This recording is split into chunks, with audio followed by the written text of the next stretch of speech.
Chapter 1. Dublin, Ireland, 1950. Liesl sat behind the podium, focusing her attention entirely on the speaker from the other team, mentally noting his points, formulating her rebuttal. The crowd were respectfully listening to her opponent, so despite the ornate hall being packed to capacity, his voice was the only sound. Ancient books rested behind grilles the length of both walls, and the entire place smelled of a rich cultural and academic heritage dating back centuries.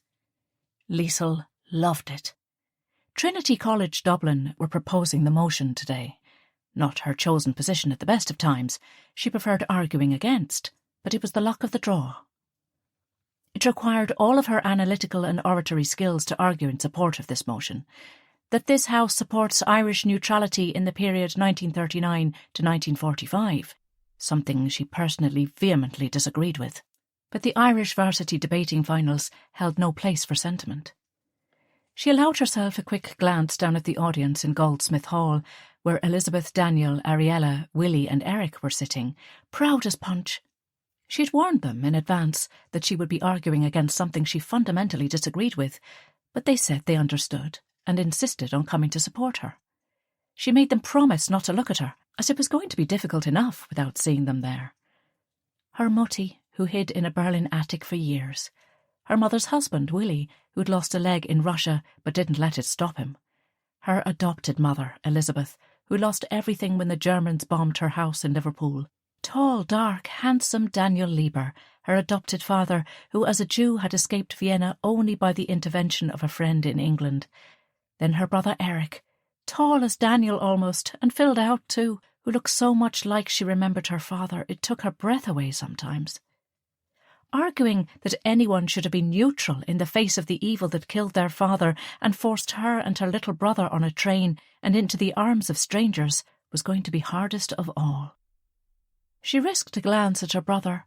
She was 10 and Erich 7 when they left Berlin, and they were very close. His sleek dark hair was a little longer on top now, as was the fashion, and his dark brown eyes gave him a soulful look. How she loved them all. She was delighted they'd finally made the trip down to Dublin together, though it was time enough for them since she was in her final year of her degree programme, majoring in international relations with a minor in French and German. Elizabeth and her mother visited sometimes, taking a day trip on the train, and Erich visited often because he loved socialising with her college girlfriends.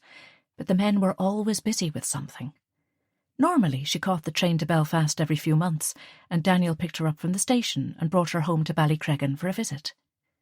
She missed them all, and though returning to the bosom of both her mothers, her brother and her father was wonderful, she loved her life in Dublin. She looked around the room. She liked Trinity. It felt nice to be part of something, but like always, she wondered when, if ever, she would feel like she truly belonged. Her teammates were Irish, born and raised, as were most of her fellow students. Those who weren't had left home, wherever that was, to study at the famous Dublin University. As a German Jew, raised first by her parents in Berlin, a Jewish mother and a Gentile father, and then cared for by lapsed Catholic Elizabeth, and moved initially to Liverpool, then on to Northern Ireland, she struggled to feel that sense of belonging. Ireland was divided. The north where her family lived was part of the United Kingdom, and here she was in the Irish Republic. It seemed like nowhere ever felt like home. She focused on her opponent. If she caught the eye of anyone in the family, she'd lose focus. Her team had come so far, it would be a shame to lose now. The final speaker from University College Dublin was mesmerising. He spoke with such passion against neutrality, his argument being that it was not the time for politicking and that it was a moral question. The defeat of Hitler and the Nazis was imperative, and Ireland should have left her own issues with Britain aside and done the right thing. The tall young man with a lilting accent that suggested he was from the south of the country held everyone enthralled as he painted graphic pictures of concentration camps, death marches, and the relentlessly cruel and ruthless suffocation of human rights perpetrated by the Nazis across Europe. His eyes blazed with venom for an Irish administration that refused to allow Jewish refugees into Ireland, and he railed against those who put religious dogma and bigotry ahead of humanitarianism. Liesl found herself falling under his spell. He pushed his reddish-brown curls out of his eyes. She didn't dare make eye contact, choosing instead, as she'd been taught, to look nonchalantly into the middle distance while taking in every word. He finally sat down, and she could feel the backing for him, even from the Trinity supporters, those from the Protestant college, as it was seen in Ireland. The reality of the war, and in particular what was done to the Jews and other marginalised groups, was becoming more and more apparent every year as survivors gave testimony, wrote books, and allowed the world to hide no more behind a curtain of ignorance. But Liesl didn't need books or diaries of Jews who'd been victims of National Socialism to know what it was like. She knew on a deeper, more personal level. But that would not be apparent from her speech. She was determined to remain true to her argument, even if she didn't believe a word of it. This was it, her chance to win the coveted trophy. Her teammates had done a solid job. They had been clear and committed to defending the motion, but she knew she was the one who would make or break it. Though she'd warned her mother before the debate about the topic, to say what she was about to, with her mother in the room, felt so wrong. She mentally shook herself. This was not about her or her family or what they'd experienced. This was just a college debate, and while it wasn't life or death, she would like to win. She could do this. Mr. Chairman, distinguished guests, fellow students, the motion for debate this evening is the question of Irish neutrality during the last war. Liesl looked around the room, making eye contact here and there, establishing a connection with her audience. And the proposition have done a thorough job outlining where the Irish government went wrong. They have brought us close to tears at the fate of the Jews of Europe, and indeed one would need to have a heart of granite not to be moved. But I put it to you that hindsight is perfect vision. She wondered if the audience could hear the trace of a German accent in her voice, a slight lingering even after 10 years in Ireland. She looked Jewish, she knew that. Her first name was German, but her surname was Irish, so while her friends and family knew who and what she was, this audience and the judges did not. This country was at war with Britain since the arrival of the Anglo-Normans in 1169. Think about that, ladies and gentlemen. 800 years of armed resistance to subjugation, mistreatment, abuse and even genocide that was perpetrated on the Irish people by our next-door neighbour. The Irish were forbidden to speak our language, to educate our children, to own land, to enjoy our culture. Every single human right, every aspect of human dignity was denied the Irish people by their oppressors. She paused and looked around, her voice low and determined. They didn't force the Irish into concentration camps, it's true, and they didn't exterminate them with poisonous gas. But they killed, they beat and tortured, they exiled, and they spread fear and hatred throughout the entire country.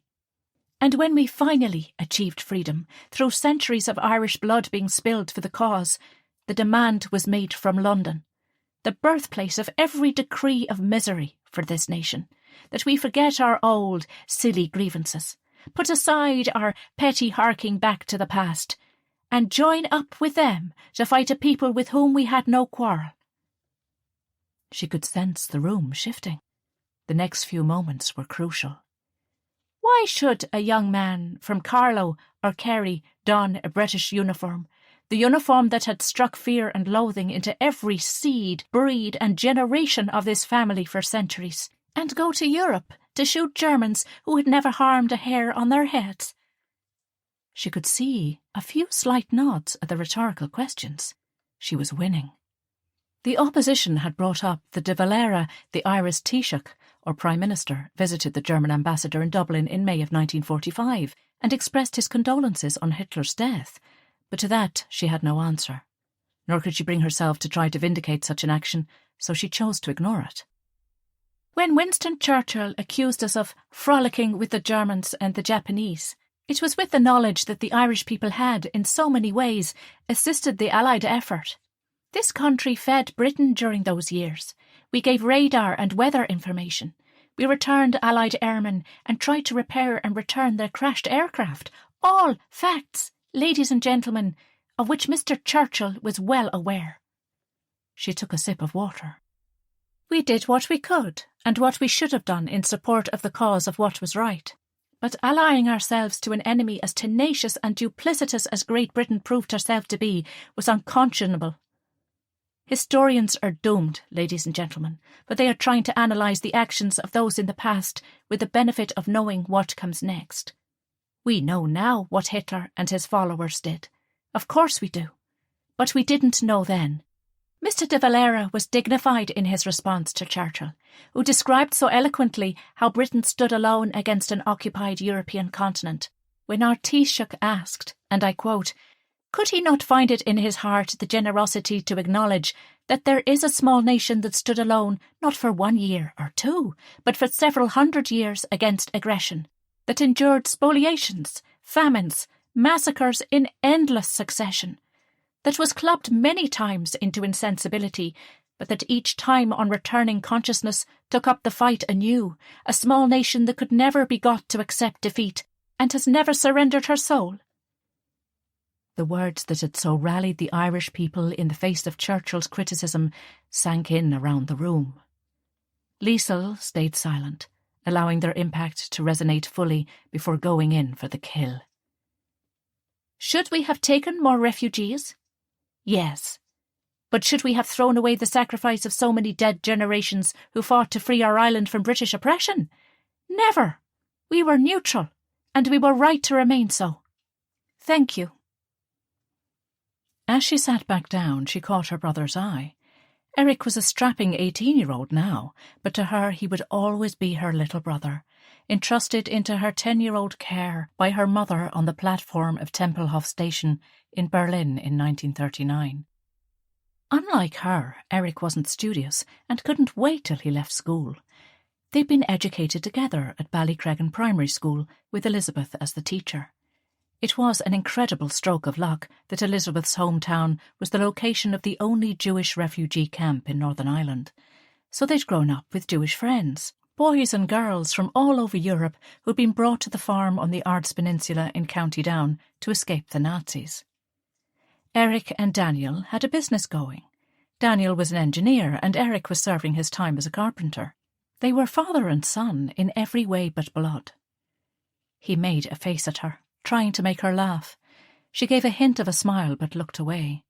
The judges had yet to decide, and she didn't want to throw it all away.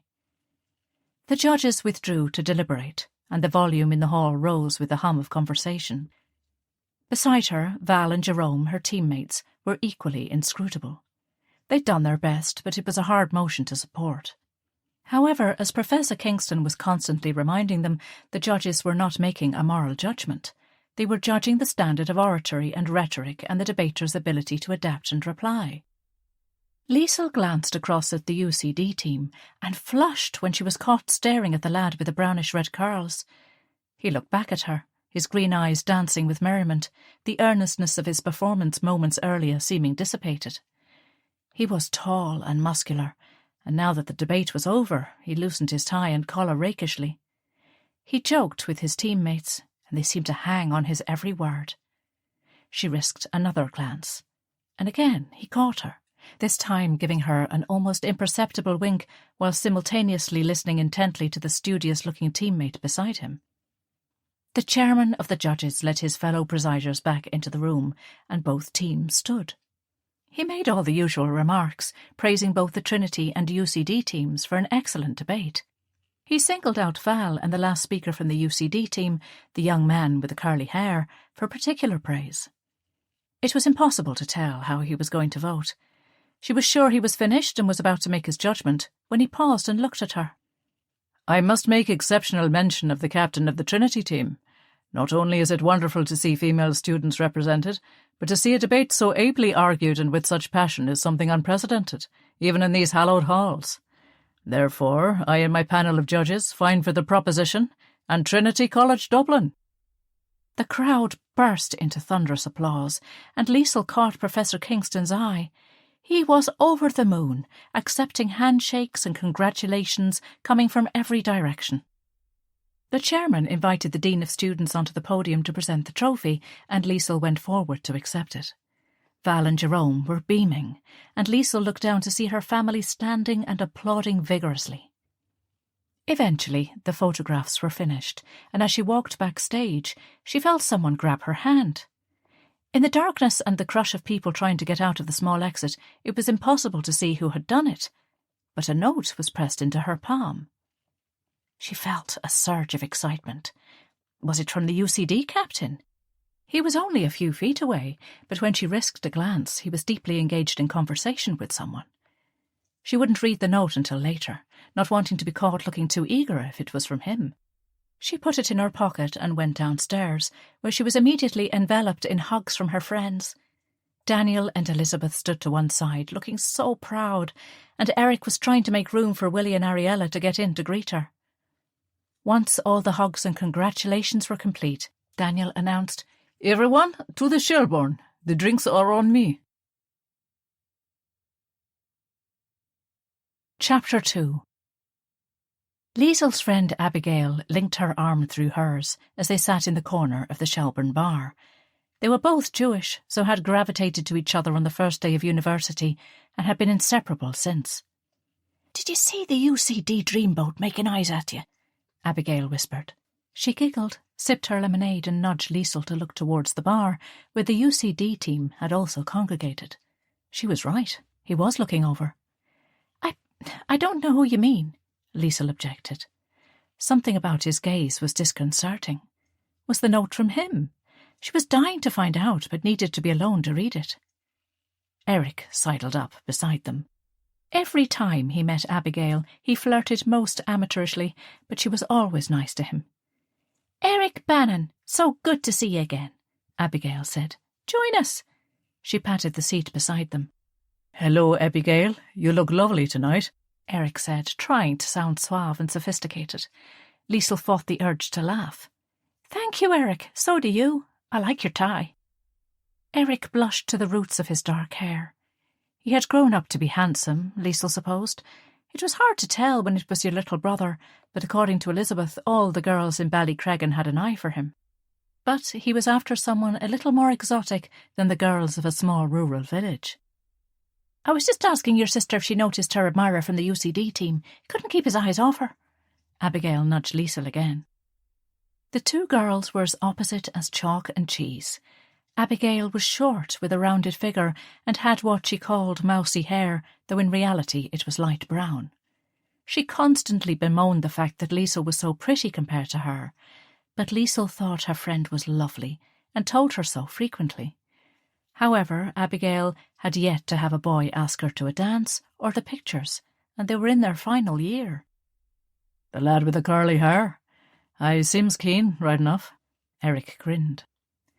Erich was pure Ballycreggan these days, and unlike her, showed no trace whatsoever of his German identity.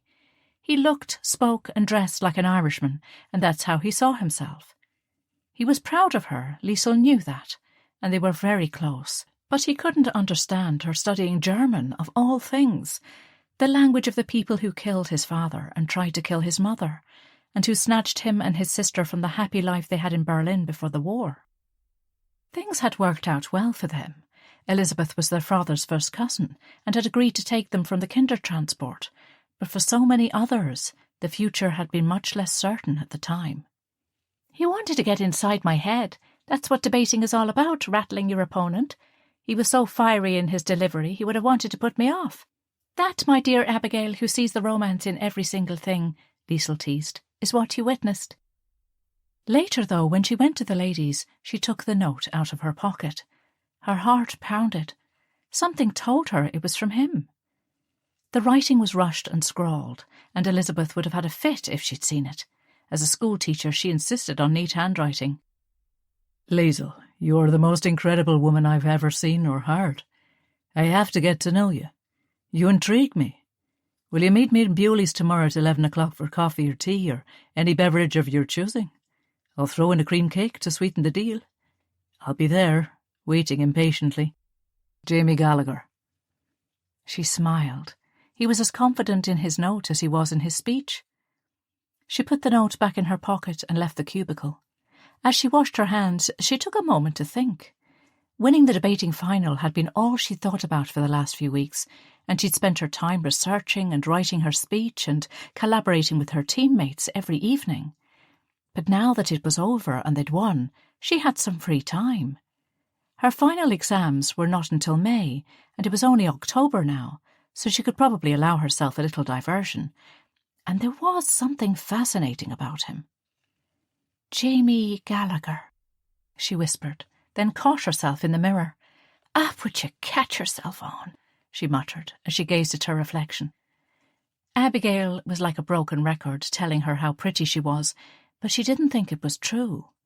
Her dark hair and brown eyes, combined with creamy skin that took the sun, just made her look unusual in Ireland, but she was nothing special. Anyway, she didn't go on dates. She wanted to focus on her studies, and that was what she had come to do. She'd had one boyfriend, David, back in Ballycragan, but he'd been hurt when she said she wanted to come to Trinity, and so the relationship kind of fizzled out. She missed him. He was a nice boy, but they wanted different things from life. He accused her of being restless, of never allowing herself to be happy, and maybe he was right. She was searching for something. She just didn't know what it was. Since then, she couldn't be bothered with boys. Even her mother had suggested that she socialise a bit more, because Ariella had survived the war by hiding in Frau Braun's attic.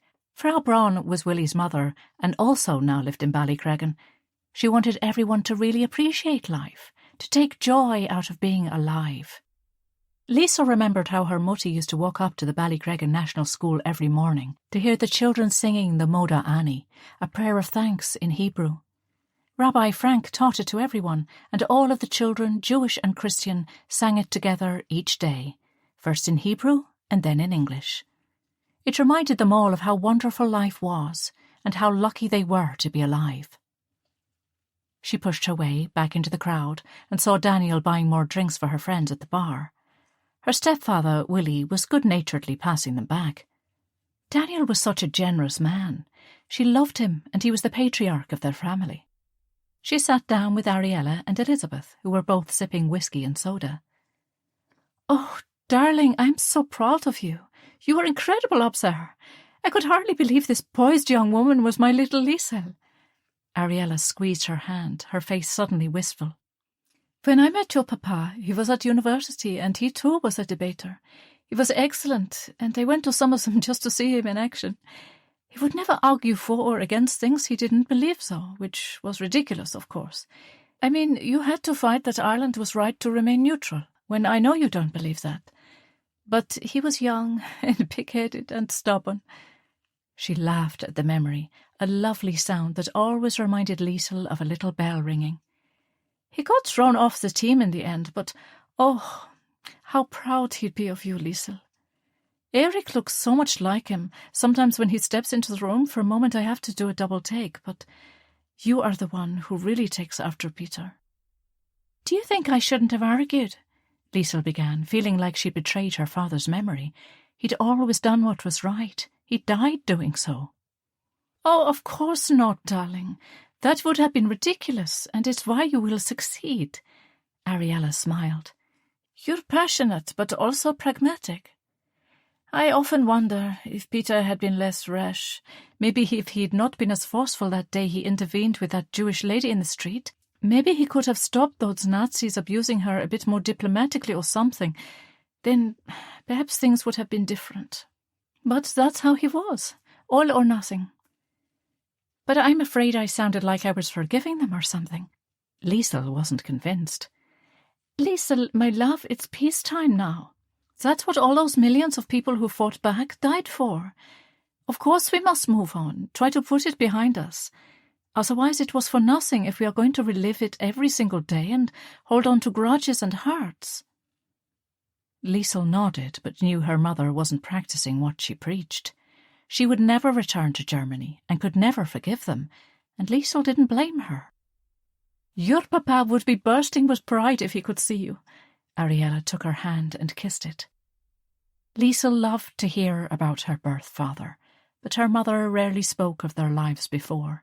Liesl knew that any happy memories had been obliterated by the way their country turned on them, what Ariella had endured during the war years, and the horrors she saw in those final months. "You were so impressive, Liesl, honestly. We knew you'd be good, but the judge was right. You were exceptional. Especially since we knew you didn't believe a word of it." Elizabeth chuckled. "You are a worryingly convincing liar, Miss Bannon." Liesl grinned. "Ah, yes. What else am I lying about? She said dramatically, and her mother and stepmother laughed. We were just saying on the way down how we wished you did a little more of the things girls lie to their mothers about, Ariella said wryly. Muddy, believe me, you don't. If you heard some of the shenanigans the girls in my halls get up to, you'd never sleep a wink with worrying about me. I've told you before, I want to get a first, and they don't hand them out like sweeties, so I need to work hard. We know you do, sweetheart, and I'm sure you'll pass with flying colours, but a little fun isn't going to do you any harm, you know. You're young, free and single in a big city. You should be enjoying it, not stuck in books from dawn to dusk. Elizabeth patted her hand. It was as if she'd always had two mothers, and in every way that mattered, she had. She and Erich had not seen Ariella for 6 years when their mother arrived in Ballycreggan, undernourished and overwhelmed. But she'd stayed alive as a Jew in Berlin for the entire war, determined to be reunited with her children.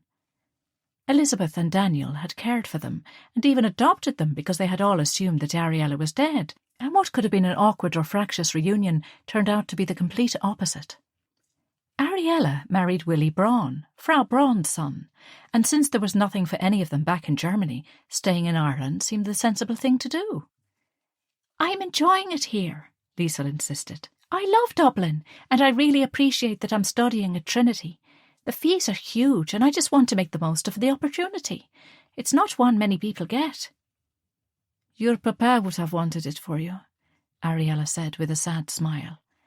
Luckily, Peter Bannon had made some investments in America when he saw how things were going in Germany, which Ariella was able to recoup after the war. The money from those investments allowed her to rebuild her life with plenty to spare. So tell me, how is everything at home? Liesl asked, changing the subject. How are Frau Braun and the rabbi and everyone? I haven't heard from Viola for a while. How is she? Elizabeth and Ariella shared a glance that Liesl caught. What? What's happened? She asked. Did Viola not write? Elizabeth asked. No, I've written to her 3 times but got no reply. I was getting worried. Liesl raked their faces for a clue. Do you know something? Liesl, Viola and David are together. Oh! Liesl struggled to find words. Together, she swallowed. As a couple. I think so, Elizabeth said. So that was why her friend hadn't written. Viola and her sister Annika had been Liesl's best friends growing up, and David was her old boyfriend. She had tried to keep the relationship with David going when she came to Trinity. He was from Dublin, but was working in Belfast now, having moved up to Ballycreggan to be with her as a boy of 17. But it was impossible. Finally, after many fraught letters and a few disastrous weekend visits, Liesl broke off the relationship. David was hurt and angry. He said he loved her, and had moved up to Ballycreggan to be with her, and now that she had a much more exciting life, there was no room for him. She hated to admit it, but he was right. At university she met all sorts of people with exciting ideas and plans for the future. David had been her first boyfriend, well, her only one, but he didn't fit in her new world. She told Viola all about it last time she was home, and now that she knew about Viola and David, her friend's reaction made sense. She'd said that Liesl was too sophisticated for them all now, and the conversation had ended awkwardly, something she'd only once before experienced with Viola. When did this happen, that Viola and David started going out together? A while ago, Elizabeth said gently. Look, I told both of them they should tell you themselves, but they didn't, Liesl said dully. It felt like betrayal, but she knew she had no right to complain. She'd broken it off with David, and she was the one who'd left Ballycreggan and Viola. The one weekend her friend had come down to Dublin was a disaster. A friendship that worked in Ballycreggan just didn't seem to translate to Dublin. She found her friend prickly and hard to talk to. Perhaps something had been going on with David at that stage. She didn't know. Will it last, do you think? Liesl asked Elizabeth. She had no right to feel hurt, but she did. Viola and David were both free to go out with whomever they chose, but she wished they felt like they could tell her. I don't know, Elizabeth replied, though they seem quite serious. I'm happy for them.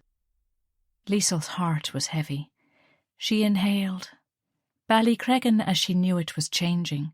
She and Viola, Erich and his friends, school, the synagogue on the farm.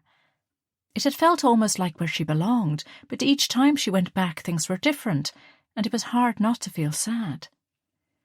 So, how about everyone else? Anything else exciting happening? She asked, trying to insert some brightness into her voice.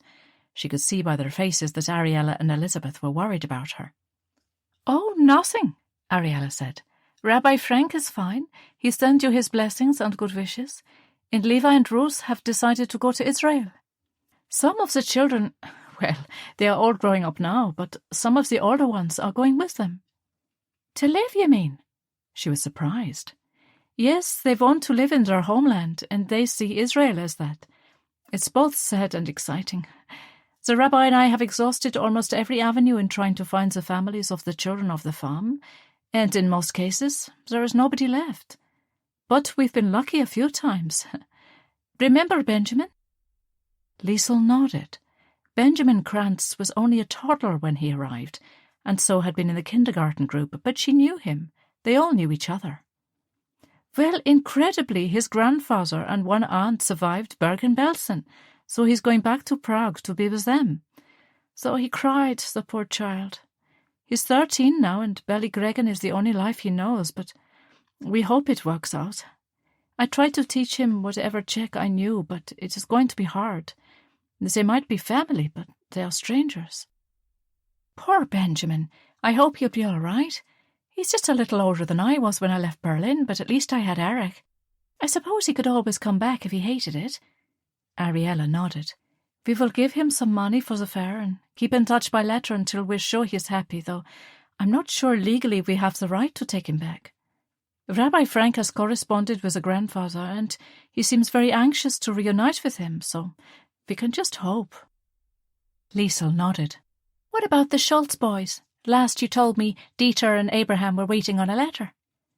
Yes, Elizabeth nodded. Their older brother is married in Vienna, and he has asked them to go to him. They're thinking about it, but they are 16 and 18 now, so they can choose for themselves. They and Erich and Simon spent a lot of time together playing football. Dieter's going to the technical college in Strabane to study motor mechanics, and Abraham finishes school this year, so they're going to see how they feel.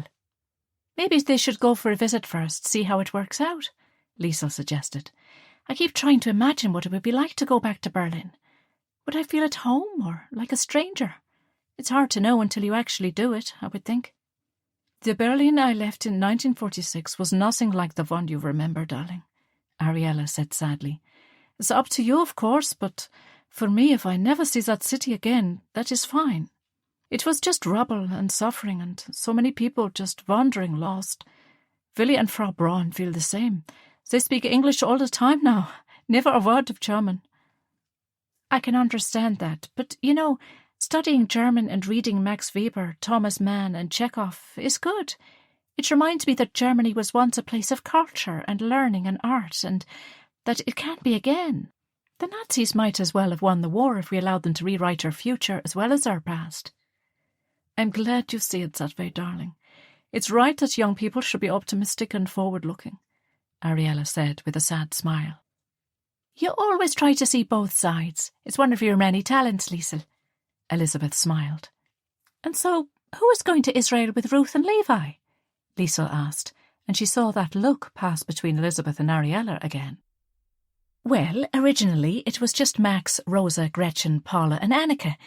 Elizabeth paused. But I think Viola and David are considering it now as well. There's been a huge take-up of people going now, from all over the world, I'd imagine, since the law of return was passed. Levi has always been a Zionist at heart, so he's happy to go. Ruth is nervous, though, and the children who have nobody left are drawn there too, understandably. They want to be with people who understand. So now Michael is going, Malik and Katerina, Joseph. Who else, Ariella? Annika is gone already. She went straight from Poland. She wanted to go back. She knew there was nothing left in Warsaw, but she wanted to see for herself. Viola said she'd rather remember it as it was. So the sisters will be reunited. Liesl was lost in thought as her mothers talked. After years of upheaval and chaos, everyone seemed to be finding where they were meant to be. everyone but her. Erich was going to stay in Ballycreggan, that was for sure. Her parents were all secure and happy there too, and now her oldest friends were leaving for Israel. Something told her that Israel was not her calling. She might go some day for a visit, but she had no desire to live there. Was it because she was German, or because her father was a Gentile? She didn't think that was it. She just didn't feel that connection to the homeland so often talked about in her faith. The trouble was, she didn't feel that connection anywhere else either. Chapter 3.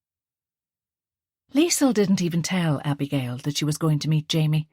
It was so uncharacteristic of her to do such a thing, but once she'd had breakfast with the family at their hotel on Bagot Street and sent them on their way back to Ballycreggan, amid promises to visit soon, she rushed back to her room in the University Hall and got ready. She was still hurt by the revelation that David and Viola were together and leaving for Israel. All night she'd lain awake thinking about it. She didn't love David anymore, not in that way anyway, so it wasn't jealousy. She wanted him to meet someone else, and Viola was a lovely, gentle soul. She would be good to him, and he deserved it.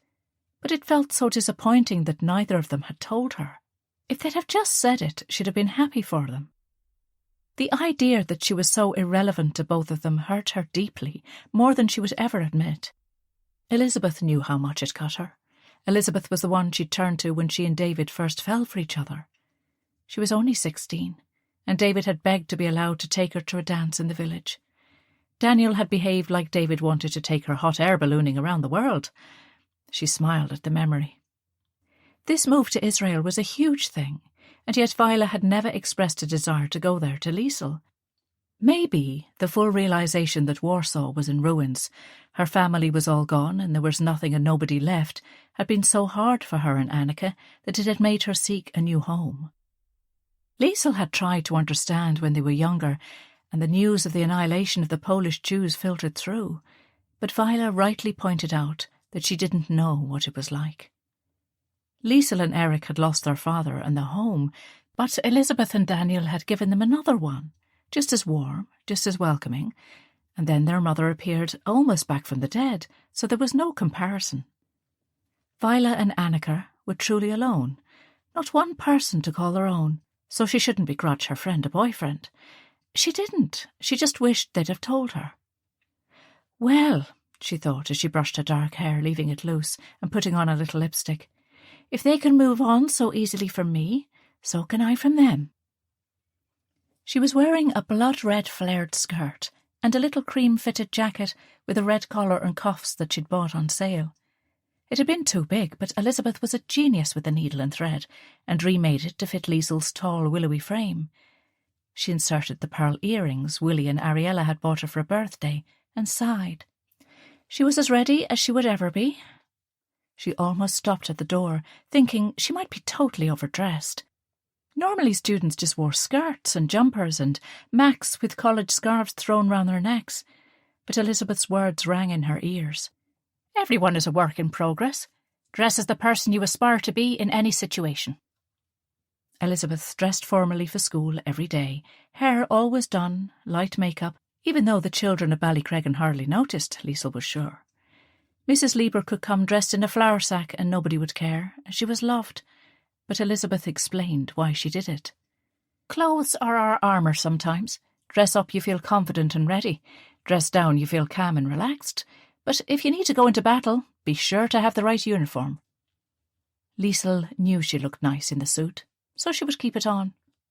Beoli's Cafe on Westmoreland Street was a Dublin institution. The interior was beautiful, vaulted high ceilings, ornate woodwork, and a beautifully tiled floor. Diners weaved between wrought iron tables and chairs. Exotic artwork was everywhere, decorating the space. As she stepped into the cafe and out of the blustery autumn wind, she was conscious of the steam and heat making her flush. It had rained on the way, but then it got too warm to wear her coat and walk, so she was carrying her wet rain mac and an umbrella. As she caught her reflection in the beautiful double doors, she realised she was very far from the poised, confident young woman she'd hoped she could be. She was nervous. What if he wasn't there? Maybe that would be better, save for the embarrassment of meeting a total stranger. She saw him the instant she stepped into the dining room, as he stood and waved to get her attention. He was even taller than she remembered, and very broad and muscular. He looked more like a footballer than an academic. He'd managed to get one of the much-coveted booths at the back, and she smiled and gave him a wave. She took a deep breath. She could do this. Liesl, I'm so glad you came. I really wasn't sure if you would. Here, have a seat. Let me put your brolly down here. He took her umbrella and placed it on the floor, folded her coat on the seat beside him, and moved along to make space for her. Did you walk? I did. It's not far, though. I'm living in Halls. She settled herself into the booth beside him. He felt very close and must have sensed her discomfort because he moved along the banquette to give her more space. Lucky you. I'm in digs in Belfield with the world's worst cook and most miserly woman ever created. She recycles the eggs. My friend Donald has started putting pencil marks on all of the uneaten boiled eggs to see how often she served them up. So far, the same one has been offered 9 days in a row. Liesl giggled. Nightmare landladies were the stock in trade of Dublin students. She loves me, though, Jamie went on. Well, love is a strong word. I'm not sure Henrietta Hanratty, I swear that's her real name, ever loved anyone. But I stood up for her when one of the Kerry lads asked for honey for his toast, and the tiny bit she brought him made him remark, "I see you keep a bee." She nearly threw the poor gumbean out for that, but I soothed her ruffled feathers by cutting the grass, so she thinks I'm wonderful. He chuckled. Not as bad as the rest of them, I think were her exact words. Liesl laughed. It felt nice to be with someone funny. He was dressed much more casually today in dark trousers and an open-neck shirt that had seen better days. She could see that the collar had been turned and the new side was very well worn. His hair was damp from the rain and formed corkscrew curls, which he had to push back from his face. His green eyes were ringed by long lashes, and a sprinkling of freckles covered a nose that had definitely been broken at least once. As he pushed back his hair yet again, he noticed her watching the gesture. My hair's a disgrace, I know. I'm playing Macbeth, though, in the Dramatic Society's production, and I need to look all wild and Highlander. The director says he'll have my guts if I cut it, so apologies. The minute the play is over, I'll get a short back and sides, I promise. I could lend you a hairband, she said with a smile. Oh, that'd be lovely. I can just imagine the lads' faces. Would nearly be worth it.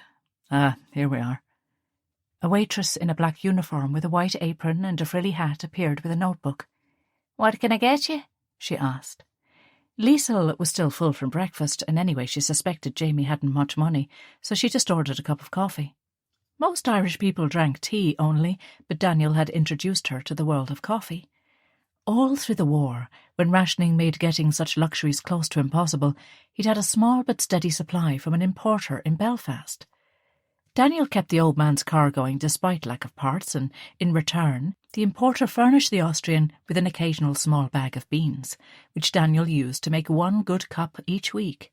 "Better one proper cup than lots of weak ones, that's my philosophy," he would say, as the Sunday morning coffee ritual took place. Even after the war, he would grind the beans and smell them, savouring the aroma before brewing the coffee. Then, when it was ready, he would sit in the garden all on his own, on the seat he'd made for her and Erich, and drink his coffee and smoke a cigarette. Elizabeth, who loved him and understood him better than anyone else, knew he needed that time. He, like so many others, had lost everything. He'd been raised Catholic by Jewish parents trying to get ahead in an anti-Semitic society long before the rise of Adolf Hitler and the Anschluss of 1938, and only learned he was a Jew when the brown shirts came knocking on his Viennese door. He'd been lucky to get out. Liesl wondered what her adopted father would make of Jamie. Daniel was like Liesl in so many ways, a hybrid struggling to figure out who he was. She found herself hoping Daniel would like Jamie. "Surely you'll have cake. The almond slices here are only gorgeous. Or a cream puff, maybe?" Jamie offered. "No, thanks. I'm not long after breakfast. Just the coffee would be lovely." "If you're sure." He turned his attention to the waitress, who blushed as he spoke. "Then 2 of your finest cups of coffee, please. This is our first date, so I'm trying to impress this lady." He winked, and the waitress giggled. "How do you think I'm doing?" I'm sure the lady is very happy," she stammered, then blushed and rushed off to fill the order. Liesl could have seen him as very forward, but he wasn't at all cocky. He was just funny and cheerful, and she found herself warming to him. Now then, first things first, congratulations on beating us. Don't feel one bit bad about it, even though we were working our backsides off for weeks. He winked. Thank you. We did nothing, just breezed in there and made it up as we went along, she said sweetly, and he guffawed. You're so good I'd nearly believe it. Anywhere, fair play to you. The Toffs won the day fair and square. She was used to the friendly banter between both universities in the city. Trinity was seen as the posh college, full of Protestants and all sorts, and the UCD, the Catholic one, full of culchies, a word for people from the country, and obsessed with the Gaelic games of hurling and football. We did. Probably it was the caviar and champagne we have every day for lunch. It makes us smarter. She winked. He chuckled again. You're well able for me, I can see, Miss Liesl. There's no fear of you. His accent was not Dublin, and it certainly wasn't Northern Ireland where she was from. It was soft and lilting. So, Jamie, where are you from? She asked as the waitress delivered their creamy coffees. She sipped hers gratefully. Café coffee wasn't something she indulged in very often. She had an allowance, but she didn't like to use it for such things. Books and supplies were expensive, and while Ariella was comfortably well off, Liesl wanted to be as self-sufficient as she could be. I'm from the kingdom of Kerry, God's own country, he said with a flourish. And yourself? What part of this fair land produces such beauty? Oh, can you not tell? She said, hamming up her best Ballycreggan accent. She didn't usually tell people her story. Not that she was ashamed of it, quite the opposite. But it made people behave differently when they discovered she was a German Jew. It instantly made her the outsider. Somewhere up north? He asked, then sipped his coffee. He winced. Is it not nice? She asked. No, it's lovely altogether, just a bit hot. Oh, right. Well, yes, I'm from the Ards Peninsula, a little place called Ballycreggan, County Down. I was never up there. I'd like to go sometime. He took another sip. Well, there's a bus and a train, so you could go up any time you liked. Liesl smiled innocently. But a poor little Catholic boy like myself up there might be out of his depth with all those Protestants. I'd need a guide, you see. Are you afraid of Protestants, a big strong lad like you? Though the tone of the banter was jovial, she needed to see what kind of person he was. It had surprised and hurt her to experience as much anti-Semitism as she did on a daily basis. Though nobody was rude to her face or had said anything mean to her directly, she had overheard cruel jokes about Jews, and once in the college bar a fellow student accused another of being Jew-like because he didn't buy his round. There was a casualness to the anti-Semitism that she found hard to reconcile with a nation that was generally warm and welcoming. At Trinity it wasn't so bad, as there were lots of non-mainstream people there, but the wider community was not like that. She'd understood before she came to Dublin that Ireland was predominantly Catholic and was inherently mistrustful, at least if not downright hostile, of Jews. Oliver J. Flanagan, a member of the Irish Parliament, went so far as to say Hitler was right in the way he dealt with the Jews, and the Irish record on refugees was terrible.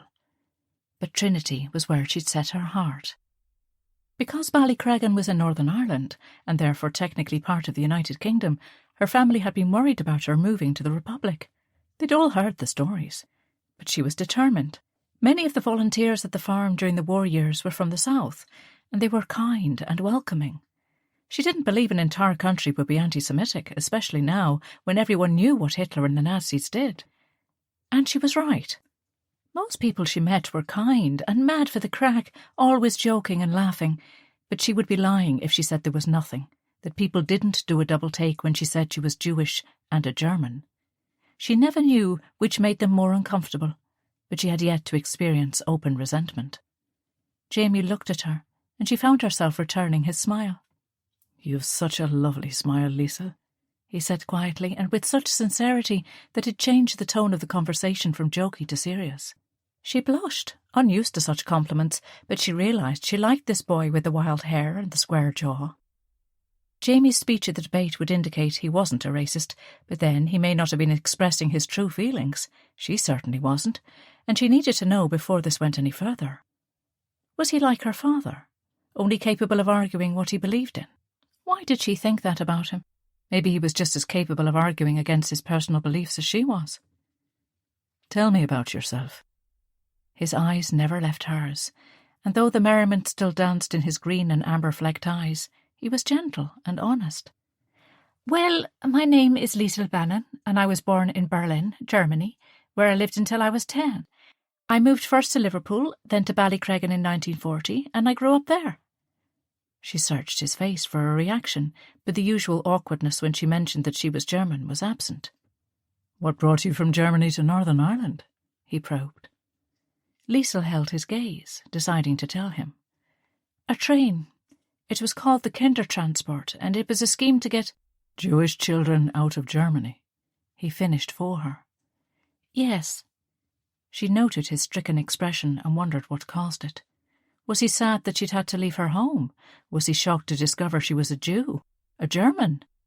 And you're Jewish? He asked. She nodded. Yes, a German Jew. My mother put my brother Erich and I on the train. I was 10 and he was 7, and sent us to my father's cousin, a woman called Elizabeth Lieber. She lived in Liverpool, so we went there first, but when Liverpool was bombed and we lost everything, we came here to Ireland. Elizabeth, she's my other mother, really, is originally from Ballycreggan, so we moved back and lived in her late parents' house. He swallowed, and she could see he was struggling to say the right thing. She should probably tell him that there was nothing to say. Millions of Jews gassed or worked to death defied explanation. Often people try to find words of condolence or sympathy, and her response was always that 11 million people died. 6 million were Jews, but there were others.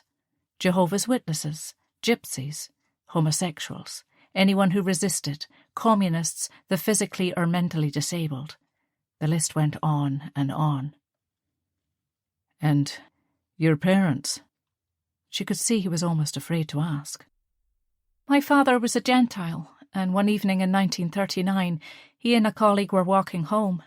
They saw a patrol of Nazis abusing an elderly woman in the street. She was Jewish, of course, and my father and his friend intervened. He was arrested and taken away for his trouble. We found out later that he died in a camp. Oh, Liesl, I'm so sorry. That's terrible. He must have been a very brave man. Liesl shrugged. I don't know. I always thought he was just an ordinary person. Anyone would have done the same, or at least that's what you'd think, but, well, clearly he was different. Because if more people had stood up to them, well, who knows? She smiled. My mother told me last night that when she met my papa, he was a debater. I never knew that, but that he could only argue the side he believed in.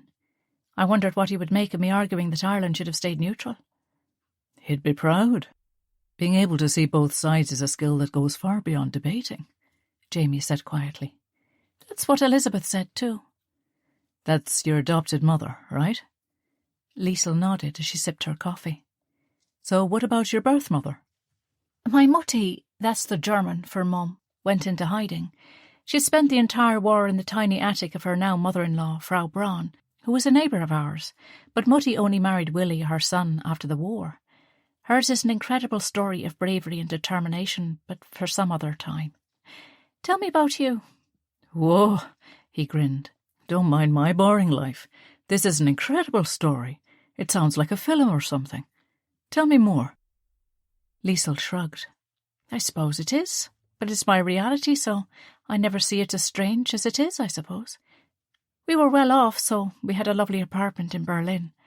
My papa worked for a bank, and my mutti was a linguist. She speaks, 20 languages or something. It comes easily to her. So she spoke to my brother and me in French, English, Greek, different languages, and it was really helpful when we had to leave because Elizabeth had no German, but Erich and I had fluent English. So after my papa was taken away, his best friend, a man called Nathaniel Richter, arranged for us to get on the train. Tickets were very hard to get, so we owe him our lives. He and his wife Gretel and their children were like family, so we left, not knowing what the future held. Go on. Jamie was captivated. Well, we'd never met Elizabeth. Her mother didn't like my grandpa or something, so we arrived in London terrified, but she was lovely. Her first husband, Rudy, had been killed in the Great War, and she had no children, and so we kind of became hers. And then her house was flattened in the bombing of Liverpool in the summer of 1940.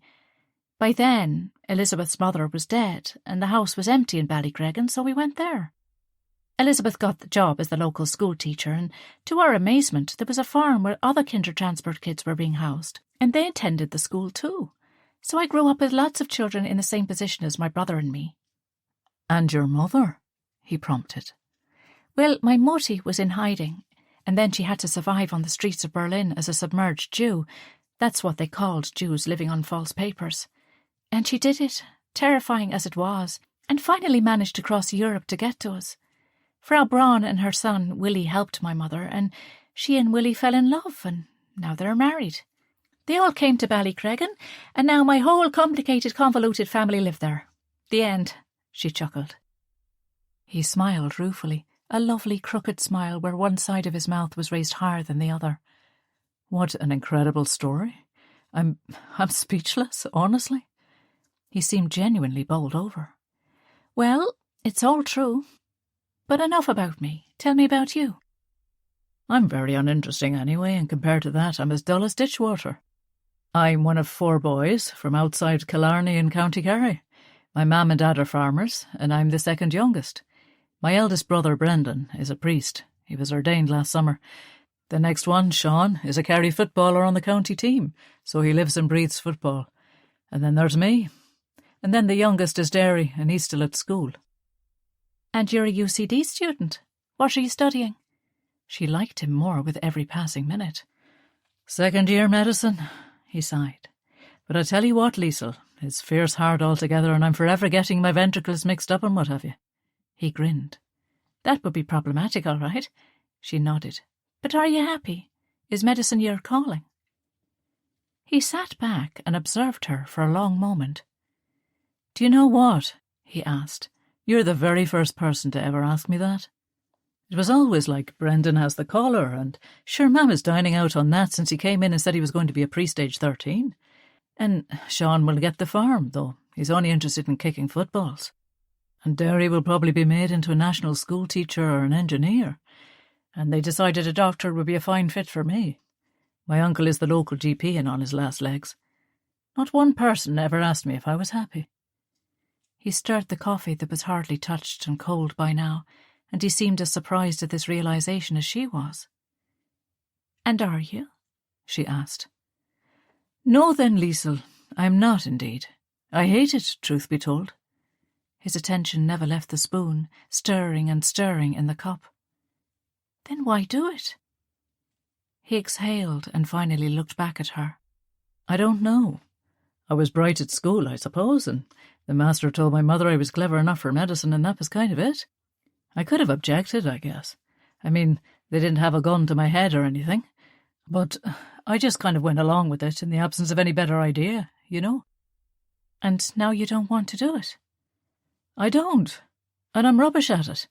It's too scientific for me. I should have done something else. I love college life, the sport especially, and I love debating actually, but it's too late now. He shrugged. Liesl knew her perspective on life wasn't usual. Her life experience to date, the losses and gains she and Erich had had over the years, the manner in which they were forced to confront the best and the worst of humanity long before they should, meant she didn't see things the way other people did. Abigail was like Jamie, imagining things were set in stone, feeling the social pressure to conform, failing to imagine any present but the one they inhabited. But Liesl knew everything was fluid. Certainties could dissipate in the blink of an eye. Nothing was permanent.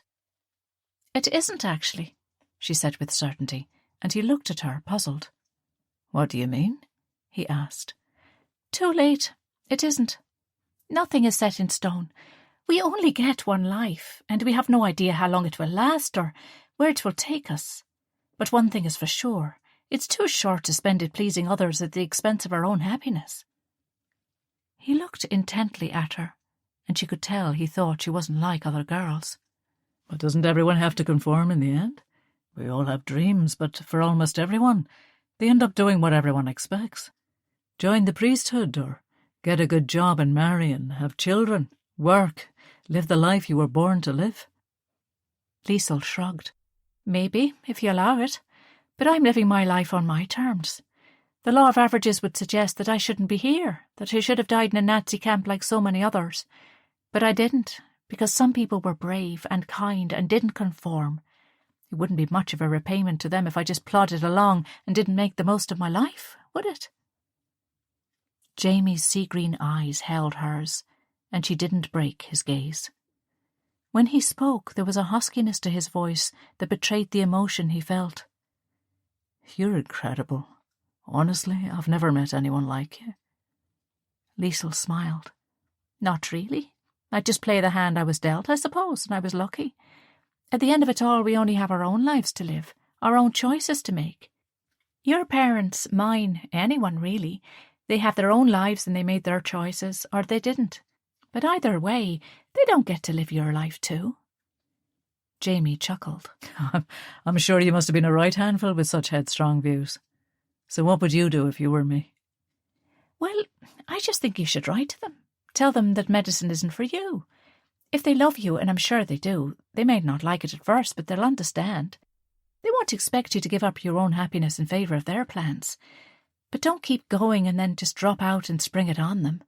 Give them notice by letter, and then go home and discuss it once the initial shock has worn off.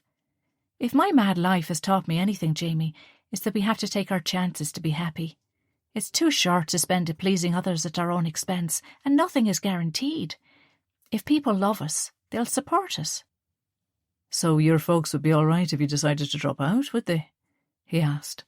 I think so. They know it's my life and they encourage me to live it, so they trust me to know what was right for me. That's where we're different, Fraulein, he grinned. None of your German liberalism down in Kerry, I can assure you. People believe in tradition, duty. Our farm has been in the Gallagher family for 6 generations. People do what is expected of them, and that's just how it goes. I wish I could be more like you, but it's not how I was raised. You're braver than I am, I think. Not really, she smiled. I was just lucky. Both my birth parents and my adoptive ones are all interesting and brave people. They always supported me, and they're actually the ones who gave me the power to believe I hold my destiny in my hands. He turned his large frame so he faced her, and spoke sincerely, all messing around gone. Liesl Bannon, you are undoubtedly the most fascinating person I've ever met, not to mention the most beautiful. Liesl laughed. Would you go on out of that with your sweet talk? I'm not falling for your old patter. I've seen your powers of persuasion in action, remember? He pretended to be hurt, clutching his heart theatrically. They both laughed, but then he placed his large hand over hers. I mean it, though. You're amazing. Can I take you out again? Chapter 4. Liesl should have been studying, but all she could think about was Jamie. He hadn't been joking when he said he had little interest in medicine. He was very clever, and so managed to pass each exam, but only just, and with no enthusiasm whatsoever. She'd encouraged him to write home, telling them the truth, and though he'd been reluctant at first, he did it, and said he felt happier, though his family had not replied yet. He was anxious, but she assured him they probably just needed time to get used to the idea. They'd been going out for a few weeks now, and Erich had come down for a visit. He and Jamie really got along, both obsessed with sport, of course, and they were in touch now independently of her. They wrote, discussing the British football leagues, a subject in which Liesl had not a shred of interest. Jamie had spoken to the Dean of the School of Medicine and explained he wasn't cut out for being a doctor and asked him what his options were. The Dean was nice and assured Jamie he was doing the right thing if medicine wasn't for him. He just needed his parents to agree, and he was free. Jamie had no idea what he wanted to do. He was a talented footballer and an excellent actor and debater, but nothing on offer at the university seemed to interest him. He was worrying that not only was he dropping out, but he had no better idea. She was sure he was fretting over nothing, and assured him it would all be fine. He told her she had no idea what it was like coming from his background. It could have turned into a fight, but as usual he made her laugh. Then he kissed her and told her how beautiful she was, but that if she looked like an old boot he'd still adore her because she had an incredible intellect. She'd grown used to his flowery compliments. It was part of his flamboyant personality, but there was a sincerity to Jamie, a genuine streak that ran through him, and when he told her on their 4th date that he loved her, she believed him. They'd gone for coffee again, but she realised that he hated it and had only ordered it the first time they met to look sophisticated. Instead, he preferred to drink a gallon of milk, and he ran the roads of Dublin for 2 hours every day to burn energy. She'd gone to see him as Macbeth. He was wonderful, and that was the moment. As he stood on stage, commanding everyone's attention, looking so gorgeous and wild that every girl in the audience lusted after him, she realised that she loved Jamie Gallagher. She couldn't wait for everyone to meet him. She'd written and told them all, tried to describe him, but the full force of nature that was Jamie Gallagher had to be experienced to be understood. He could be like a force 10 gale, wild and rough on the football pitch or on stage, but when he was with her, he was gentle and kind and so funny, with a streak of mischief that she lacked. She adored him. Liesl looked up with a start as Professor Kingston touched her arm in the library. Aware that the librarians would murder anyone who made noise, he beckoned her outside into the corridor. All around her, students were cramming for the end-of-term exams before dispersing for Christmas. "Can you come to my office, please, Liesl?" the professor whispered, despite being outside. Everyone lived in fear of the college librarians, who were strict to the point of ridiculousness. Abigail was banned for 2 days for sneezing 2 weeks earlier. "Is everything all right?" Liesl swallowed. Her life experience to date had made her wary of people wanting to discuss things in this manner. Far too often it had been bad news. "Everything is fine." He smiled and walked ahead of her, his black academic robes billowing out behind him. She followed, and soon they were at his office. "Please, come in. Have a seat." He gestured that she should sit opposite him as he took his position in a beautiful brown leather Chesterfield chair behind his very untidy desk. He was a popular lecturer and passionate about his subject. Not everyone took up his modules, usually medieval German, perceiving them as too difficult, but Liesl loved them. She turned her attention to her professor, who was rummaging about on the desk looking for something. "Ah, here we are," he announced triumphantly, extracting a letter from under a teacup and a box of chalk. He handed the letter to her, and Liesl read it, struggling to absorb its contents. "Read it aloud," he smiled. Liesl had already scanned it, so she went back to the beginning. "Dear Professor Kingston, congratulations on your university's victory in the Irish InterVarsity debating competition. I am assured that the entire team performed admirably and were worthy winners. I am sure their success was a result of your expert tutelage, so I commend you." Liesl looked up, and her professor was beaming. "Go on," he urged. "It is with great pleasure I invite your nominated candidate, Liesl Bannon, to represent your university at the European InterVarsity Union debates." It was a standard letter, and her name had been inserted. "The vision of the organisers is to promote understanding and friendship between students and academic staff in the wake of the hostilities we have all endured. In a gesture of this friendship, the debates are to be held in Berlin, Germany, in February 1951. Please notify us as soon as possible if your candidate is willing to attend. The debating symposium will take place over 2 weeks, and all transport and accommodation is included in this invitation. I look forward to hearing from you. Helmut Koffer, Humboldt-Universität zu Berlin." Liesl finished reading and put the letter down, speechless. "Well?" Professor Kingston asked. "What do you think? The theme is reconstruction and moving forward, healing the wounds of the past." I'm overwhelmed." Something occurred to her, and she had to ask, "Do the authorities know my personal story? Is that why they invited me?" She wondered if her invitation was based on how good it might look for the organisers to have a fully functioning, academically attaining German Jewish refugee on the podium. Was she being used as a symbol of how the world would go on? She'd written a piece for an assignment in her first year that was an autobiographical account of the impact of the breakup of her family. Professor Kingston had called her in and asked if it was a work of fiction. When Liesl told him that every word was true, he asked her about her life, her family in Germany, and all that had happened. She saw now that her question hurt him, but she needed to know. She didn't want anyone's pity. Sadly, he shook his head. "Oh, Liesl, dear, I would never reveal your story to anyone. That's yours to tell to whomever you see fit. So no, you've been invited because of merit and nothing more. I nominated you. I nominate students every year, but this is the first time anyone has been accepted. They only take the very best, and you are exactly that. But please, do not feel you have to attend.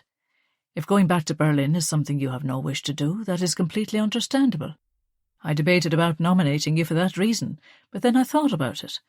I would certainly have suggested you if I didn't know your story, so to be invited is a great honour, of which you are richly deserving. And what would I have to do if I go? She asked. Well, and again, no pressure, it's a 2-week-long competition, with 12 individual debaters. In the early rounds, the candidates are given the motion in advance, but for the semi-final and the final, the competitors are only given 15 minutes to formulate their arguments, and they are placed head-to-head. It is open to all manner of people, not just university students, and so the competition will be very stiff, though I have no doubt in my mind that you would be more than a match for them should you decide to go. And they arrange everything? She was still trying to process it. Yes, they transport you to the city. This year it's Berlin. They choose a different European city each year. It was Dublin in 1930, as I recall. A marvellous event. They put you up and take care of everything. I'll have to think about it, Liesl said. It's a huge honour, as you say, but I haven't been back to Berlin since I was a little girl. I need to think, to discuss it with my family. Can I let you know after the Christmas holidays? Of course, Liesl. He nodded kindly, smoothing his pointed grey beard. The students called him Lenin behind his back, and the resemblance she had to admit was uncanny. Take your time, and please know this. I will be happy with whatever you decide. She stood and nodded. Thank you, Professor Kingston, for your support and for nominating me. I appreciate it so much. I'll have a think and let you know. Returning to the library was pointless. She couldn't concentrate on Voltaire now that she had to consider whether or not she should, or even could, return to Berlin. She wished Elizabeth and Daniel weren't so far away. She loved her mother and was very close with her and Willie, but on this matter she needed her adoptive parents' counsel. Ariella went through hell in Berlin to get back to her and Erich, and she vowed never to return there. Willie and his mother too had emotionally cut all ties with Germany. There was nothing there for them as far as they were concerned. Would they see her going as a betrayal? Would they want her to go? What would Erich think about it? She and her brother was so close as siblings can be, but they were very different. She was a contemplative and serious person, she knew, despite Jamie telling her she was funny and that she thought deeply about things. Erich, on the other hand, was much more happy-go-lucky. He was Irish as far as he was concerned, and though the dark days of National Socialism had hurt him as much as anyone, he just chose to leave them behind him. He loved his life, working with Daniel, being doted on by both Elizabeth and Ariella, and having all the girls in Ballycreggan making eyes at him. She knew he wouldn't understand why on earth she would want to go to Germany. But she found herself getting excited at the prospect of returning. Berlin was her first, and in lots of ways her only, real home. She and Erich living with Mutti and Papa, being friends with the Richtas, going to school and dance lessons and the synagogue, that was the last time she truly felt she belonged. If she went back, could she recapture that feeling? Should she try? Would it hurt her mother? That was what was stopping her, she realised, the fear that Ariella would see it as a betrayal. She walked up Grafton Street until she arrived to Stephen's Green. Jamie had a lecture in the Royal College of Surgeons until 5. They'd arranged to go to the pictures that night, but she didn't want to sit in the cinema now. She needed to talk this through with him. She thought she'd surprise him by meeting him after the lecture, and they could go to Beshoff's for their tea and to talk about the opportunity. He worked part-time in the Shelbourne Hotel as a night porter, but was off tonight. She missed him, but he was working hard to save some money for when he was out of college digs and on his own. They'd had a discussion the previous night about which film to see. She wanted to see All About Eve, but Jamie tried to convince her that Gregory Peck in The Gunfighter would be much better. Of course, he gave in finally. But the conversation with her professor had put her off the idea of sitting in the dark for 2 hours. She wanted to talk it out with someone, and Jamie was a great listener. They normally talked for hours as they walked along Dollymount Strand or around Phoenix Park, despite the wintry weather. They'd stop into a cafe for a cup of cocoa to warm their hands before walking home hand in hand. Abigail and all Liesl's gang of friends really liked Jamie, and he was always happy to include her. It felt like he fit so easily into her life. Erich thought he was great, and she knew once the Ballycreggan lot met him, they would love him too. His digs were in Belfield, while she was in halls on campus, so they usually met at her accommodation rather than his. The tales of his horrible landlady, Henrietta Hanratty, were legendary. Though Liesl suspected Jamie was hamming it up for storytelling purposes, she was in no doubt that young ladies would not be welcome. It was 10 to 5, and the smoke from the fires of the households of Dublin filled the air. It would soon be Christmas, a season she always loved, despite her faith celebrating Hanukkah at this time of year.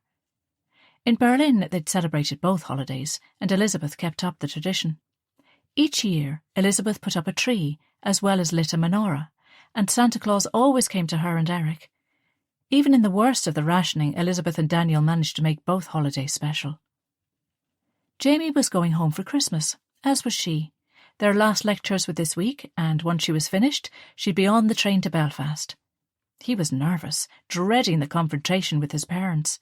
They'd still not responded to his letter, which was worrying him. Normally, her Christmas trip home filled her with anticipation of home-cooked meals, latkes and kugel, turkey and Christmas cake, warmth and love. But this Christmas she would miss Jamie, who would be all the way down in Kerry, as far from her as it was possible to be. Adding to her lack of enthusiasm was the thought of seeing Viola and David. It was impossible to avoid anyone in Ballycreggan, and so she'd have to face them. It annoyed her that she was the one dreading it, as she'd done nothing wrong, but she hated the awkwardness it was sure to bring. She stamped her feet on the ground outside the College of Surgeons. It was bitingly cold, and she thought about the fish and chips and big mugs of tea at Beshoff's. The twinkling lights of the Shelburne were visible through the corner of the park, and they were very inviting, but the fancy hotel was outside their budget. Besides, Jamie wasn't allowed to socialise there because he was staff. She could see her breath as she waited, and she wrapped the bright yellow scarf Elizabeth had knit for her tighter around her neck. She wore her royal blue warm winter coat, an old one of Elizabeth's left in the house from her childhood, but it fit Liesl like a glove. It was a colourful outfit, and it turned heads. Jamie had told her she looked like a beautiful parakeet when he saw her with the coat and scarf, topped off with a yellow berry to match her scarf. She could hear the movement inside. Like Trinity, the lectures began and ended on the hour, so it was time for the old university to spill its students out into the night air, their heads full of scientific facts and figures. She saw Jamie before he saw her. He towered over his fellow students, and his dark red hair that he'd kept long at her request, even after the play, made him stand out in any crowd. She thought he was gorgeous, and she knew other girls did too. As she was about to call him, she saw him shake hands with a man waiting on the other side of the door from where she was. He'd never mentioned he was meeting anyone. Soon they were deep in conversation, and it looked serious. As the man spoke, Jamie bowed his head. They started to walk in the opposite direction, and she wondered if she should let them at it. Clearly the conversation was important. But something about Jamie's body language worried her. Was the man bringing bad news? She decided just to check he was all right and then be on her way. She ran after them and tapped Jamie on the shoulder from behind. He turned and saw her, and there was a slight hesitation, something reticent about the split-second delay before he acknowledged her. It was only then that she realised the other man was dressed in a black suit, black shirt, and a white Roman collar. In his black overcoat and trilby, the priest had a forbidding effect. "Liesl, I didn't know you were going to be here." Jamie smiled, but didn't give her his usual warm hug, and kiss, if he could get away with it. "I thought I was to pick you up." "I finished early. I thought it'd surprise you." She stood by his side, waiting for an introduction. "Ah, right, great." But his tone didn't suggest he was delighted. "So, Liesl, this is my brother, Father Brendan Gallagher. Father Brendan, this is Liesl Bannon." Jamie's smile as he made the introductions lacked its usual warmth and merriment. Liesl stuck out her hand, trying not to betray her hurt that she wasn't introduced as his girlfriend. "A pleasure to meet you," she said with a smile. "It must be a lovely surprise to see your brother." The priest cast a look at Jamie she couldn't read. This visit was arranged, so not a surprise. Chapter 5. Jamie's brother shook her hand, and his skin felt cold and dry. Liesl wished the ground would open and swallow her. Why hadn't Jamie told her his brother was visiting, and why hadn't he said she was his girlfriend? Was he ashamed of her? The priest nodded, but didn't smile. He looked like Jamie in some ways, the same square jaw and tall frame, but he was thinner and his eyes were grey. "What manner of name is Liesl?" he asked directly. She glanced at Jamie, who looked helpless. "It's German." "I see," the priest replied, his tone leaving no doubt how distasteful he found that information. "So, will we go for a cup of tea?" Jamie seemed less confident than usual. He was clearly very uncomfortable with the situation. Liesl felt very much in the way. "No, I'll go back to my halls. I'm freezing anyway and need to get warm and drop off my books. I'll see you, Jamie." She gave him a brief smile to take the edge of her abrupt departure, then turned to his brother. "Nice to meet you, Brendan." "Are you not a UCD student?" Brendan asked, and Liesl couldn't ignore the imperious tone in his voice, which was ridiculous in someone only a few years older. "No, I go to Trinity," Liesl said, her hackles rising. She could sense the animosity from him. Father O'Toole back in Ballycregan was a lovely man. He was great friends with Reverend Parks, the Protestant vicar, and Rabbi Frank from the farm made up the trio. The three men were often seen chatting or enjoying a cup of tea at Maisie McGovern's tea rooms, recently opened in Ballycregan. Father O'Toole was the only priest she'd met, but she'd read enough about the Catholic position on Jews to know that he was not the norm. "So are you a Protestant, then?" Brendan asked directly. He might as well have asked if she was a murderer. Who did he think he was? "No, I'm not. I'm Jewish," Liesl answered, casting a glance at Jamie, who was examining the pavement. "Look, I have to go." She started to walk away, but Jamie called after her. "I'll see you, Liesl." She didn't answer. All the way home she fought the tears. How could Jamie have behaved like that, pretended to that horrible priest that she and he weren't close, and allowed him to speak to her like that? She felt so let down. She thought Jamie would always defend her, that he was on her side, but she was wrong. She was recounting the extraordinary encounter to Abigail when she heard the doorbell ring. It was Jamie. Each of the girls in halls had their own ring that they gave to their visitors, saving people constantly opening the door for others' visitors. Hers was 3 short rings and 1 long one. "Will I go down?" Abigail asked. Liesl sighed. "No, thanks though." She gave her friend a small smile. As the hours had worn on since the unpleasant encounter, she became more and more disappointed in Jamie. If he hadn't the guts to stand up for her, was he even worth bothering with? She took her coat and scarf from the hall stand and went downstairs. They needed to talk, and the woman's residence was like a cornfield, full of ears, so they would have to find somewhere to speak in private. She opened the door. He stood there, his face flushed from the icy wind, his hands buried deep in his coat pockets. "Hi, Liesl." He gave her his crooked smile, and for the first time since they'd met, it didn't give her butterflies. "What do you want?" she asked, standing in the doorway, her coat over her arm. The smile was gone, and he looked miserable. "Could we go for that cup of tea now? Or a drink, if you like?" She refused to melt at his boyish charm. He was a pioneer of total abstinence, meaning that he didn't drink alcohol. It was something to do with a pledge he'd taken when he made his confirmation, but she did. Not to excess, but she liked a glass of wine now and again. He always teased her about it. "Now that your precious brother is gone, I'm suddenly good enough again, is that it?" "What? Of course not. I mean, you are good enough. Always." Jamie was flustered. "He was so rude. Why didn't you tell him I'm your girlfriend?" "Look, Liesl, I'm sorry, all right? Father Brendan was sent by my parents after getting my letter. I didn't tell him about you, and I didn't want you to meet him because I knew how he'd be. My family would only want to blame someone for me leaving college, and I didn't want it to be you." "Jamie," she had to ask him the question that had been plaguing her all evening, "are you ashamed of me?" "No, of course I'm not. You're amazing, funny and clever and beautiful, and you're so brave and confident. His voice was filled with pain. Just what? She prompted. Look, you say I can't understand your background, Berlin and the Jews and all of that, and you're right, but you can't understand mine either. That's nonsense. I grew up in an Irish village. I understand perfectly. She was indignant. But you don't understand. You grew up in Northern Ireland, Britain essentially, and in a community of all sorts of people, so everyone knew people who were different and they got along and all the rest of it. I grew up in Kerry. There was one Protestant family that had a big house about 6 miles from us, and we knew them to say hello to, but that was it. You were the first Jew I ever met. I know up here in Dublin it feels all cosmopolitan and there are people here from all over the world, but where I come from, it's not like that. They are wary of change or anything different. So, of course, I'm not ashamed of you. I'm the proudest man in Dublin walking around with you on my arm, but they just need a bit of time to get used to... His voice trailed off.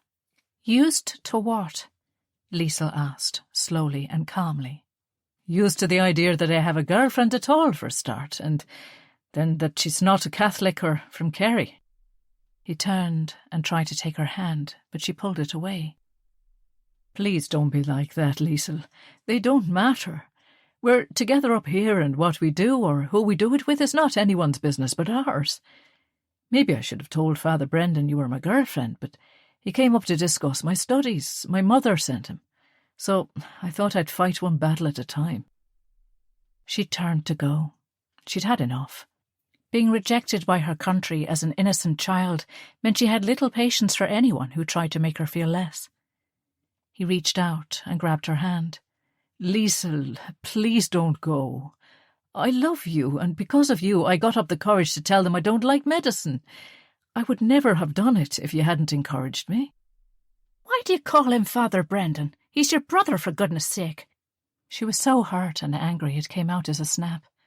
Everyone does, even Mam and Dad. It's like a respect thing.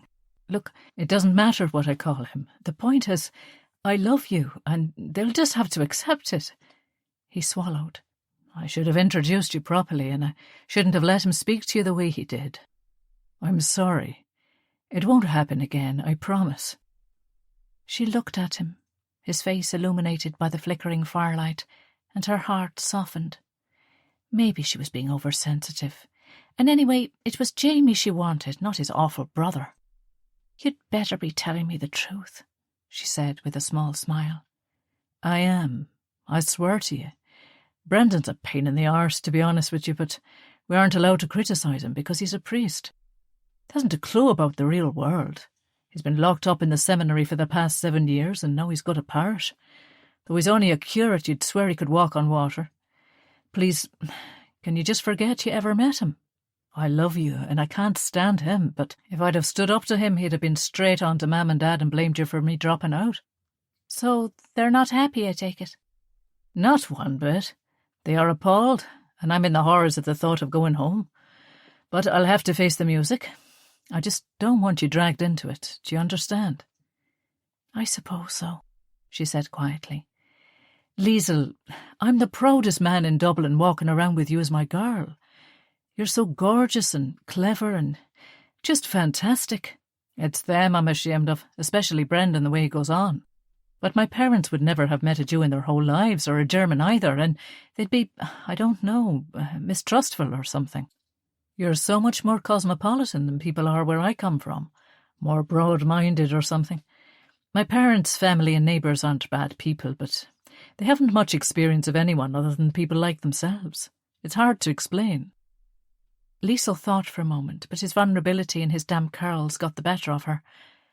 All right, let's have that drink, she said, then wrapped herself up warmly before following him out into the night. In the pub, she told him about the invitation to Germany. When she finished talking, he gave a low whistle. That's amazing, Liesl. Wow. Really, it's incredible to be invited. I'm so proud of you, and it's well deserved. Congratulations. He gave her a squeeze. When do you go? Well, that's the thing. I don't know if I should. I remember Berlin well. I was 10, so my memories of our neighbourhood, my school, our apartment, the synagogue we went to, are very clear.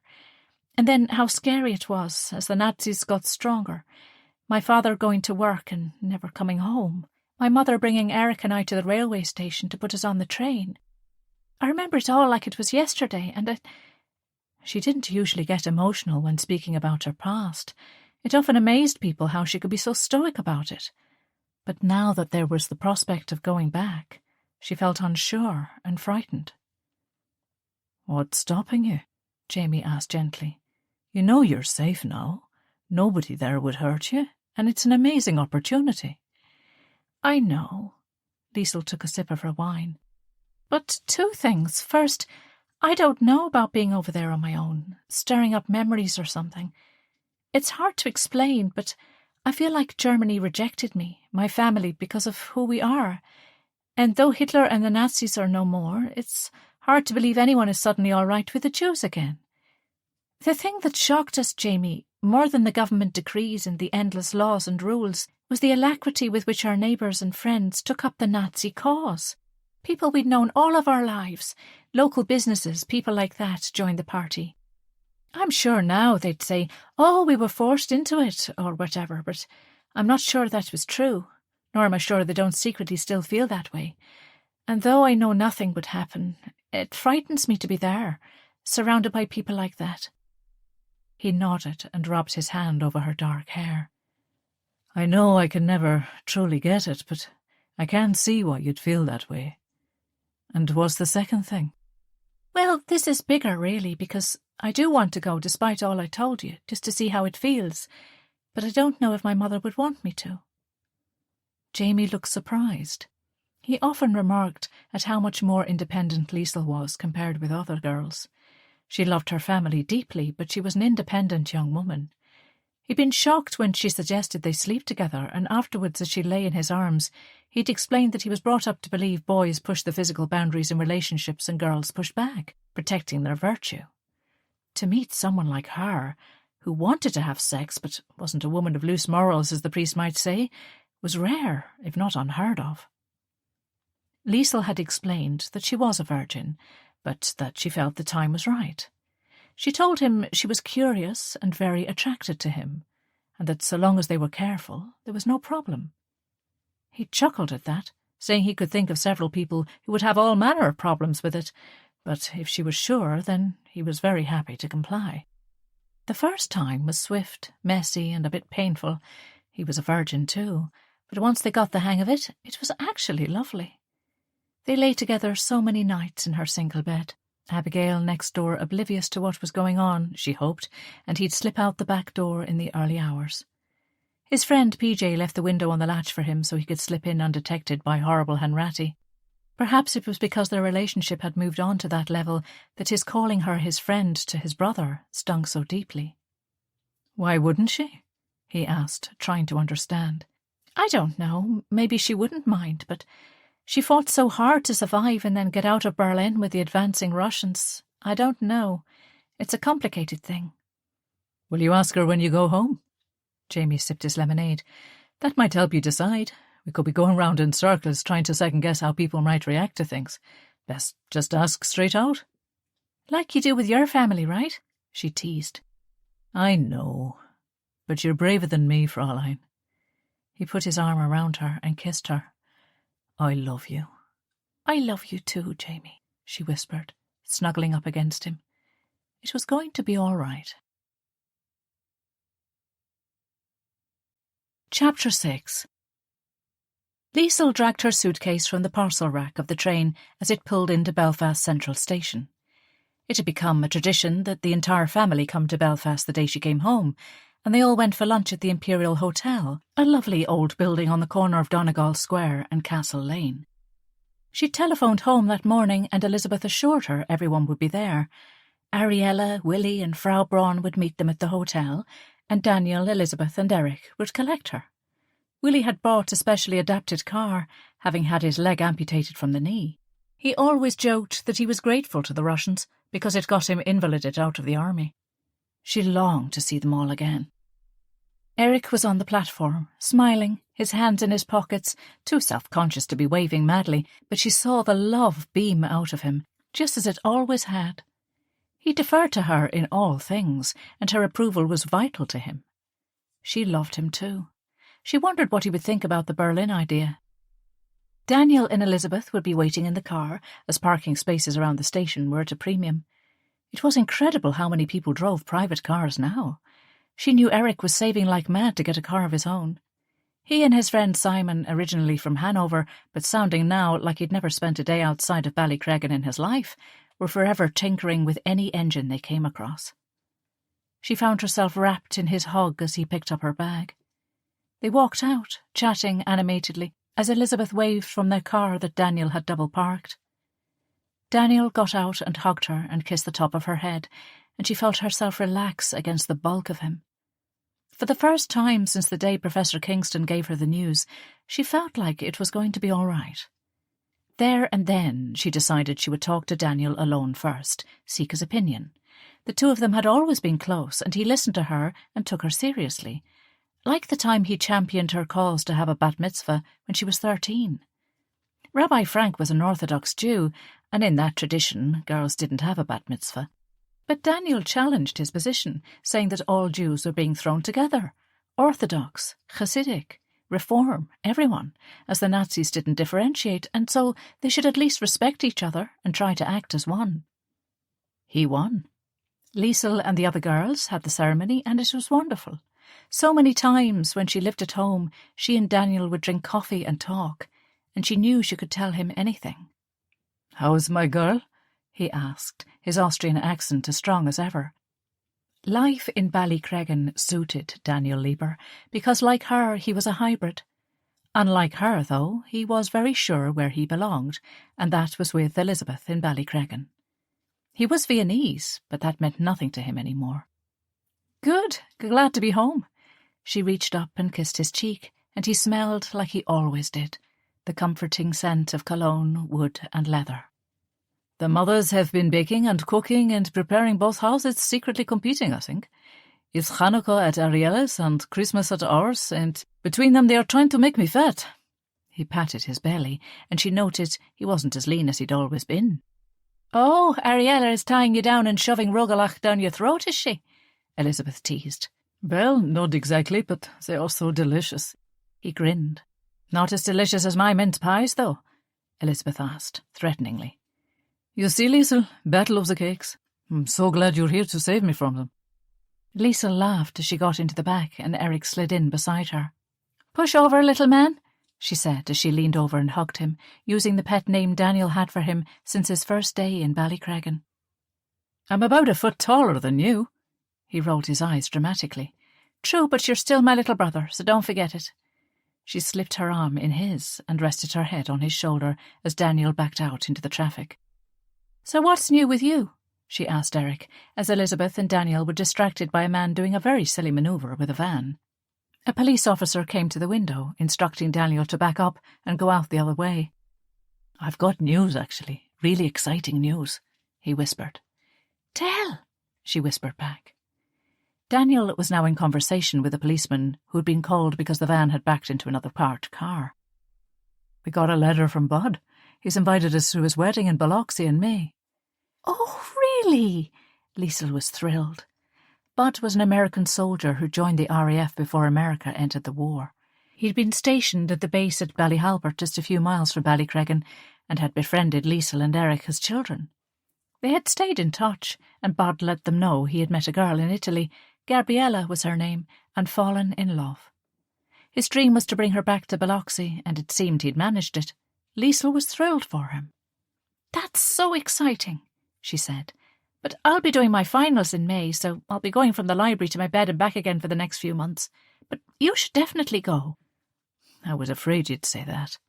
Erich looked disappointed. "But you'll have a great time, and you can take pictures and tell me all about it," she reassured him. "Well, if you're sure you can't go, I'll have to go alone. I'm going to save up. I know Mutti would pay for me, or Elizabeth and Daniel, but I want to pay my own way. Just imagine it, Liesl. Me in America." She chuckled. "Just don't come back talking like a Yank now, you hear?"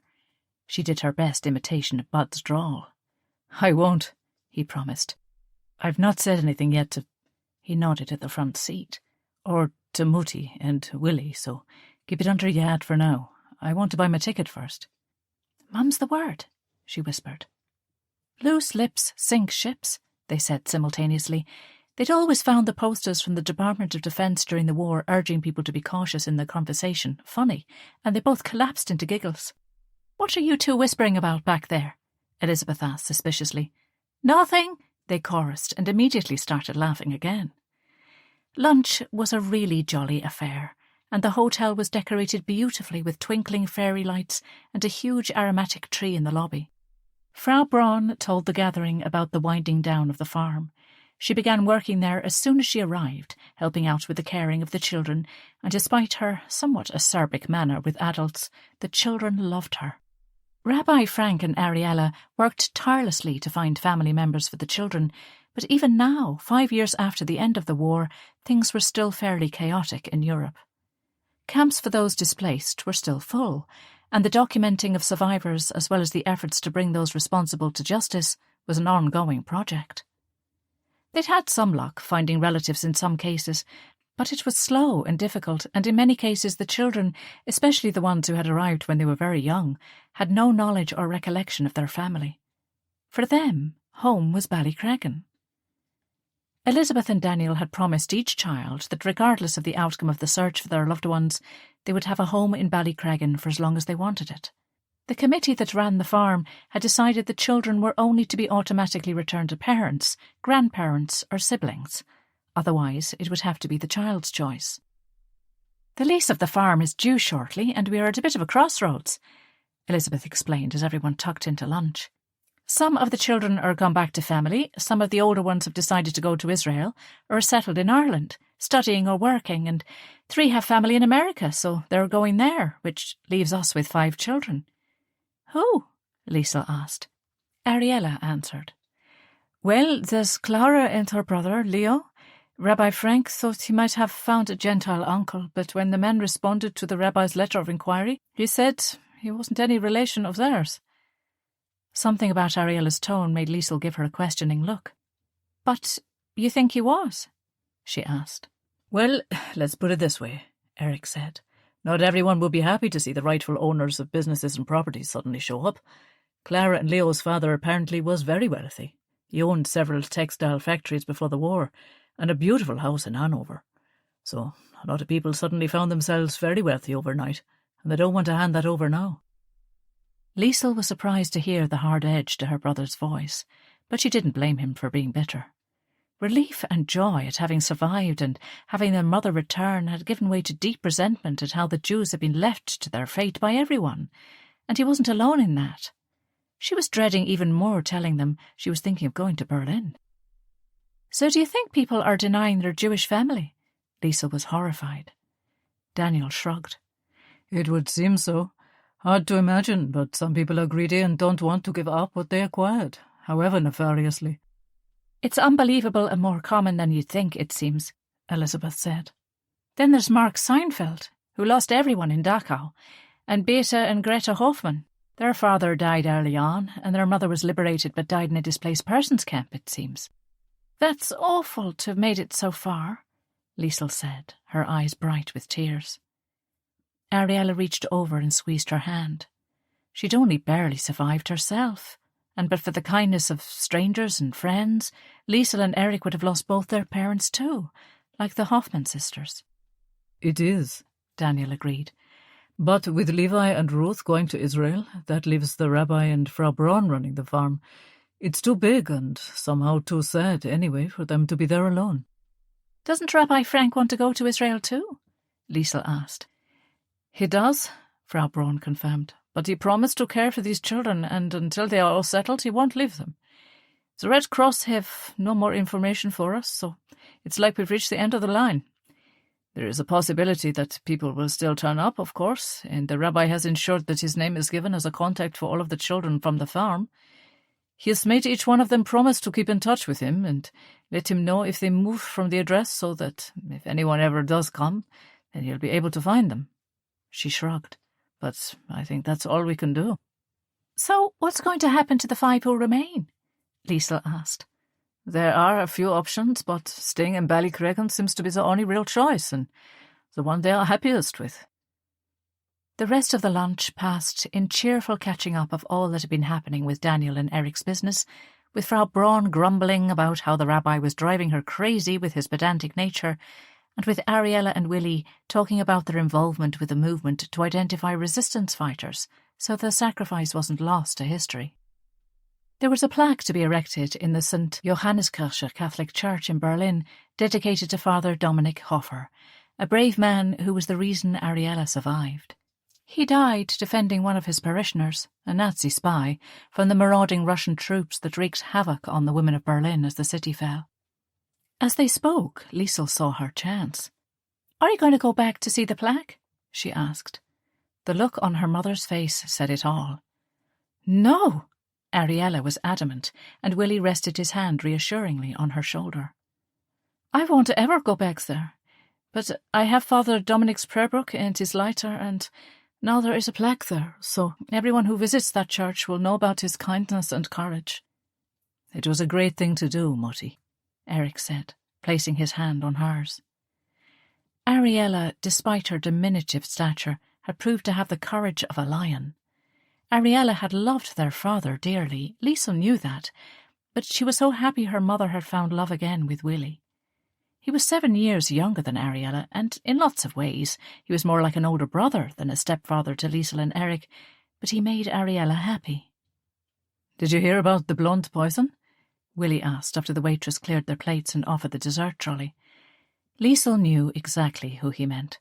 Stella Kubler, a Jew-turned-Jew catcher, had betrayed many submerged Jews to the Nazis. Ariella had been convinced the woman knew of her whereabouts when she was in Berlin and lived in terror of her. "No, I didn't," Liesl answered. "The Russians got her. She got 10 years, though I doubt she'll survive a Russian prison. Siberia isn't for everyone." He smiled, then chose a trifle. "Fingers crossed," Erich said darkly. Liesl sat quietly.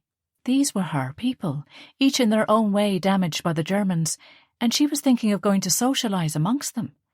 She felt dishonest and ashamed. Would her papa be proud of her now? She doubted it. Chapter 7. Early Christmas Eve morning, Liesl woke to the familiar sound of Daniel brewing his coffee. Elizabeth liked to lie in on the school holidays, but Daniel had been an early bird all his life. Erich had stayed at their mother's house the previous night, as he and Willie were going out early. Tonight was the final night of Hanukkah, the Shamash. The last candle of the menorah would be lit in the synagogue, and Rabbi Frank had invited anyone from Ballycregan who wanted to come for a little celebration at which traditional Jewish food would be served. Erich and Willie were going to help set everything up. Daniel had relinquished his role as general caretaker of the farm when he started his own business, and Willie slotted into the position. It gave him a purpose. He'd followed Ariella to Ireland, but once there, he would have been at a bit of a loss were it not for the farm. Initially, people were mistrustful, as he was a German. Though everyone knew Ariella was Jewish, Willie and his mother were not, and in the eyes of many, they were perpetrators of the bloody carnage. Liesl wondered, as she lay cosy and warm under the blankets, if Willie would ever tell anyone the truth, that he was in fact Jewish, that Frau Braun was not his birth mother, and that his father, Hubert Braun, was a deplorable man who had had an affair with a Jewish woman, and Willie was the result. Frau Braun, Hubert's long-suffering wife, took the child on as her own, being unable to conceive herself, and she and Willie shared a bond of love that equalled any mother and son related by blood. Willie and Ariella had confided in Liesl, Erich, Elizabeth and Daniel, but chose to keep the information in the family, which Liesl assumed was to protect the woman Willie saw as his mother. Instead, they vindicated their German nationality by both of them throwing themselves wholeheartedly into helping the children on the farm. Reluctantly, Liesl threw back the blankets and got out of bed. The wool rug on the floor mitigated against the stone cold of the early morning. She pulled on her woolen dressing gown and put her feet in the warm, fur-lined slippers Erich had bought her for her birthday. As she crept into the kitchen, she saw her stepfather's broad back as he busied himself with his coffee. "Can you spare one for me?" she asked quietly. He spun round and beamed. "Just like the old days, eh?" He took another cup from the dresser. Except now I can have coffee every day and not 1 cup a week under cover of darkness. He chuckled. It's hard to believe rationing is still necessary, though, isn't it? Liesl said. Even in Dublin, some things are still very hard to get. Abigail's cousin sent some sweets from America in the post, and I could hardly remember the taste. It feels like forever since we've had sweets. I'd just love the petrol rationing to end. I'd live without the sugar, but it would be nice to take jobs further away. But I just can't get the fuel. Well, if the Conservatives get in next time, then you'll have your wish. They're working hard to end rationing, but Labour seem to think we need to keep going. Daniel nodded and sat at the kitchen table. You could be right. They chatted for a while about the political situation and the reconstruction of Europe. It's hard to imagine what it must be like there now, Daniel mused. I saw some pictures of Vienna recently, and I wouldn't recognize it. Do you think you'll ever go back? For a visit, I mean? Liesl asked. Then she sipped her coffee gratefully, her hands wrapped around the warm mug. Daniel reached into the pocket of his jacket, which was hanging on the back of her chair, and extracted 2 foil-wrapped chocolates. Bridie in the sweet shop got them for Daniel whenever she could, as he was always on hand to help with any job she needed doing. It was his only other indulgence. He gave her one and put his finger to his lips with a smile. It's Christmas. She grinned and unwrapped it, smelling the rich chocolatey aroma before nibbling it. No, he answered her question. I can't see the point. Vienna is so far in my past, sometimes I wonder if I ever really was Viennese at all. I miss the coffee and the chocolates and some aspects of the life I had, but that's all gone now. The Germans, the Allies, and then the Russians saw to that. Maybe one day it will be the beautiful city it once was, but it's for others to build now. He took a bite of his own chocolate, closing his eyes to savour the rare treat. No, home for me is Ballycreggan now, and this family. There's nothing back there for me, or for anyone really. Even the children from the farm, this is their home now. And some of them going back to people they don't know, to a country where they don't belong anymore. I don't know. If it were up to me, I'd keep them all here.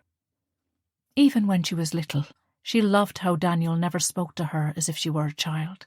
So are you going to tell me what's bothering you, or do I have to drag it out of you? His kind gaze met hers. Is it that obvious? She smiled sadly. Only to me. So what is it? Maybe I can help? I've been invited to participate in a debating competition. It's very prestigious, and they've asked me to represent Trinity.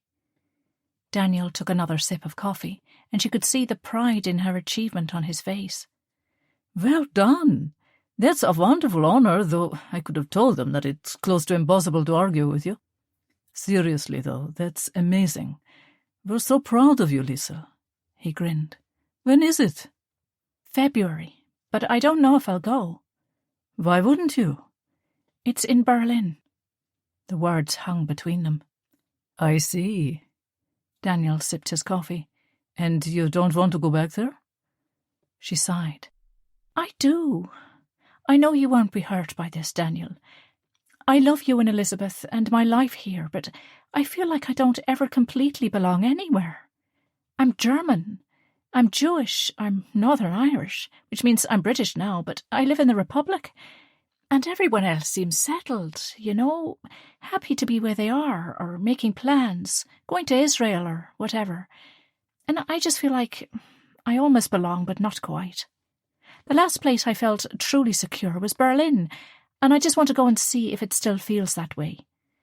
But I'm worried about Mutti. She had to fight so hard to get out of there, to get back to us. Would she be hurt if I just go back and pretend like everything is fine? This is the city that killed her husband, my father. She can't forgive them, and maybe I shouldn't either. Daniel smiled and took her hand. Liesl, your mother moved mountains to get back to you and Erich. I don't think we'll ever fully understand what she went through. Only Willi and Frau Brunn truly know, and that will bond them to the day they die. But she put you on that train to save you, so you could live your very best life. So she won't stop you doing the very thing she wanted for you. Of course she won't. He smiled. People get the wrong impression of your Mutti, you know. Because she's so tiny and looks like a little bird, people think she's fragile, but she's the toughest person I know. And she loves you and Erich fiercely. If you tell her you want to go there, she'll be happy for you. I know she will. Daniel pointed to the window where a plump robin had landed on the windowsill. Look. People say robins are the souls of those gone before, Liesl said, then stood and walked across the bright kitchen to the window where the robin sat, his tiny black eyes looking in. "Hello, Papa," she whispered. Daniel stood behind her, his large hand on her shoulder. "Do you think I should go?" she asked, turning to look up at him. I don't know that, but I just think you should decide and don't let fear, bitterness, or what anyone else thinks about it influence you. If you want to go, then go. If you don't, then stay home. But be true to yourself. I think I do. It's for 2 weeks, and there are lots of lectures and symposia as well as the debates. The theme is reconstruction and reconciliation. I'd get to use my German again and maybe meet some new people. She weighed it up in her mind. Speaking to Daniel always made things clearer. And what about this Jamie we keep hearing about? Is he a factor in the decision? Daniel asked. Liesl smiled. No, not really. He's happy for me. Fair enough. Be sure he treats you properly, or he'll have me to deal with, all right? He patted her shoulder. Now, I'd better get ready. Elizabeth has a list of jobs for me that will take me until June. He rolled his eyes in mock despair, but Liesl knew he adored Elizabeth and would do anything for her. Thanks, Daniel. She gave him a kiss on the cheek. For what? He asked. Just for always being there, she smiled. The days at home flew by in a haze of greetings and goodbyes. Christmas in Ballycreggan was such a lovely time, each house decorated with a sparkling tree and tinsel and paper chains strung everywhere. Daniel had arranged for a big tree to be placed in the village square, and all the local businesses had donated to light it up. There were menorahs, too, in several windows, as a friendly gesture to their Jewish neighbours, and a new tradition was the Christmas Hanukkah tea party in the parish hall, during which the bakers of the community did their best to ensure everyone gained £5. The smells of her childhood, cinnamon cookies and brown sugar latkes, intermingled deliciously with the traditional Irish fruitcakes and mince pies. The memory of the deprivation of the war years was fading, and there was a real sense of gratitude for the bounty they now enjoyed. Levi and Ruth were due to sail to New York later in the year to visit with some of Levi's family who had settled there, and then they were going to join a group who were booked to fly to Tel Aviv from New York. It was the adventure of a lifetime, and Lisa was really happy for them, but it did feel like the end of something. Ruth was Irish, and Levi had managed to get out of occupied Europe, and despite their taciturn manner, both were known to be grumpy. They had proved themselves to be loyal and loving to the children of the farm. Liesl only ran into David and Viola once, in Bridie's sweet shop, their favourite place in Ballycreggan since they were little. "Hello, Viola, David," she managed as she entered, only discovering they were inside once she'd closed the door behind her. Bridie had gone out the back to find something, so they were alone. "Oh, hello, Liesl." David flushed. "You're back for Christmas, I suppose?" "Well, yes. The university is closed for 2 weeks, so—" She wished she sounded more cool and sophisticated. Viola refused to meet her eye, and an awkward silence hung between them. "I hear you two are going to Israel," Liesl said, to break the tension. Yes, we're going to give it a try," David responded, and Liesl noticed him give Viola a nudge. "Well, I hope it works out well for you both. Good luck." Again there was silence, and she wished she could just leave, but she couldn't.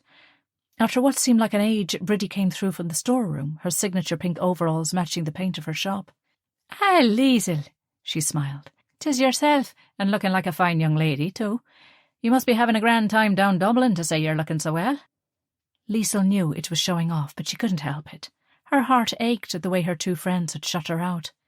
"Oh, I am, Bridie, thanks. I'm really enjoying it. And next month I'm going to Germany, representing Trinity in a debating competition, so I'm really looking forward to that." She knew she shouldn't go on, but she couldn't help it. "My boyfriend can't make it, unfortunately. He's studying for his College of Surgeon exams, but it should be wonderful." "Well, you mind yourself over there, do you hear me? There's all sorts of unexploded bombs and the devil knows what over there, so watch where you're walking." Bridie handed over whatever it was David had wanted from the storeroom and took his money. Viola and David left, and Bridie carried on, oblivious. "Will you tell Daniel that I've no chocolate this week, but maybe there might be a bit on Tuesday?" "I will." Liesl smiled sadly. "Don't you mind that pair," Bridie whispered conspiratorially. "I know they never said a blessed bit to you, and you and Viola were such good friends, but don't you give them one more thought. Do you hear me?" "I'm fine, Bridie, honestly. Thanks, though." Liesl knew Bridie had a soft spot for her, and felt bad that Liesl didn't know about David and Viola. But it didn't help that now, as well as sadness at being excluded from her friends' lives, she had the sympathy of the parish too. She bought some toffee. Abigail loved Bridie's homemade toffee, and Liesl had promised to bring some back. On a whim, she bought a little selection of sweets for Jamie as well. "Cheerio now, Liesl, and I'll see you next time you're home." Bridie waved as she left. Liesl walked up the street to her mother's house, a beautiful Georgian two-storied place on an incline at the opposite end of the village from Elizabeth and Daniel's. Ariella had green fingers, and so the house was covered with a variegated ivy creeper, and in the summer that was supplemented by a ruby-red Virginia creeper. Pots of evergreen miniature conifers lined the little driveway, and Willie had strung some fairy lights in the copper beech tree in the garden. Ariella's house was very different from the apartment in Berlin, what with all its big windows and clean lines, but it was so beautiful. Decorated inside in pinks and aqua, with china ornaments and chintz fabrics, it reminded Liesl of a full-sized doll's house. Willie teased Ariella about all the cushions and tea sets she bought for the house, but the joking was gentle and good-natured, and after all her mother had endured, she deserved every ounce of comfort her home afforded her. Liesl walked up to the house, rehearsing what she would say. It had been childish of her to mention Germany and Jamie in front of David and Viola, but she didn't want them to see her as pathetic. And now that the word was out, she'd have to have the conversation with her mother. She was due to go back to Trinity the next day, and she'd still not found the right time. There were always people about, but she had to admit she was putting it off. Daniel was probably right, but what if he wasn't?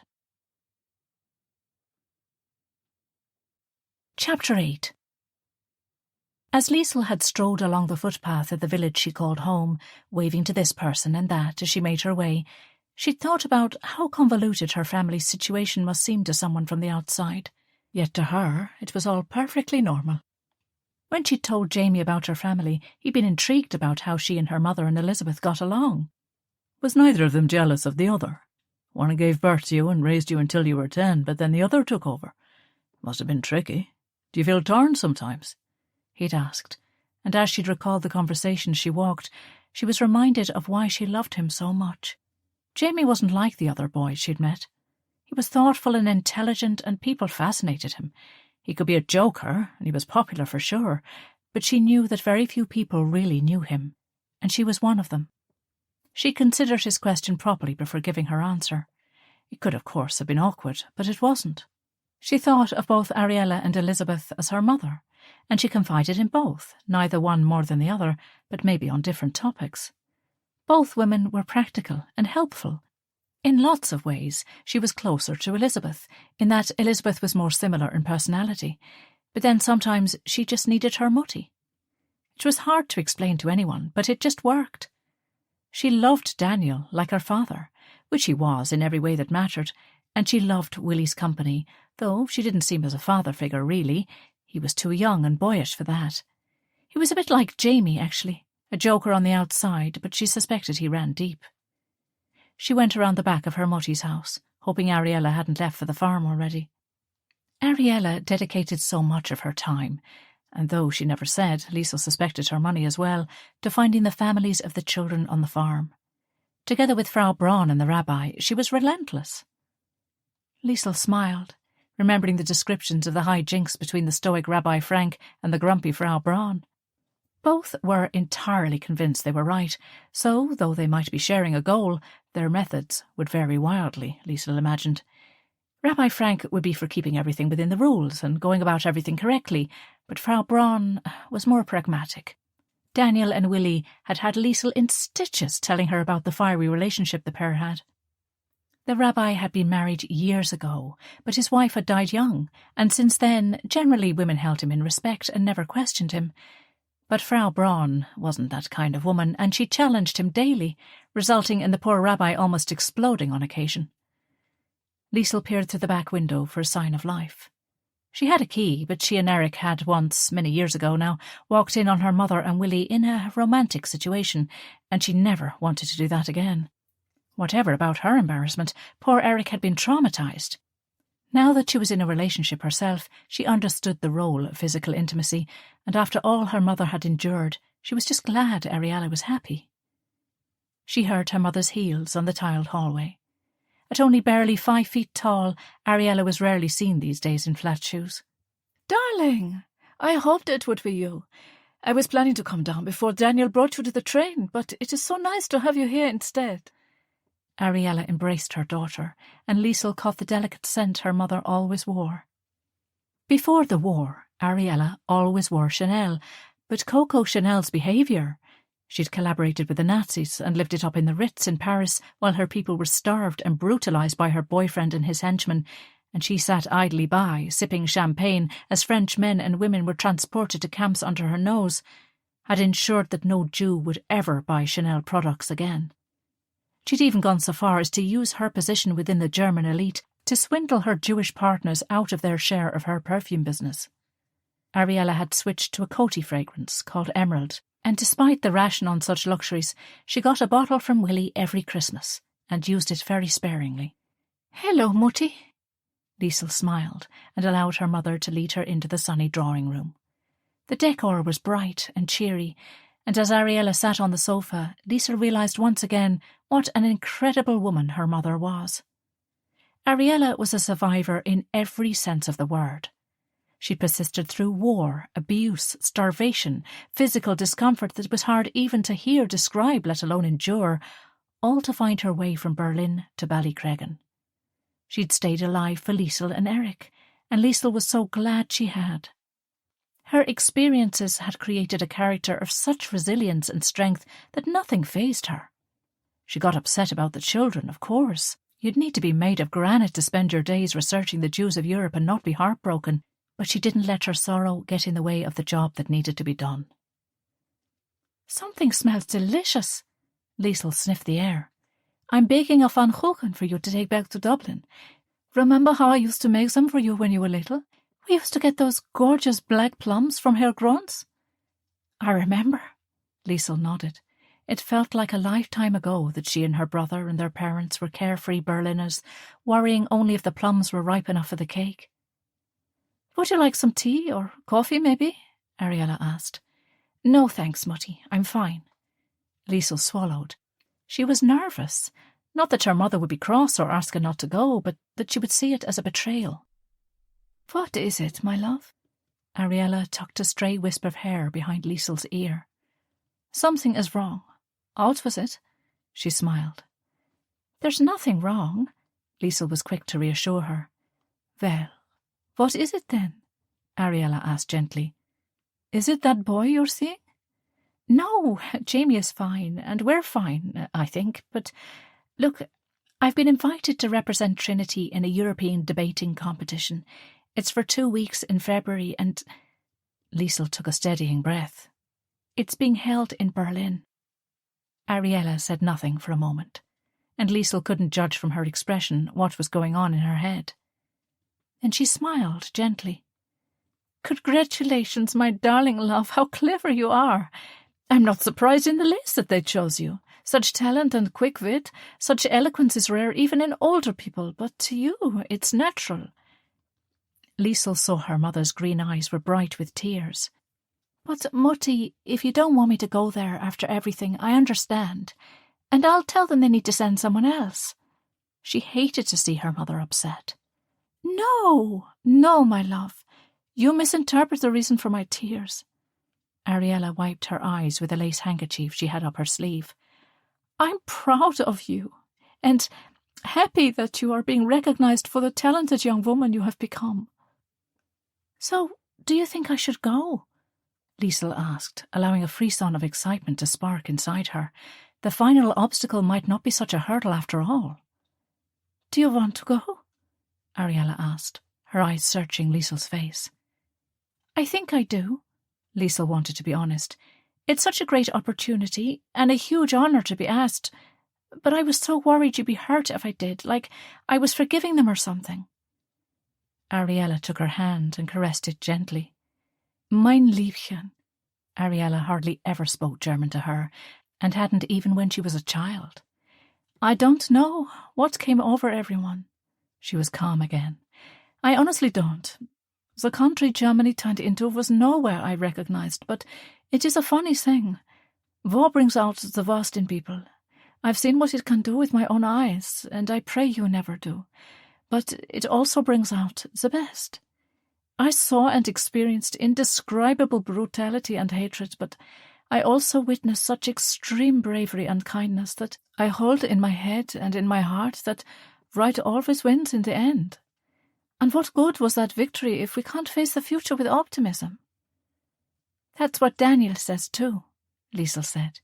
"He is a wise man, Daniel Lieber. Listen to him." Ariella tipped Liesl's chin upwards to look into her daughter's eyes. "Go, my love, and spread your wings. Have adventures.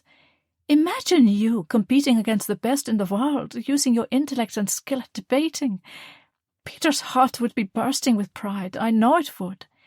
So, if you want to go to Berlin, then that's exactly what you should do, my darling. It's what I want, and it's what your papa would have wanted." "Thank you, Mutti. I'm so relieved." Liesl stood to go. "I wish I had longer, but the train is at 2 and I need to go." "Of course. Let me wrap the Pfannkuchen for you." Ariella went to the kitchen and called back. "How is Jamie, by the way?" "He's fine. He's really pleased for me. I'll bring him up next time so you can all meet him." Liesl accepted the pie and kissed her mother goodbye. Ariella embraced her and then said, "Wait, I have something else for you." She disappeared upstairs, returning a moment later with a small brown paper bag. She handed it to Liesl, who opened it, looked inside and extracted a box. Liesl flushed and shoved the box back in the bag. "Mutti, She was mortified. "Darling, you are a young woman in love, and I don't know if you and this Jamie are intimately involved. Perhaps you are, or maybe not. It's not my business. But Willy went to London to meet some former resistors recently, and I asked him to buy those. I doubt Mrs. White in the chemist has ever heard of Durex, and she'd need to be stretchered out if you tried to explain." "Mutti, Willy knows these are for me?" Liesl was aghast. Jamie had explained that the sale of contraceptives was illegal in the Republic, and so they'd been careful, but there was always a risk. "No, of course not. I might look old, but I'm not that ancient yet that I couldn't get pregnant, and I have no desire to have any more children, so—" She smiled. "He won't miss that packet." "But, Mutti— Oh, no, Liesl stopped. Her mother was 1 in a million. Most of her friends' mothers would be horrified at their unmarried daughters having sex, but Ariella was disconcerted for her protection. "You only get one life, my love. Live it. You only have one body. Enjoy it. But be careful with your body, your head and your heart." She took the paper bag and tucked it in the bottom of Liesl's brown leather handbag. Chapter 9. "It's an ill wind, Fräulein," Jamie chuckled. "God rest Mrs. Henretti Senior." Liesl lay on his chest, their hearts beating in unison as the light film of sweat settled on her skin. Henrietta Hanratty's mother had passed away in County Mayo, and once everyone in the boarding house got over the shock that someone as advanced in years as horrible Hanratty's mother was still living, they settled into a joyous few days of freedom. She managed to bully the rest of the lads into finding alternative accommodation for the duration of her absence, but because Jamie was unfailingly charming, she allowed him to stay to take care of the place. Without her sour surveillance, it was actually a lovely place, and Jamie and Liesl were enjoying playing house. It was so nice to wake up together and snuggle or make love again, and nobody was creeping about in their bare feet trying to get out before anyone saw them. It was Saturday, so no lectures, and Liesl had even agreed to take a day off from her preparations for the debating competition in Germany. She was as ready as she'd ever be. She had her research done, and her speeches were outlined perfectly. It didn't do to learn things off by heart, as the debater needed to go with the flow of the arguments in rebuttal, but she had all she needed at her fingertips. The motions were all on the subject of reconstruction, international relations and diplomacy, and she was nervous but very excited. The plans were all in place. She would take the ferry to England next weekend, then catch another to France, and then take a train all the way to Berlin. She was to travel alone, but Professor Kingston assured her that there was a meet-and-greet function arranged for the first night, during which she would meet her fellow delegates and the competition organisers. She was going to stay on campus in the women's accommodation, and she had been assured that everything was taken care of. Since she'd come back after Christmas, things with Jamie were wonderful. He'd missed her over the holidays and showered her with affection and compliments. The girls in her halls loved him too. He was kind of famous around campus at UCD, and she had to admit walking around Dublin with the gorgeous Jamie Gallagher on her arm gave her a surge of pride and pleasure. Apparently, the conversation with his parents had been a disaster, with them extracting a promise that he would finish out the year and they would talk in the summer. Jamie seemed to think they would let him give up then, but something about the tone of their conversation, even relayed second-hand through him, told her they had no such intention. Erich had come down for a night the previous week, and they'd all gone out with the gang from college, which was great fun. Jamie's group of boys had blended with the girls she was friendly with, so there was always a gang to socialise with. Erich and Jamie continued to really hit it off too, which was lovely to see. Liesl teased her brother that it was Jamie he was coming to visit, not her, as the pair blathered on for hours about football. Upon arriving home, Erich wrote her a jokey letter telling her that Jamie was the best she was ever likely to get and she should cling on to him. "And what am I to do here all on my own for 2 long weeks in the depths of winter, Fräulein?" Jamie nuzzled her neck. "How will I survive?" Liesl rolled away and giggled. "Oh, here's a novel idea. How about a bit of study? If you really intend to do this year's exams as you promised your parents, you might as well do well. It will be something to bargain with if you change courses." Jamie rolled onto his back and groaned. "I hate it, Liesl. You know I do. It's actual torture. Ventricles and arteries and lymphatic drainage. I'm only interested in one body, and that is my gorgeous girlfriend's." He snuggled up to her and began kissing her neck, but as she gave herself over to the waves of pleasure, they were startled by a loud knocking on the front door.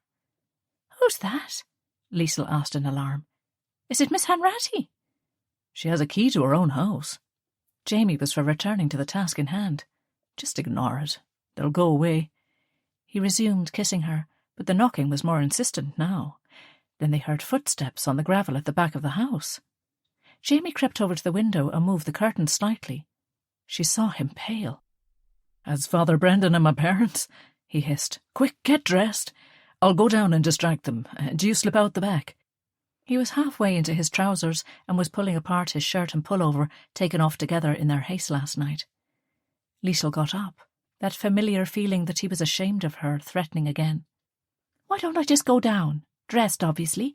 It's 11 a.m, so they needn't know I spend the night, and you can introduce me properly. This seems so silly and juvenile, skulking around like this. We're grown adults, Jamie." She dressed as she spoke, but her eyes never left his face. Look, now would not be the right time, Liesl. Trust me. Just slip out. I'll call to you later." Without another word, he left, and she heard him open the front door. With a heavy heart, she gathered her belongings and tried to fix her hair before opening the bedroom door and going onto the landing of the large and sprawling house. The voices were wafting up. A woman, she assumed his mother, was admonishing him. "This is just ridiculous, Jamie. You're lounging about in bed in the middle of the day when your examinations is round the corner." Her accent was very country, so it was hard to catch every word, but she was speaking to Jamie like he was a little boy. "Your father and I had to make sacrifices to pay for this fine education, and what are you doing? Frittering it away. My poor brother is putting off retiring, as you well know, keeping the practice for you. He's getting on, and he doesn't have time for you to be repeating exams. He needs you down there running the practice fully qualified." Her indignation was reaching a crescendo. "Ma'am, if you just—" Jamie started, but now 2 men's voices cut across him. "Do not interrupt, mammy," they said in unison. "James Gallagher." She was off again.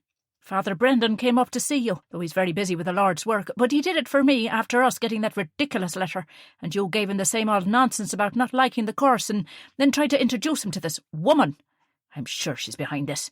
Is she trying to lead you away from your studies, from your faith? Is that it?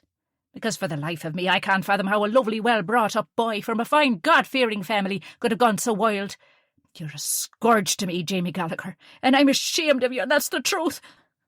This ended with a dramatic sob, and Liesl rolled her eyes. This was pathetic. Jamie was supposed to be a man, but he was allowing himself to be bullied by that harridan. She was so hurt and disappointed. She crept along the corridor as quietly as she could, holding her shoes in one hand, her bag and coat in the other, and began the descent. The polished mahogany stairs to the second floor split halfway down on a landing, one side going to where the Gallagher family were, the other leading out the back via the kitchen. "You need to do the first Fridays and go to confession for flouting the commandments and not honouring your father and mother, James Gallagher. In fact, Father Brendan will hear your confession now, this minute." Liesl stumbled and dropped her bag, which she'd left open in her haste to depart. A bottle of perfume, a lipstick, her toothbrush, and some spare underwear spilled out onto the polished bare wooden treads, and suddenly she realised the party had come to the bottom of the stairs, alerted by the noise of her falling belongings. She stood on the landing, rooted to the spot, blushing furiously. "It's her, Mammy. That's the Joe he was with the night I met him." The young priest, now dressed in a long soutane down to his ankles, pointed accusingly at Liesl. "Are you telling me?" Jamie's mother was dumbstruck, and the group stood in a tableau. Liesl fought the urge to giggle. She was terrified, but there was something so incongruous about the whole situation. It was like a scene from a French farce. Jamie's mother rounded on him. "You promised us. You swore blind that Jewess had nothing to do with you. You said you barely knew her. How could you lie straight to her faces like that?" Mrs. Gallagher was red-haired like her son, but short and stout. She wore a headscarf rather than a hat and a sensible brown overcoat. Her eyes were like Jamie's, though. Liesl recognised the sea-green eyes that she'd fallen for. Beside Mrs. Gallagher stood a tall, broad, balding man, clenching his fists into balls by his sides, his face puce. Liesl decided she'd better take control of the situation and forced herself to walk down to where the tableau stood fuming. "Good morning, Mrs. Gallagher, Mr. Gallagher, Father Brendan." She tried to look as dignified as she could, ignoring her belongings on the stairs as she walked down. "My name is Liesl Bannon, and I'm Jamie's girlfriend. It's nice to finally meet you. He talks about his family often." She held her hand out to shake theirs, but the trio stood and simply stared. "Did you sleep here?" Brendan demanded, then pointed at Jamie. "With him?" Liesl tried not to blush, and her eyes frantically sought Jamie's, but he was staring at the floor. "I did," she said, her head high, praying they couldn't hear the frantic beating of her heart. "But we are—" Jamie's mother stepped forward then, her face only inches from Liesl's neck, as the woman was easily 6 inches shorter, even with Liesl in her stockinged feet. "You dirty Jewish Jezebel!" She was seething and spat each word. "I know you're behind the fall of my child, but you may get your filthy heathen claws out of him. Do you hear me?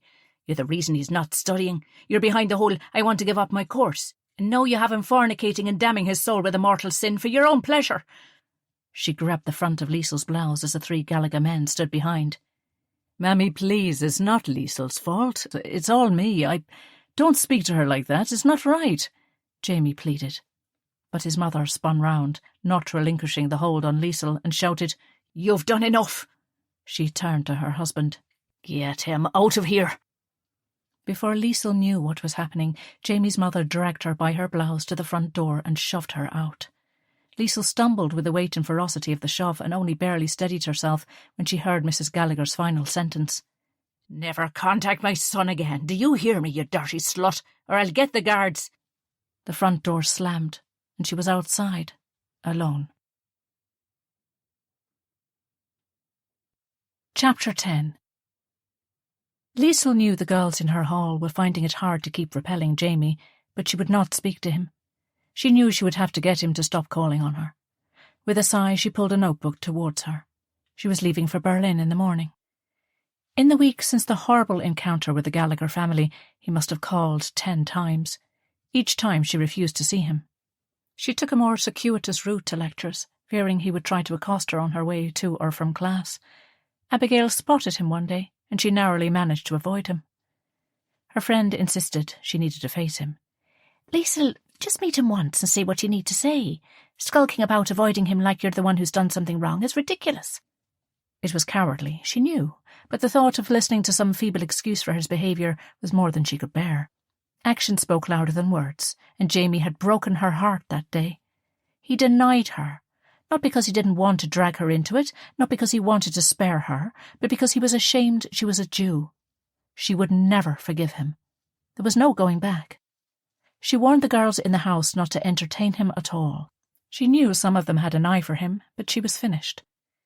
But Abigail was right. He wouldn't stop. She'd have to finish it properly. She wouldn't meet him. She was afraid she'd crack as she was so lonely and sad, so a letter would have to do.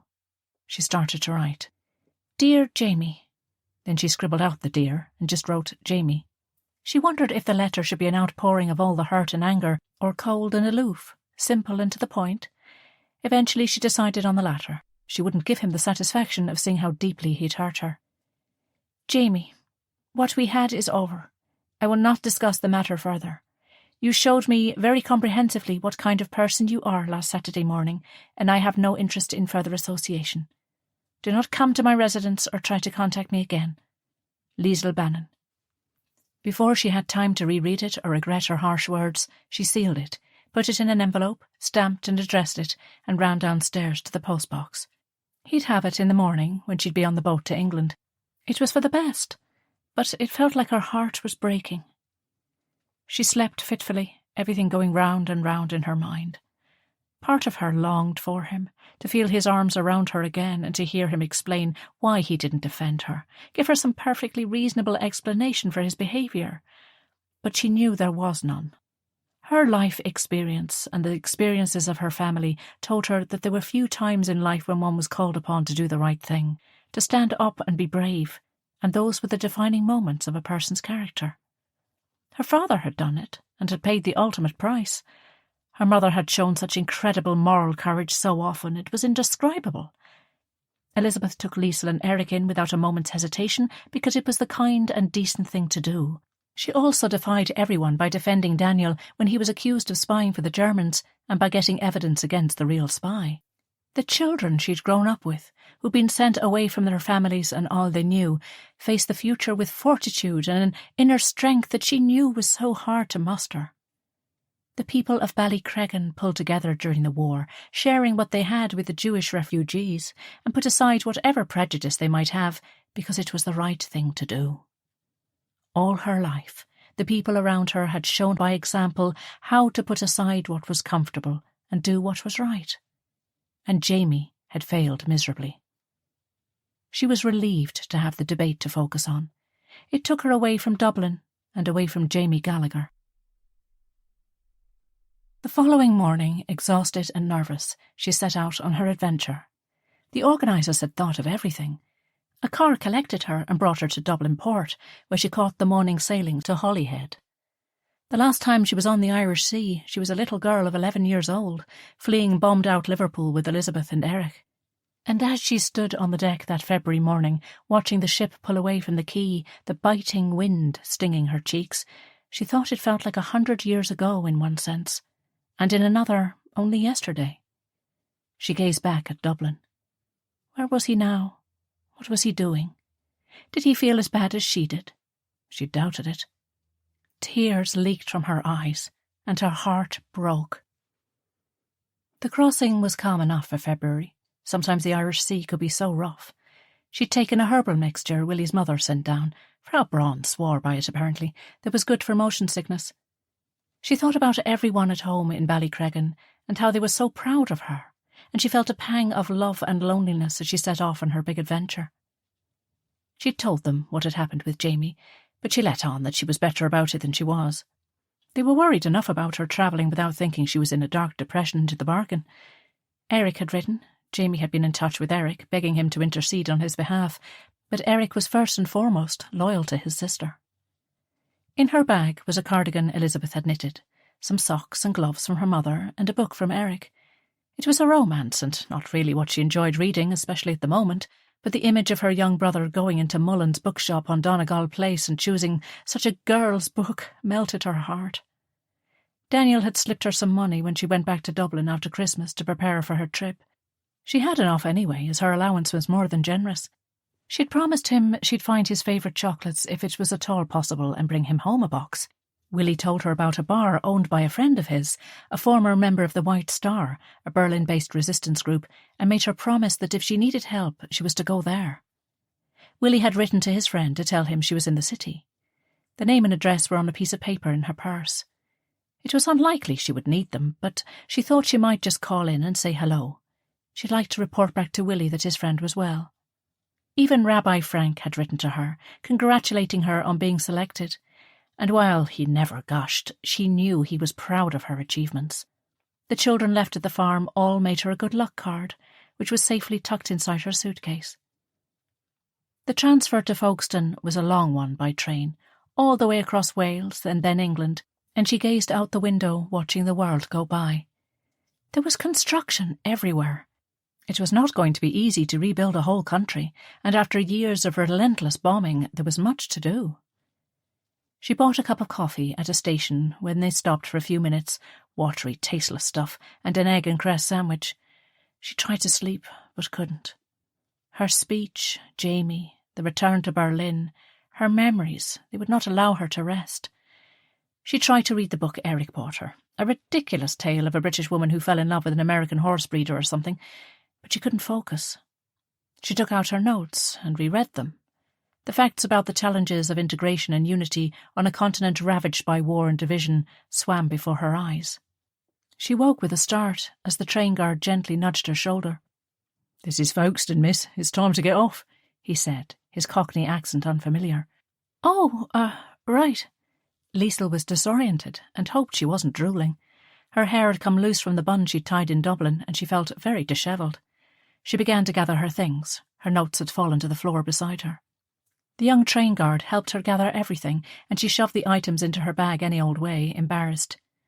"There's a ladies' powder room on the platform if you need it," the lad said, and instantly flushed with embarrassment. "Not that you do, or even if you do, I don't mind if—" He stopped talking abruptly as an older, more heavy-set man in a uniform appeared. "Johnny, please attend to your duties," the man snapped. He nodded at Liesl, but didn't smile. "I better go," the young man said, apologetically, handing her the last of her notes.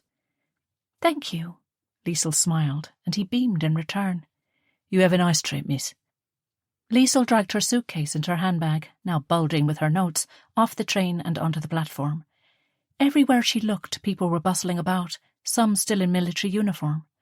The vast majority of people who served during the war had been returned to Civvy Street, as it was called, dressed in the D-mob suit, a free set of clothes provided by the authorities, and have returned to life as butchers and teachers. The return to some version of normality was hardest on the women, something she would reference in her speech if she could. They'd served in the munitions factories, on the farms and in the services, and now they were expected to toddle back to the kitchen and take care of the family as if they'd never done anything at all. It wasn't fair to give women a taste of independence, of autonomy, and then snatch it away. The social unrest, too, was palpable, and the rate of divorce was exceptionally high. Men and women were forced back into living together after years apart. They were different people after the war, and it was no surprise to Liesl that things were often not working out. Men were constantly grumbling about how assertive their wives had become. That made her smile. She went to the powder room and washed her face and hands, and took the bun out of her hair. She brushed it and pinned it up again, applied a little lipstick, and perched her jaunty little black hat with its birdcage netting back on her head. The powder blue suit was one Elizabeth had altered for her. New clothes was still hard to come by, so they were forever recycling things, but she felt very smart in her tight-fitting skirt and jacket, under which she wore a new silk blouse she'd splashed out on in Dublin. The ferry to France was due to sail shortly, so she gave the officer in charge her ticket and walked up the gangway. She was tired and was pleasantly surprised to discover a cabin had been booked for her. She let herself into the little room that contained 2 bunks and a sink, and after removing her hat, shoes and jacket, gratefully lay down. Chapter 11.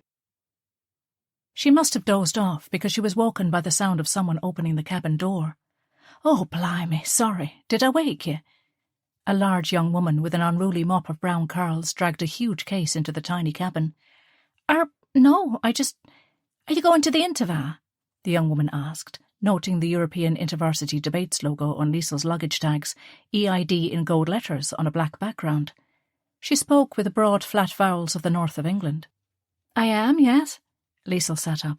Me too. I'm the Cambridge rep. Where are you from? She asked, as she tried unsuccessfully to shove the enormous case under the bed. Trinity College, Dublin.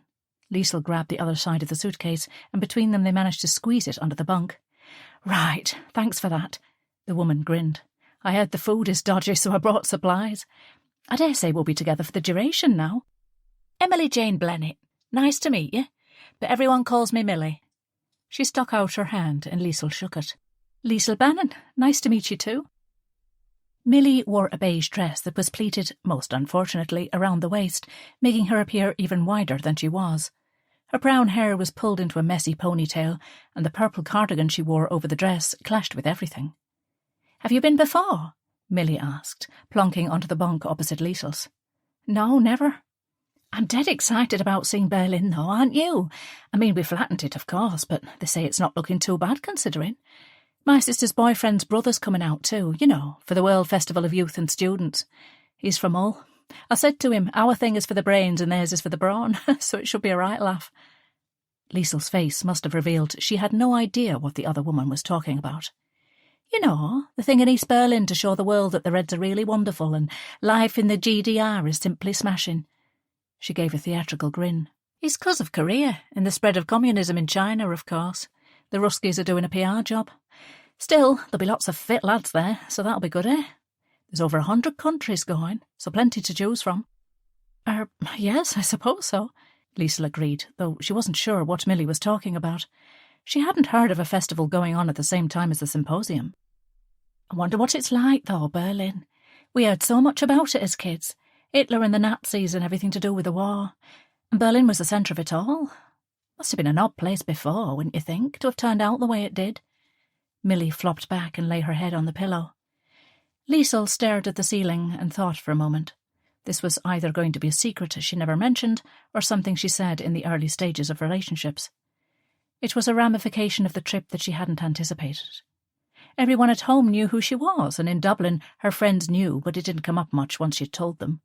But now that she was faced with it, she made a decision. It was lovely, she said. What? Millie leaned up on one elbow. I thought you said you were never there. I was never at the competition before, but I was born in Berlin and lived there until I was 10 years old. I'm a Jew, and my brother and I were saved by getting a place on the Kindertransport. My father was killed by the Nazis and my mother survived in hiding for the whole war. There was more to it, of course, but that was it in a nutshell. It felt strange, but liberating to tell her story. Millie sat up. Oh, my God, really? She was fascinated. I'm from Yorkshire and we had some evacuees, but they were from Liverpool and Manchester mainly. I knew some Jewish kids were brought into Britain, but I never met any. There's a Jewish guy in one of my classes, philosophy, and I think he was from Austria, but I'm not sure. He's very quiet. Liesl wasn't sure how to respond. What was it like? Millie asked quietly. You know, having to leave, or before when your parents were deciding. It struck Liesl as strange to launch into such an in-depth conversation with someone she hardly knew, but there was something about Millie she liked. She was open, and Liesl was sure she was a genuine person. It was awful, Liesl said as she recalled those days. It was hard to see the whole thing happening, you know. I was just a child, and so I saw the little deprivations first, but barely noticed. But then they closed our school, and we weren't allowed to go to the synagogue or see our friends. My piano lessons stopped, and my brother couldn't play football anymore. Millie was hanging on every word. Because Liesl had grown up with Jews, she assumed most people knew her story, but when Jamie had the same reaction, she realised it was a story that people found macabre and horrifying, but strangely compelling at the same time. Then my papa started saying to my mother to keep us in the apartment when he was at work. My papa was a Christian, but my mutty is a Jew, so we are Jews. That's how it goes. So we had to stay inside that summer of 1939. It was so hot. Before the war, we would go out to the Grunewald for picnics, and we used to go to the Tiergarten on our bicycles or swimming in the Spree on hot days, but all that stopped. Were you scared? Millie asked. Liesl shrugged and smiled as the boat shuddered and set sail. Yes and no. Looking back, I was, towards the end, after they took my father, but before, I thought my papa could fix everything, that he was big and strong and could protect us. It was a slow realisation, I suppose, that my parents didn't have all the answers, and they couldn't fight the Nazis. They were too strong, and there were too many of them. We were the lucky ones, though. We got out. She heard the catch in her voice. I'm sorry about you, Dad. Millie reached over and squeezed Liesl's hand. It was an oddly intimate gesture from someone she had only just met, but it didn't feel awkward. Mine was killed in Normandy, on D-Day, Sword Beach, Millie said quietly. I'm sorry. Liesl turned and faced her new friend. I've read about the landings. They were so brave, just crashing onto the beaches with the Germans bunkered in on the shore. Millie nodded. He was nothing special, just an ordinary bloke, but he loved me and I loved him. Him and me mum got divorced, so she wasn't devastated when he was killed, but me and my sister Harriet were heartbroken. Is she older or younger than you? Our Harriet is younger, and she and my mother clashed something awful. She's 3 years younger than I am. My brother Erich is 3 years younger than me, too. We're very close, though we're like chalk and cheese. He thinks I'm a right old swat, and he's more interested in cars and girls. Liesl laughed. Oh my God, Harriet is exactly the same. All she goes on about is lipsticks in the cinema and this actress and that hairdo. She thinks I'm a disgrace, of course, but I don't give a hoot about that stuff. And when I got into Cambridge, she was horrified. She actually said to me, men don't like it if women think they're smarter than them. Millie chuckled. Well, any man who is threatened by a woman's intelligence isn't one I'd want to have anything to do with. Dead right, too, Millie agreed. I suppose you've a boyfriend? No, I don't actually. Liesl felt that pang of pain again. I used to go out with someone, but he let me down, so I'm single and happy to be so. Not for long, I'd say. I'm not being funny like, but lads love girls like you, all delicate and slim and sultry looking. They think that's such a sexy look. Liesl pealed with laughter. If my father heard me described as sultry or sexy, he'd have to lie in a darkened room with shock, and I'd be locked up in the house. I thought your father died, Millie asked, confused. Well, yes, he did. I mean my adopted father, Daniel. Oh, right. You're complicated. Lads like that, too. Millie shot her a wicked grin, all mysterious or something. No, I'm not, Liesl laughed. Well, you are. You know what I mean. And being a survivor of the nasty Nazis makes you even more attractive. This made Liesl laugh even harder. Suddenly, though, her new friend looked stricken. Oh, God, I can't believe I said that. That is so insensitive. I'm mortified. No offence taken. Liesl dismissed her worries with a wave of her hand. So how come you've got two mothers, then? Millie asked. Well, my actual mother, Ariella, sent us to my papa's cousin Elizabeth, so she looked after us. We were sure my mother was dead, as we hadn't heard a word in years and years, and we knew for a fact that our father was, so Elizabeth and her husband Daniel, an Austrian Jew, adopted my brother and me. But then my mutti turned up, and then she remarried a German called Willy Braun, who helped hide her, and now they all live in a village in Northern Ireland. Liesl spoke as if this was a perfectly reasonable family construction, but of course, as she heard the words aloud, she knew it wasn't. You should write a book, Millie said. I'm a right old boring sack compared to that. I doubt that very much, Liesl smiled. What are you studying at Cambridge, anyway? International Relations and Public Policy. Sounds fascinating. It is. I'm really interested in diplomacy, you know, how stuff happens in the world, who decide what goes on, that sort of thing. I suppose it started when I was a kid. My granddad was in the trenches in the Great War. He came home, but wasn't right in the head. Then my dad gets sent to Normandy and is killed. I understand the whole Hitler had to be stopped thing, but I'm interested in the way he was managed before he got so powerful that men like my father had to die. She shrugged. Her broad accent and dropped H's belied a sharp, keen mind. So what is your dream? Liesl asked. It struck her she'd never asked Abigail or Viola those sorts of questions. It was more immediate with them, less conceptual. But with Millie, for some reason, it was easy to have these kinds of conversations. I'd like to be in government. Either run for election or else I'd like to advise the government on handling international problems and try to preempt problems by understanding the patterns that lead to conflict. Then she guffawed. Though the men would probably never take advice from me anyway. I'm prepared for being told to go off and have some babies, but things are changing, Liesl, my girl. This war changed things, and we won't go back to being the meek little women we once were. I somehow doubt very much that you were ever a meek little woman. You're right.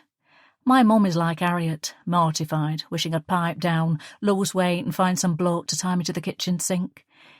When I was a kid, I knew staying in Middleham wasn't going to be enough for me, so I decided I'd make a plan. I caught the bus to Cambridge one week and Oxford the next. Never told my mum what I was doing. I had a wander round and decided on Cambridge. I went up in 1947, the first year women were allowed full membership.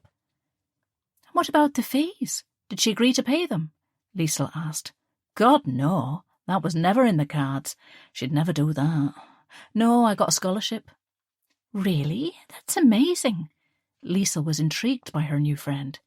It actually is, because I'm not the right sort at all. Too rough and northern. They're such snobs there. But I did the entrance exam and aced it.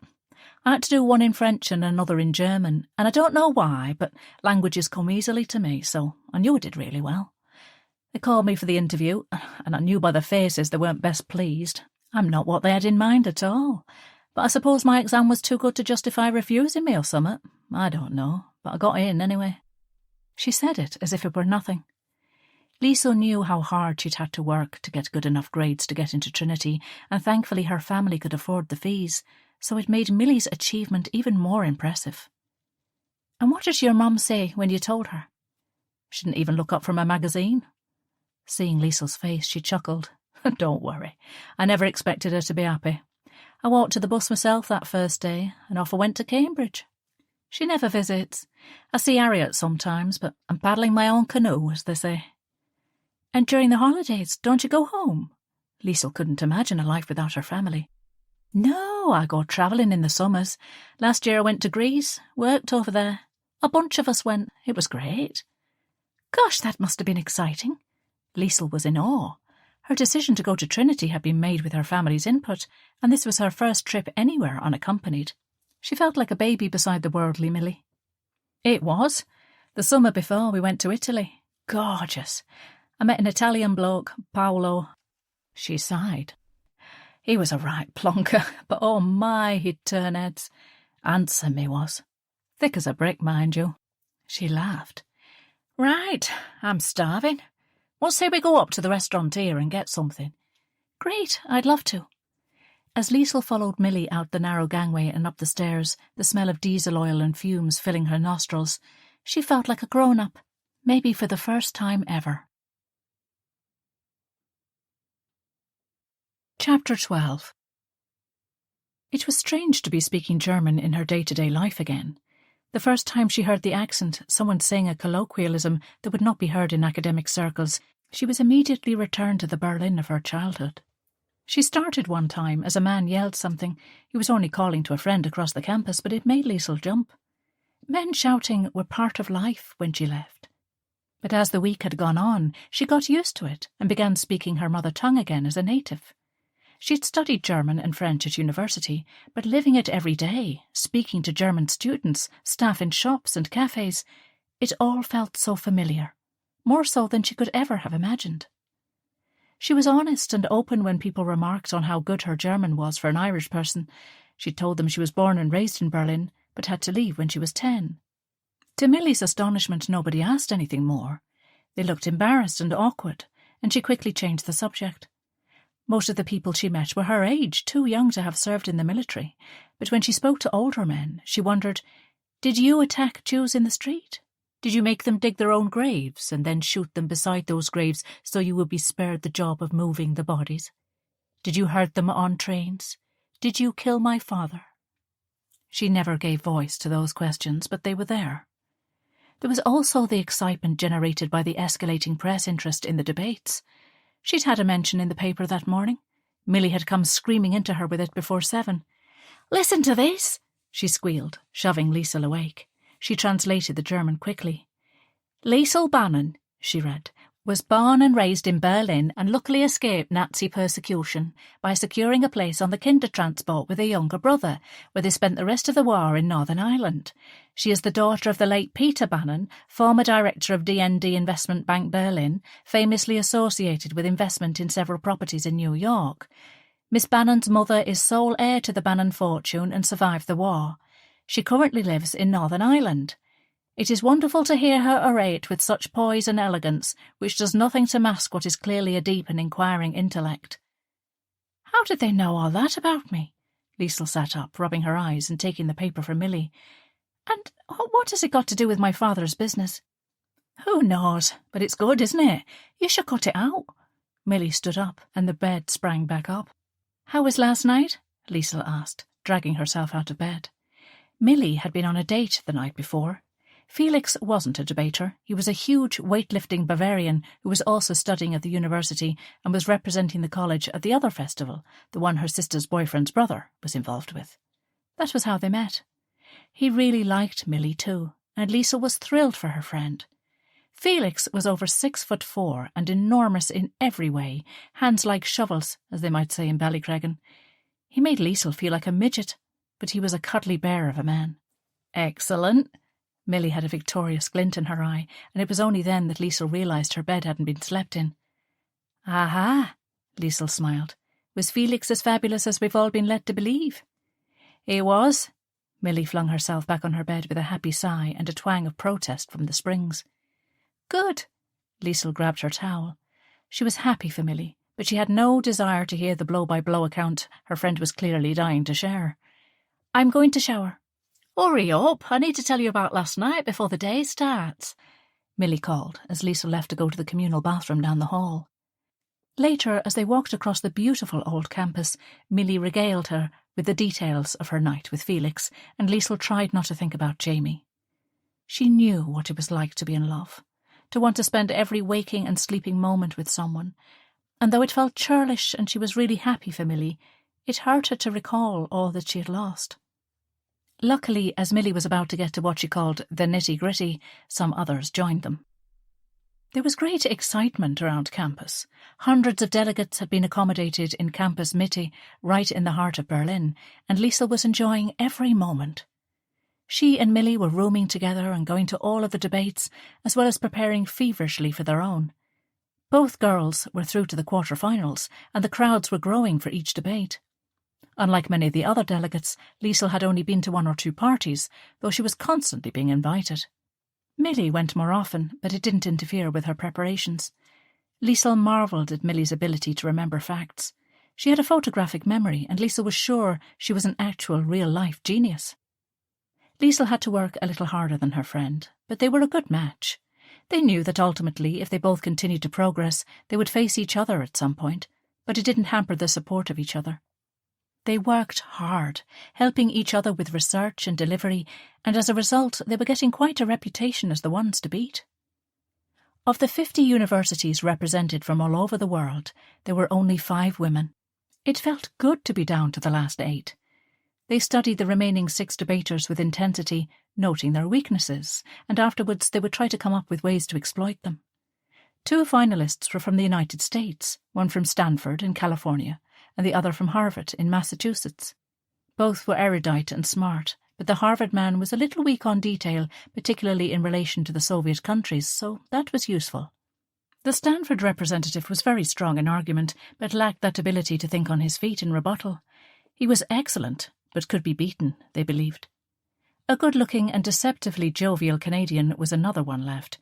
He came across as a joker and a bit of a flirt, but they both knew he wasn't above snooping or pressing for inside information. There was a French chap who was very quiet, mousy actually, but on the podium he came alive and was very quick in rebuttal, and the last 2 were both Germans. They, of course, had home advantage. Liesl prepared for the quarter-finals carefully. She wore her black jacket, white silk blouse and black skirt as usual. Her hair was tied back in a long French plait, and she wore a light-coloured lipstick. They were on day 6 of 14, and she was exhilarated and exhausted at the same time. Once the results of the quarter-finals were released, she would know, and if she were knocked out, at least she would have had time to explore her former home. Unter den Linden, the beautiful street coming from the Brandenburg Gate, was only a street away, but so far she'd not had time to go there. Milly had asked her if she was scared to venture out into her former home, as she and some of the others had found a coffee shop in the Tiergarten that they enjoyed going to, but Liesl refused to join, citing study. The truth was, she didn't want to go back, retrace the steps of her childish self with anyone else. She would have loved to have Erich or Mutti, but if not them, then she would do it alone. She remembered her mother's stories of that time, when she was one of the so-called submerged, a Jew living in plain sight. The incident in which a German soldier asked her on a date. Ariella had to agree to avoid arousing suspicion, but then didn't show up. Her mother told her she saw him later, dead in the street, a pool of blood around his head. Her mother used to cross to the Tiergarten regularly, with fake papers in her bag, terrified of being caught or betrayed. No, when Liesl went there, it would be on her own. After this afternoon, the debating was finished for the weekend, resuming Tuesday, and the organisers had arranged for lots of diversions. There was skating on Orankasi Lake, frozen now, of course, and she remembered going there as a child. The image of her papa and herself laughing at the men who jumped in through a hole in the ice-covered lake and then emerged, shivering, to run to the sauna, flashed before her eyes. She'd explained to Milly that she needed the weekend to explore on her own, to go to her family's places, to look for their old apartment, their school and their synagogue. She'd promised Frau Braun she would check on her house, to see who was there now. Not that it mattered, as neither Frau Braun nor Willy was ever coming back to Berlin, but Frau Braun wanted to know if she could sell it to raise money for the repatriation of Jewish children. The motion that afternoon was on the subject of collective memory. The proposal was that effort should be made to gather first-hand accounts of the events of the war years, and that all citizens in occupied areas should be required to make a deposition before their memories were lost to history. She was arguing against the motion, her point being that it was traumatic enough to have endured it without being press-ganged into reliving it again. She planned to argue that while there was a benefit to the gathering of the testimony, what was done was done. Was dragging it all up again so soon going to change anything? What did she really believe? Should people be asked, what did you do? Did you help or hinder the regime? She found herself once more on the wrong side of a debate. She personally wanted to know what so-called ordinary Germans did. It was important that people were asked and straight answers given. It was too easy to skulk away and forget the terrible things that were done. Those who were decent and brave and fought against the regime deserved the recognition, and those who didn't, well, the world should know that too. She believed people's children and grandchildren should know if they moved into a Jew's house and started using their things. She wondered who lived in their old apartment, for example. Should they never be called to account? Nuremberg addressed the high-ranking officials, but what about the ordinary people? The ones who shoved Jews on trains, the ones who took over their businesses, the ones who bought their goods for a fraction of their value, knowing a Jew could do nothing about it? Or was it best to let it go? What good would it do now? She sighed. She had to focus on the side of the debate she'd been given. To do otherwise would jeopardise her chances. A flash of her father, refusing to argue what he didn't believe, came to her mind, but she dismissed it. She would do what she came to do. The elaborately decorated hall was packed. Dark wood buttresses winged across the expansive ceiling, and the walls were adorned with portraits of great German thinkers, from before the time the nation stopped thinking and started following blindly. She'd read that the building had been flattened, but had been rebuilt exactly, and she could hear her brother's voice saying, "With American money." The podium was the entire width of the hall, ornate staircases either side, and the lectern was a brass and oak creation, the handiwork of a skilled craftsman. Milly was speaking on the Spanish Civil War and the impact it had on the rise of fascism. Liesl would have preferred that topic, as she could have argued it more dispassionately, but you got what you were given. She was sixth to speak, which was good. Milly was second, and Liesl listened keenly to her friend succinctly, and with a correct balance of passion and reason explain the rise of Franco, and draw similarities between him, Mussolini, and Hitler. She held everyone in rapt attention as she indicated what the warning signs were, the indicators that were the road markers to the creation of a totalitarian state. She sat down to thunderous applause. The French delegate was next. He was representing the Sorbonne and spoke eloquently and with a staggering array of facts and figures on the true cost of post-war reconstruction. While what he was arguing was interesting, Liesl knew he'd overdone it on the data and people were bored. He was losing the audience and had no idea how to bring them back. He would surely be eliminated this time. There were only going to be 4 people left by the end of today. His finish was stronger than the rest of the argument, but it wasn't enough. She caught his eye as he returned to his seat beside Millie. He knew it too. She stood and took a deep breath, inwardly settling herself. The chairman introduced her, and she wasn't imagining it. People seemed to perk up. She heard the whir of shutters coming from the collection of journalists seated in the back corner. She did what she always did, focused on the panel of adjudicators and ignored everyone else. Ladies and gentlemen, academic staff, what I'm defending here today is people's right to let the past stay in the past. We must ask ourselves, what is to be gained by requiring citizens to relive their worst nightmares for the sake of what? Posterity? Public record? Blame? She paused and changed her tone slightly on the last word, casting a glance around the room. The people of the entire world, not just this continent, are traumatised, brutalised by 6 long years of war. The pain that we have inflicted and endured runs very deep. We do not need to fill a written record of who did what to who. The various departments of governments have details of actions taken and what happened. But for ordinary citizens, no good can come of it. We know. We know the how, the when, though the why still remains a matter of discussion. Liesl stopped mid-sentence. Standing in the middle of the crowd at the back was a young man, about her age, and there was something about him. His long blonde hair was parted in the middle, and his blue eyes bored into hers. He was average height and should have blended into the crowd of spectators, as he was dressed like any other student in a navy round-neck pullover and casual trousers. She knew him, but she couldn't place him, and then she did. It was Kurt Richter, Nathaniel and Gretel's son. She and he were playmates. His family and hers had been such close friends. Nathaniel, Kurt's father, had been the one to get Liesl and Erich on the Kindertransport. She wanted to meet him to thank him in person. He and his wife Gretel, who were always so much fun to be around. Seeing Kurt's face now was like a bolt from the blue. As she dragged her attention back to her speech, it struck her. She shouldn't argue for the suppression of memory. That was wrong. She should stand up and be counted, just as Nathaniel had done, as her father had done, regardless of the consequences. She put down her notes and gazed at the judges. "That's wrong," she said, and one could hear a pin drop in the hall. "All I just said about letting the past in the past, that there is no good to be had by raking it all up again. I don't believe that, and I don't believe for one moment anyone who is grieving for those murdered does either. Plenty of people in this country and beyond are, I'm sure, living in terror of that day, the day when they are asked, 'What did you do?' And if they took part, then they should be afraid. Not just of the question, but of the fact that for the rest of their lives, their children and grandchildren will know them for what they truly are."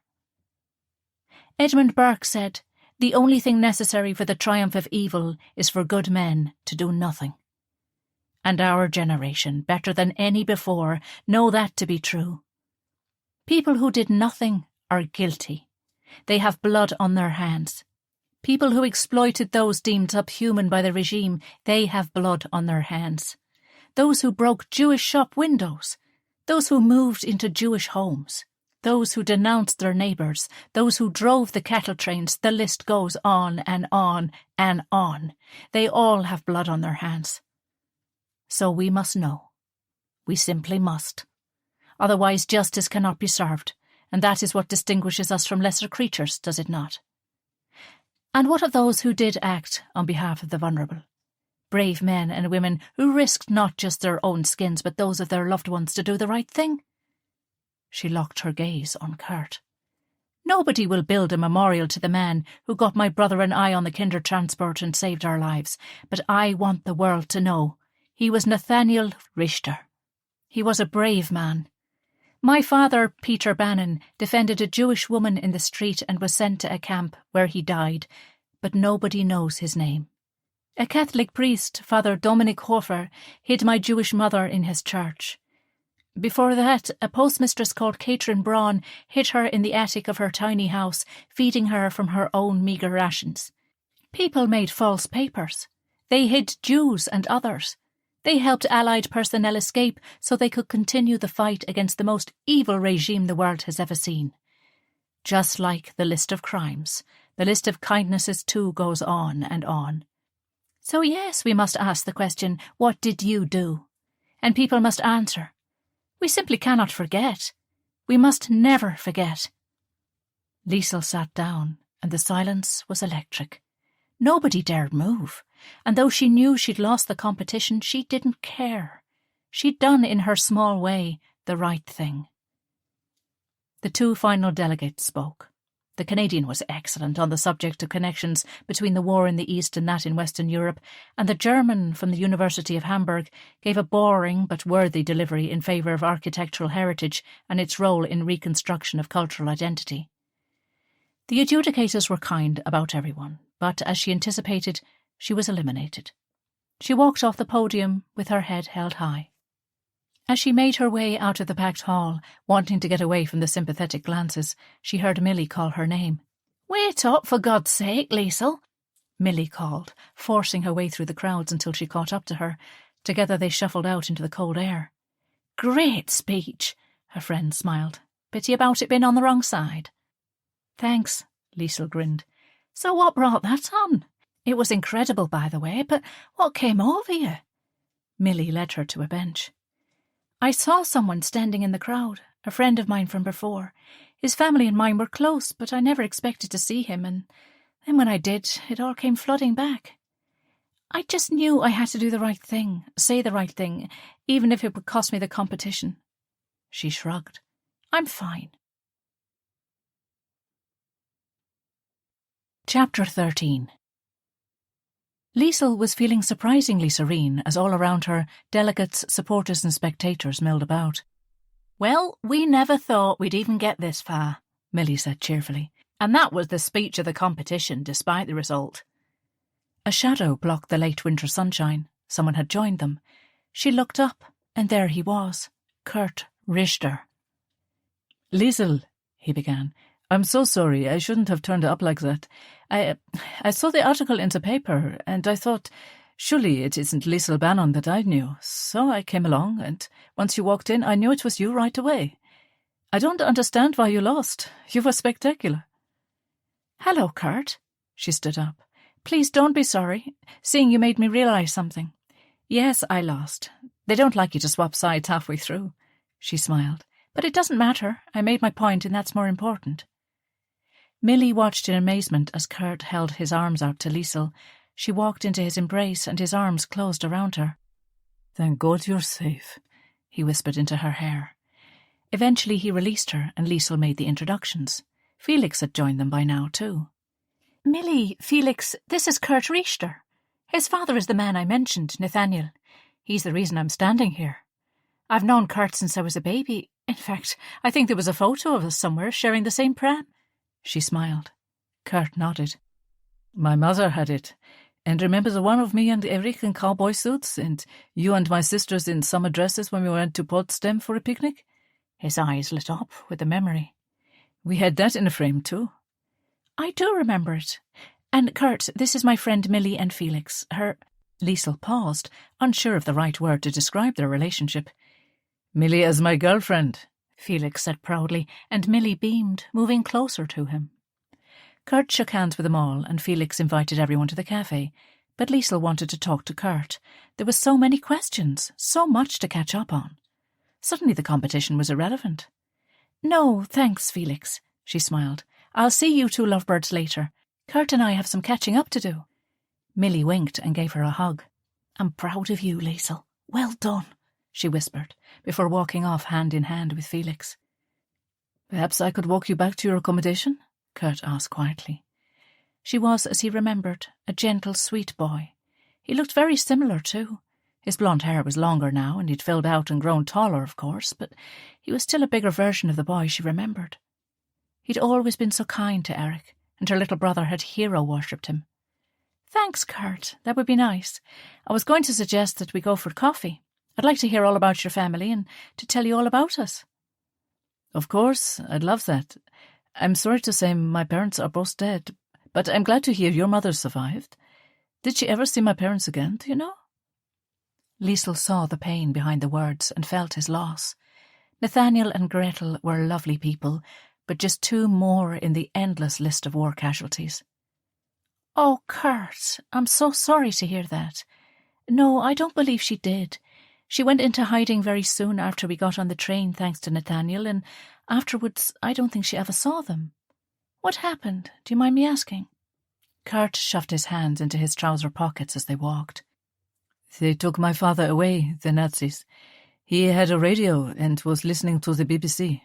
I don't know for sure when he died, but we never heard from him again. I think," he sighed, and managed to get the words out, "they sent him to the camps." Liesl's heart went out to him. Clearly talking about it was so difficult. "And Moti died in the bombing, my sisters too. I think it was quick. I hope so, anyway." "Oh, no, that's horrible. Poor Auntie Gretel and Elke and Kitty. Oh, Kurt, I'm so very sorry." "So, are you all alone in the world now?" she asked, trying to take all this awful news in. He shrugged. "Often I wish I was at home when the bomb hit. At least then—" "So where do you live? Around the same neighbourhood?"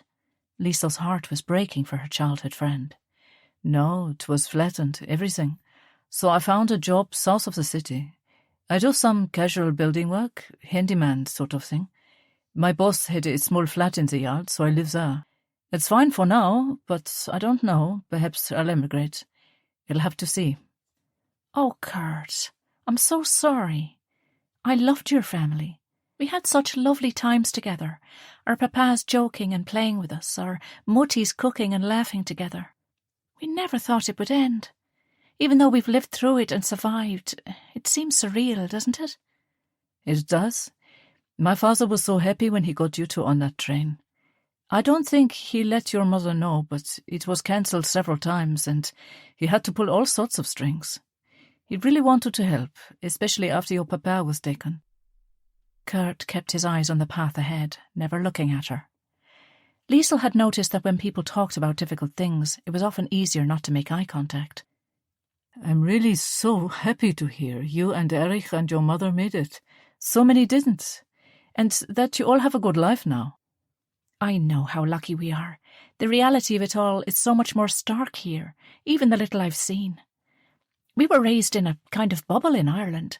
Our adopted parents kept things from us in as much as they could, and then our mutti appeared. The war had taken its toll on her, like everyone else, but my father had some investments, so she was able to recoup those. So yes, we're fine. I haven't been out around the city yet, as I was so focused on the competition, but now I've been eliminated thanks to you," she laughed. "Oh, Liesl, I'm so sorry. I shouldn't have just turned up like that. I feel awful. This is all my fault." "No, it's fine," she replied firmly. "I'm glad, actually. Even to get here at all was a wonderful honour, and I felt like I did the right thing. I think my papa would be proud of me. He could never argue what he didn't believe, and it felt good just to be honest. And meeting you again, it's incredible. Sometimes I think I might have imagined my life as a little girl in Berlin, but here you are, evidence that those happy days were real." "Thank you. It's wonderful to see you too," he said quietly. "And at least now I get to see my old city without worrying about the competition. Maybe it was meant to be."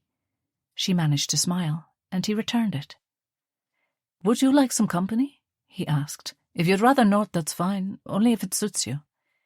"Don't you have to work?" He shook his head. "It's casual, and he won't mind if I'm not around for a few days. We could start this afternoon, have lunch, and then go for a wander around." Liesl made a quick decision. "Let's do it. I was kind of putting it off. I don't know why exactly, but if we go together, I think I can." He stopped and turned to face her, taking her hand in his. "Terrible things happened. It's like a nightmare. I can't believe the way some people behaved. Sure, most of us did the bare minimum to stay out of the Gestapo's way, and people like my father actively went against them and paid the price. I'm so proud of him, as you should be of yours. I need to tell you, though, that I had to join the Hitler Youth. My mother insisted after my father was taken, as it wasn't safe not to. I hated it, but some people loved it. They won't admit it now, but they enjoyed the power so much. It was sickening. But you probably won't want anything to do with me now, and I couldn't blame you. Liesl was quick to reassure him. Kurt, you were a child, the same as me. Of course I don't blame you. Auntie Gretel was alone, and she needed to do what she could to protect you and the girls. Of course I don't see you as one of them. You could never be that. It was so horrible, Liesl. The things they made us say, the songs, the way they got inside our heads, filling us with hatred. I resisted, but it was hard. I can only imagine. That's what frightens me, that those people are still here, going about their lives as if nothing happened. They would still look at me as a filthy Jew that deserves to die. They're not sorry for what they did to my papa, to Nathaniel. I don't want to breathe the same air as them. The venom in her voice surprised her. She'd been schooled by Elizabeth, Daniel, and the rabbi and all of the people who cared for her not to allow the bitterness in, that it was like an acid that would corrode her inside, but did nothing to the perpetrators. But here, in this city, it felt good to vent. To her horror, she felt tears well up in her eyes. Kurt stepped forward, taking her in his arms, and she sank into his comforting embrace. He understood what it was like in ways others couldn't. He had known her papa and understood what a huge loss it was. He knew that her papa wasn't just one other victim. He was Peter Bannon, the strong, handsome joker who could sing like a lark and was exactly the kind of man who wouldn't hesitate to intervene if he saw someone in trouble. He rubbed her back as she cried for her father and all they had lost. Chapter 14. All weekend she and Kurt were inseparable. He was gentle and caring, a perfect gentleman. He was really interested in her mother and Erich, how they live now, their life in Ireland, and he often expressed a wish to get out of Germany. Unlike her, his family were left destitute by the war. He didn't plead poverty, but his clothes and shoes indicated he was poor. His father's assets were seized when he was arrested, and their house had been flattened by a bomb, leaving him with nothing. He'd managed to get that casual job, whatever it was, and a place to sleep, but it didn't sound very appealing. Liesl didn't say it, but felt sure her mother would give him something. She couldn't offer before speaking to Mutti, but she knew there was no way her mother would see Nathaniel and Gretel's boy destitute. They walked for miles, visiting the remains of her old school, flattened and now being rebuilt as a block of flats. The synagogue, too, was gone, and as they stood outside the fenced-off site filled with rubble, a man approached them from inside the fence. He'd appeared to be just standing there, lost in thought. He was probably in his 60s, but these days it was hard to put an age on anyone. Everyone seemed to bear the years of war on their faces. The man was small and wiry, with short grey hair and a beard. His eyes were dark and kind. "You're going to turn it into some government offices," he said grimly. "But why not rebuild it as a synagogue?" Liesl asked, stricken to see the sacred place reduced to this. "Not enough Jews left." He shrugged. Then he looked at her again, his brow furrowed. "You remind me of someone. What's your name?" "Liesl Bannon," she replied, not recognizing him. "Ariella's child?" he asked, and Liesl nodded. "Yes, Peter and Ariella are my parents. Did you know them?" "Your mother only. She and my wife were friendly. Did she make it?" Liesl nodded. "She did. A kind neighbour hid her. She lives in Ireland now. I do too. I'm just here visiting." She remembered Kurt. "This is an old family friend, Kurt Richter." The man opened the wire that closed the gate and came out onto the pavement. They shook hands. "I'm Yitzhak Moven." As he stretched his hand to take hers, Liesl saw the numbers tattooed on the inside of his arm. She'd heard about the Nazi way of marking the prisoners, but she'd never seen it in person. It chilled her. "Birkenau," he said. No further explanation was necessary. "And your wife?" Liesl heard the words before realizing she had asked. Up in smoke. He gazed at the blue, cold winter sky. My Anna went straight up. I'm so sorry for your loss, Liesl said. I remember you both to my mother. Yitzhak nodded slowly and shuffled off. Shall we go for a hot chocolate? Kurt asked kindly. That was hard. She nodded, and as they crossed the street he took her hand, not releasing it until they reached the cafe. She sat down, peeling off her gloves, hat and scarf, and felt her cheeks redden in the sudden warmth. Much to the disgust of people in Britain, rationing had ended in January of 1950 for Germans, yet there was no end in sight for the victors. She explained to Kurt over delicious hot chocolate and apple tart how she had to buy some coffee and chocolate for Daniel and some sewing things for Elizabeth. And Erich wanted her to bring him some American cigarettes. Not for himself, he assured her, but as bargaining for car parts, which was still in short supply. Kurt took on the task with enthusiasm, explaining where to get the best and cheapest of everything. They talked about Yitzhak moving and his wife, and her shock at seeing the numbers on his arm. Kurt said that he'd seen the numbers a few times on others, but that each time it shook him. Whenever she talked to him about the war, she noticed he'd change the subject as quickly as he could. He didn't want to talk about it, and she couldn't blame him. It was too difficult. His father defied the regime, and he'd hinted that he'd been involved with some underground movement to disrupt the Nazi war machine, but didn't go into details. Nathaniel was arrested for listening to the BBC, so it stood to reason that his son would follow in his beloved papa's footsteps. Kurt extracted a cigarette and lit it with a brass Zippo lighter. "Oh, where did you get that?" she asked. "My brother and I have a friend. He's American, and he had a Zippo, and Erich loved it. It was a black crackle one because of metal shortages during the war, but Bud used to tell us how no American would light a cigarette with anything less." She did a funny imitation of Bud's Mississippi drawl. "This must be an earlier one, to say it's made of brass." "Well spotted. An American soldier gave it to me. I helped him out." He shrugged, lit his cigarette and handed it to her. She read the homemade engraving. U.S. 2nd Armoured Division. Hell on Wheels. J. Attlee. "Who was he, J. Attlee?" she asked, rubbing her thumb over the surface. "Just a Yank who needed my help." Kurt stood. "Shall we go?" The knowledge that he'd helped the Americans gave her a warm feeling. She quickly finished her drink. They left and continued walking until they reached a bench opposite Liesl's old apartment.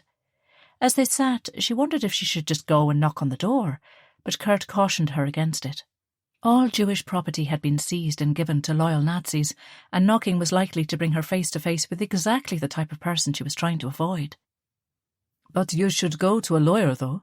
That place must be worth a fortune. Your Moti would have to come back and make a claim, but it would be worth it," Kurt said. "I doubt she would see it that way. She doesn't need the money, and to be honest, a return visit to Berlin is not something she would ever do." Liesl sighed, looking up at what once was her home.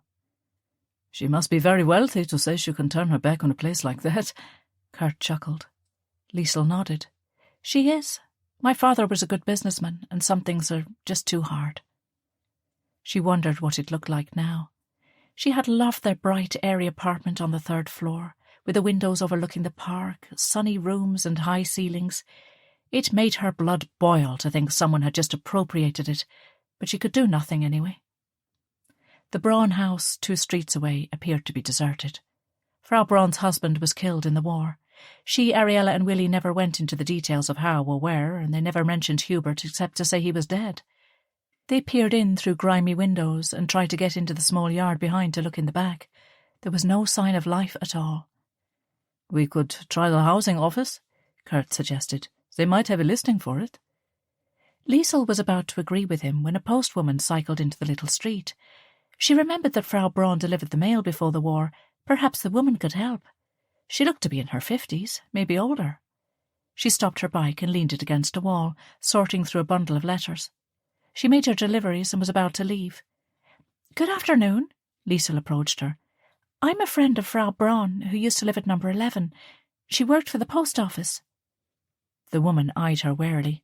"Frau Braun didn't have many friends," she said with a wry smile. "Who are you?" "My name is Liesl Bannon.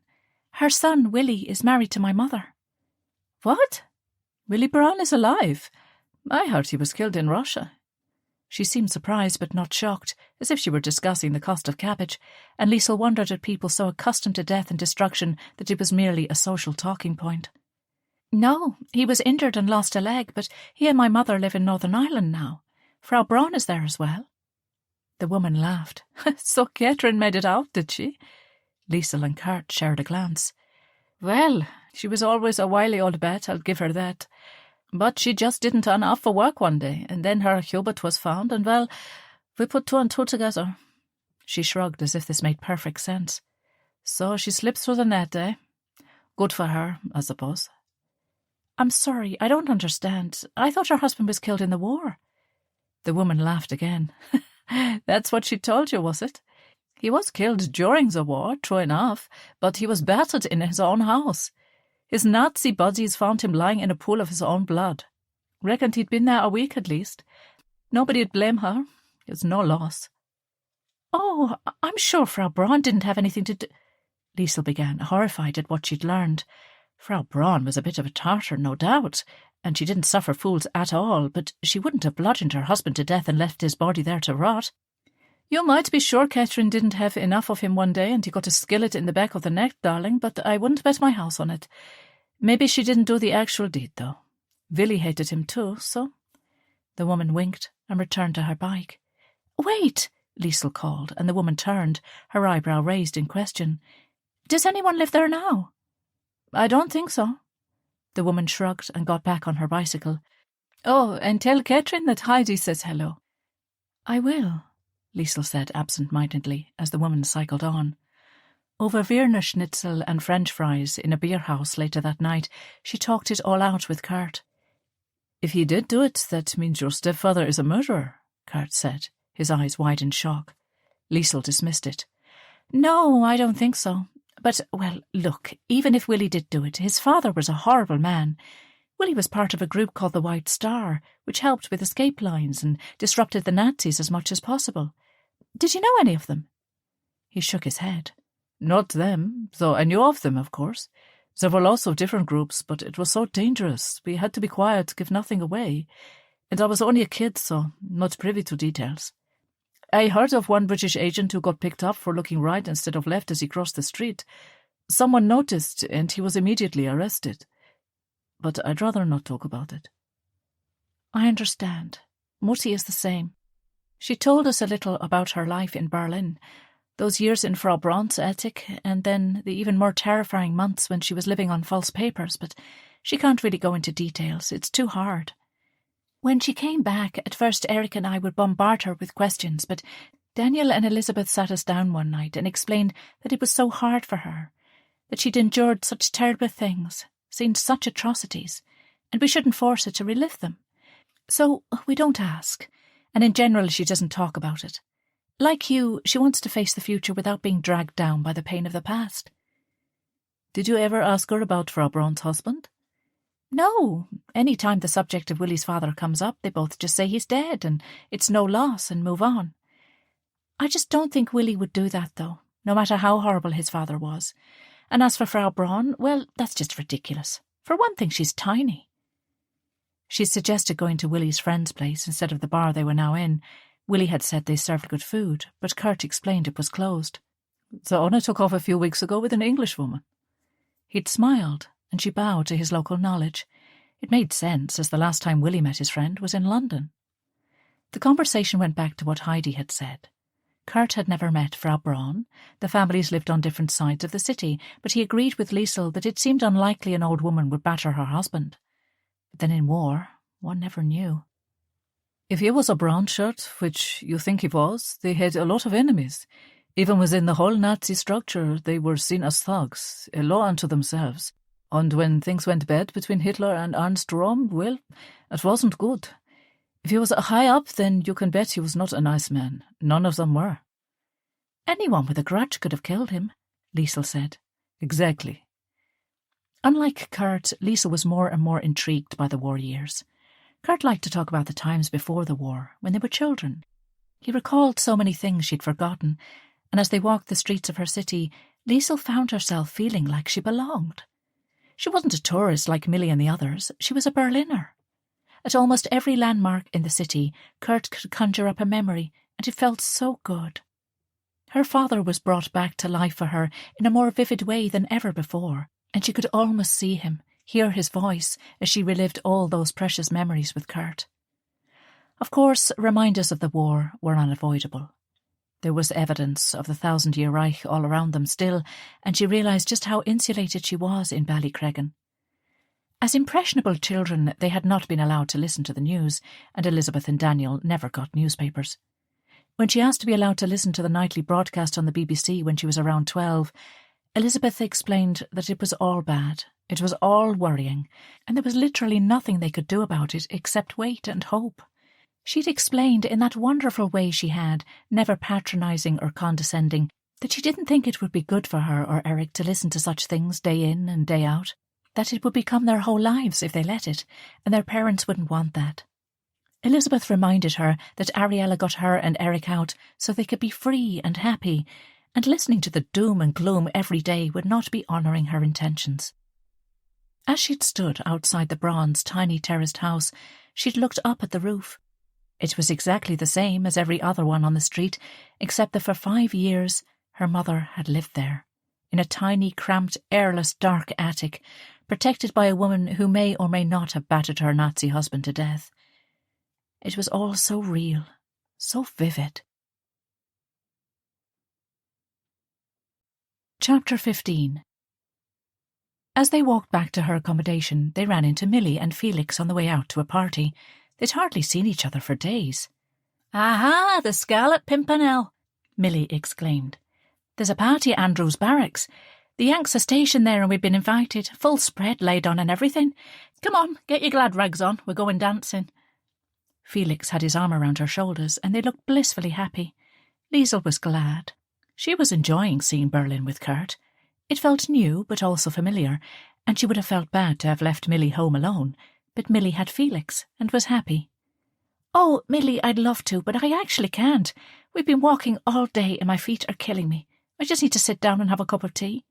"Liesl, are you 21 or 91? For goodness sake, girl, live a little."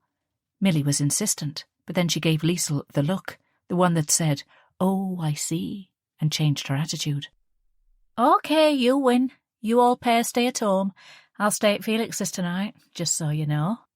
She winked suggestively, and Liesl rolled her eyes with a grin. Millie leaned in to kiss her cheek, whispering quickly, "He's cute. Go for it." As they left, Kurt smiled. "She thinks we're—" "She does?"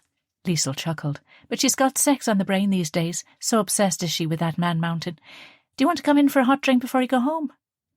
"I'd love to. The bus is run until midnight, so I have time."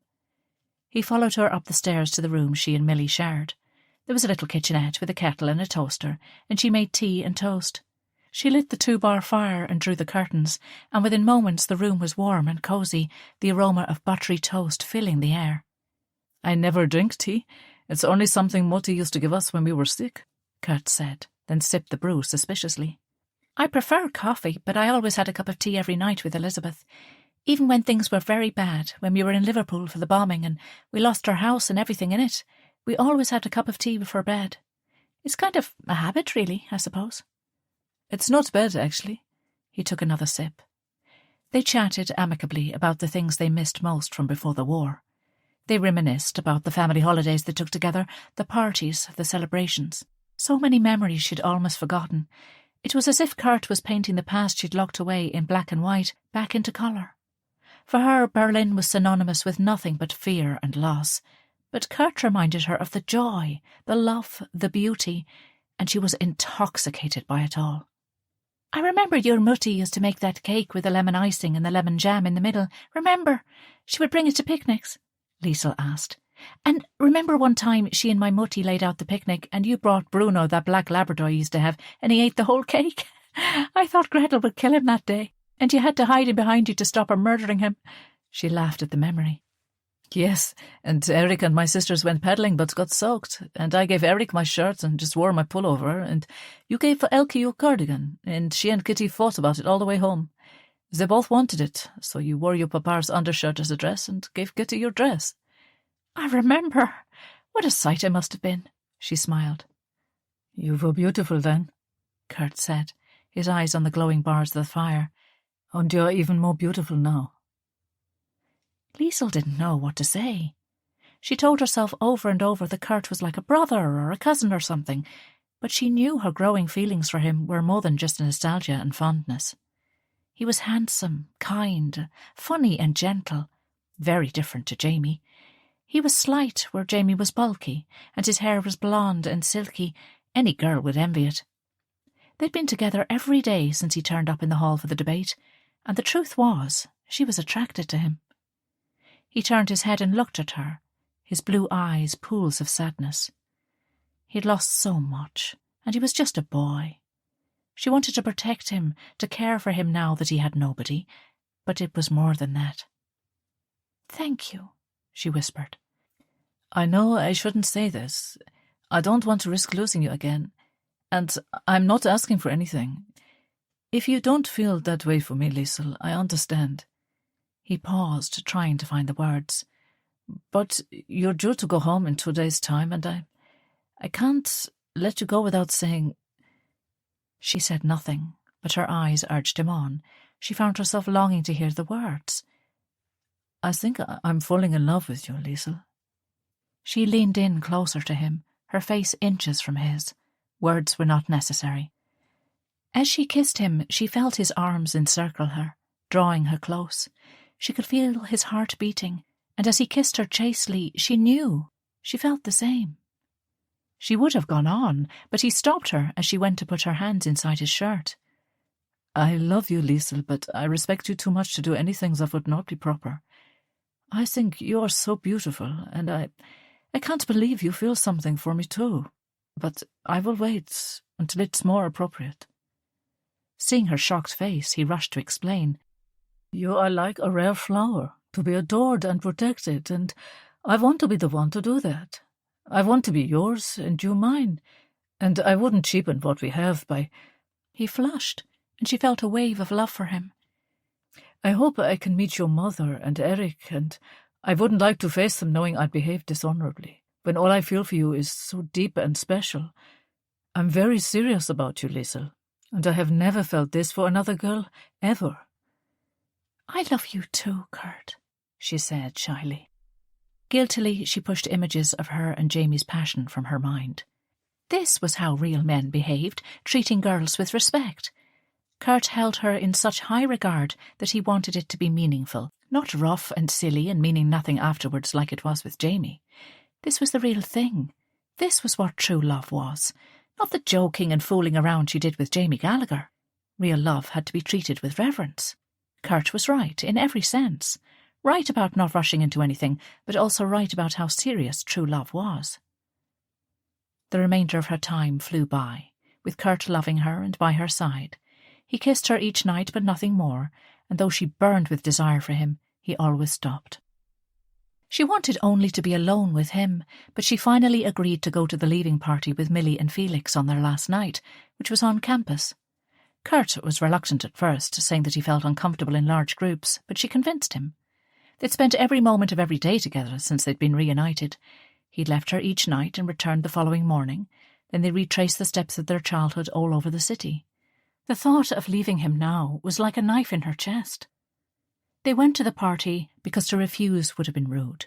The organisers had put so much into it, and she was anxious her non-attendance at the various social events wasn't seen as sour grapes. She would have liked to join the others at the big table, but Kurt said he'd rather stay separate, so they sat at a secluded table in the corner for most of the evening. Eventually she convinced him to dance, and after a waltz in which he held her close, he murmured, "How can I let you go, my beautiful Liesl?" His hands cupped her face, and his eyes locked with hers. "I can't be without you, my love. Not now that I've found you, and the idea that your Mutti and Erich too are alive, I long to see them. I may have lost my family, but yours feel like... I don't know. It's presumptuous of me, but they feel like all I have left." Millie and Felix were dancing and smooching. Millie was going home tomorrow too, but Felix was apparently going to visit Cambridge in the summer. Liesl had a thought.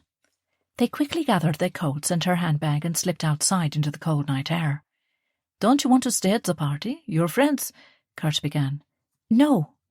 She led him to a low wall under some trees and sat down. "Come to Ireland," she said. "What? I don't understand. Visit you in Dublin, do you mean?" "No, I mean come for good. After my exams, of course. I have my finals in May, but after that we could just go from there. Bring everything. You don't have anyone left here. I know Mutti and Erich see you as family. We wouldn't have survived if it weren't for your father, so I know my mother would want to help." She smiled shyly. "Besides, I love you." He stood up, running his hands through his hair. He had his back to her, and she was worried. Had she read this wrong? When he turned, his cheeks were wet, and he couldn't speak. "Is that a yes?" she whispered. He nodded. His lips kissed the top of her head, and she felt his arms tighten around her, holding her so close. She relaxed. Everything was going to be all right. Together they strolled back to her room. Once she was settled, with the heater on, he left her to finish her packing and went to get them some food and a bottle of wine. It would be their last night together for a while. Over dinner, they talked about how he would join her in Dublin in the summer. "You could stay the night if you wanted to," Liesl said shyly. She didn't want him to think her forward, but she hated him travelling across the city alone at night. "I will, on that chair," he smiled. They ate and drank, and she found a blanket and a pillow for him. She and Millie talked it over the next morning when Millie returned from Felix's place to pack her bags. The bus to take them to the station was due at noon. Millie had got all the way to the semi-final in the competition, losing out in the end to the Stanford candidate, though Liesl was convinced Millie had done a better job. Her recall was remarkable, and her ability to think on her feet, to carefully dismantle the opposition point by point, was mesmerising to watch. Liesl had convinced Kurt to come with her to watch Millie in each round, and he'd gone, reluctantly. She knew crowded places were not really his thing. He was gone to the baker for some fresh bread for breakfast. Her friend was a bit miserable about leaving Felix, but something told Liesl that Millie would not have to wait until July to see her big Bavarian. He was keen, and she'd told Millie as much. They talked about Kurt and her invitation, and to her surprise, Millie wasn't as effusive in her excitement as Liesl had thought she would be. "It's a bit sudden, isn't it?" Millie asked, and Liesl was taken aback and a little offended. Liesl had been so supportive of her and Felix. "Well, yes and no. I've known him for years," Liesl answered, bristling. Liesl, I'm not being a moan, but I just don't want to see you make a mistake, then try to get out of it later." Millie's big brown eyes were kind. "Why would it be a mistake?" Liesl asked. "Don't you like him?" "It's not that." Millie looked flustered now. "Look, only a real friend would tell you this, and I really hope it doesn't damage our friendship forever, but I can't let you go out with him without saying something. Felix was talking to some guys last night at the party, locals.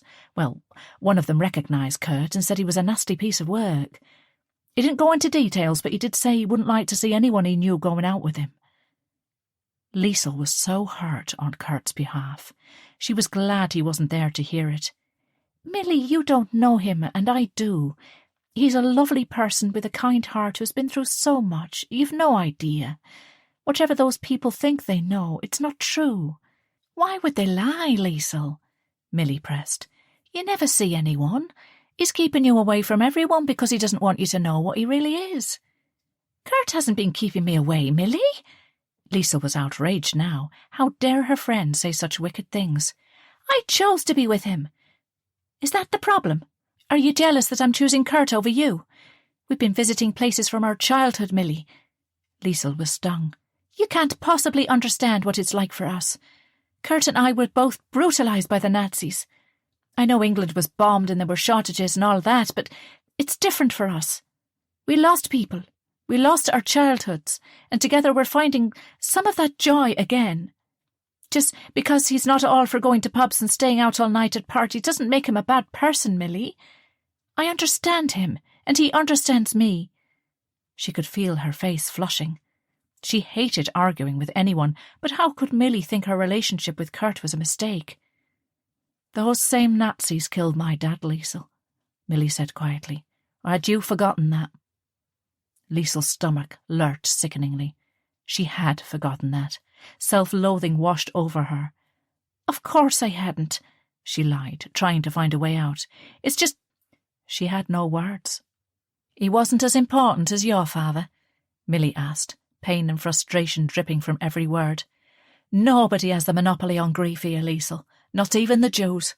To lose someone you love is heartbreaking, and it doesn't matter who or what you are. Milly rose from her bed and dragged her already packed suitcase out from under it. I'm going to spend the rest of my time here with Felix. At least he cares about me. She threw her remaining toiletries and things lying around the room in her smaller hold-all and left without a backwards glance. Liesl knew she should go after her friend, and was about to when Kurt reappeared, a baker's box in his hands. He looked stricken at her tear-stained face. She told him everything while he soothed and held her. I'm sorry that happened to you, my love. That's normal behaviour now, everyone denouncing everyone else for their own petty ends. It was probably some guy who saw you and thought you were beautiful and wanted to put you off me. You were right. Other people don't understand us, the bond we have. They think they do, but they don't. They can't. His voice washed over her troubled mind. I should go after her. She'll be at Felix's. She rose to leave, but Kurt took her hand. Go if you want to, of course, Liesl, but will it do any good? She feels hard done by because you forgot that her father had been killed. It's not a terrible crime. So many have died. How can we remember everyone? We can't. Milly has her own problems, and one of them is seeing you happy. He drew her back onto the bed and sat close beside her. He gently turned her face to him, planting a kiss on the end of her nose. You're such a wonderful girl, and you never see the bad in anyone. And I'm not saying Milly is bad, but she is jealous. And why wouldn't she be? You are so beautiful and smart, and you have a wonderful, loving family. What does she have? Liesl didn't like to hear him running down her friend, but as the thought crossed her mind, he spoke again. I know you don't like to imagine that your friend feels that way, but she does, and it's not her fault. Well, the fact that she eats too much is her fault, but not the rest of it. Let her cool down, and she'll see the error of her ways. You'll see her on the bus, so let's not waste any more precious time on anyone else, eh? I can't wait to be with you in Ireland, he said as they had breakfast. I wish you didn't have to go. I know, my love. I'm so sad too, but I promise the moment my exams are over, I'm all yours. Will the Irish let me in, do you think? I think so, Liesl replied, having no idea whether it was true or not. And if there's a problem, then I can always come back here. I always envisaged a career in Europe anyway. That's why I studied French and German. He shook his head. No, Liesl, there's nothing here for either of us now. If not Ireland, we'll go to America. Would you like that? I could show you off on Broadway. He winked. Liesl hid her shock.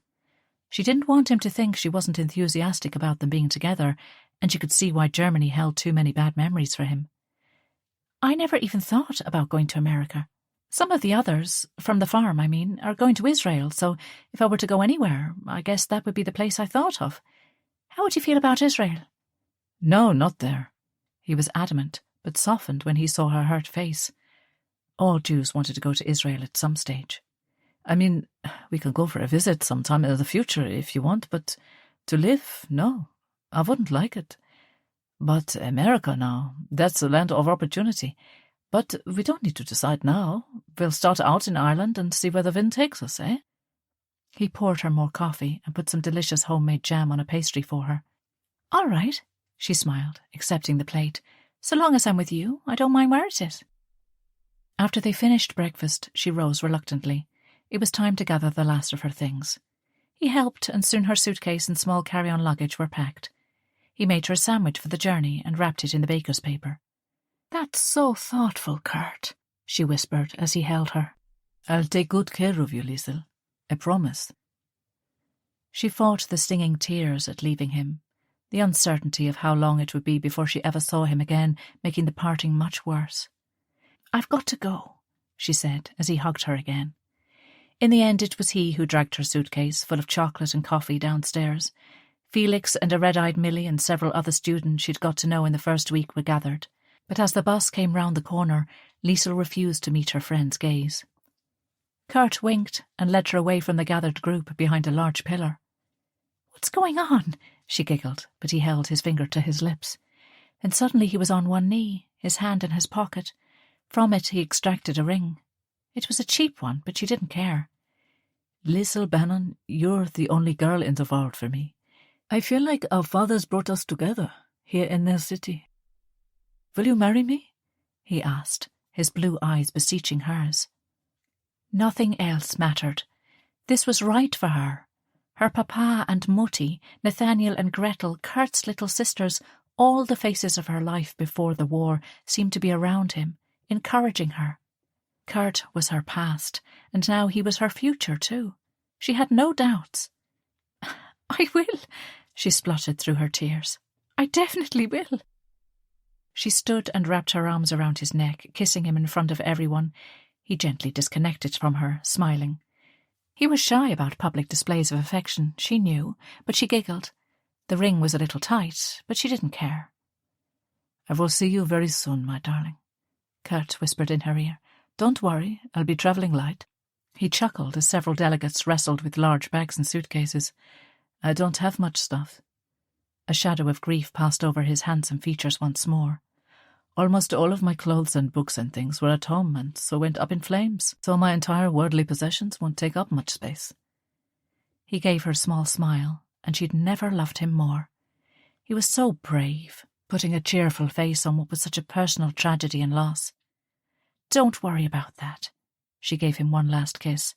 "We'll build our new life together." Chapter 16. Liesl knew as she began the long journey from Berlin to Calais and then to Dover on the ferry that she'd not really thought this through. The return journey seemed so much longer without Millie to talk to. She replayed their argument over and over. Kurt was a little aloof. Well, he wasn't in reality when you knew him, but she conceded it could seem that he was, as he was just shy and so broken by all that had happened to him. She was in no doubt that those people Felix said recognised Kurt were mistaken. He had been in the Hitler Youth, he had no secrets from her, but so was everyone, and he was only 17 when the war ended, so hardly a high-ranking Nazi. It was preposterous. Perhaps Kurt was right that there was no future in Germany. Her mother and Willie felt the same. Daniel had no wish to return to Austria, and now Kurt wanted to leave too. There were other places she could go for work. Linguists would always be needed. She had just always imagined Germany because it was the place she knew. She smiled at the memories she and Kurt had evoked this week, the places they visited, the experiences. Those were real. Berlin was where she felt at home, but Kurt was going to be her home now, so wherever he was, that was where she'd belong. The logistics of the move would have to be ironed out after her exams. She knew it would be hard to focus now, with such an exciting future looming, but she was determined to get her first, and nothing could distract her, not even Kurt. He loved her so much, and he understood how vital her studies were to her. Unlike the feckless Jamie, who was so fickle, hopping from one thing to another, Kurt was more grown-up, more serious, and a much better match for her. She'd never mentioned Jamie, and Kurt had never asked. She was Kurt's first proper girlfriend, and he'd just assumed she was new to romance as well. He was so romantic and treated her with such reverence and respect, she could never imagine telling him that she'd slept with someone else. Hopefully, she would never have to. It wasn't a lie as such. He would just be appalled, and she couldn't bear to see the hurt on his face. He kissed her sweetly, not passionately as Jamie had done, and held her hand. He attended to her every need, but never gave in to his passion. He explained how he wanted their lovemaking to be special, and within the bonds of marriage, a sacred, precious thing.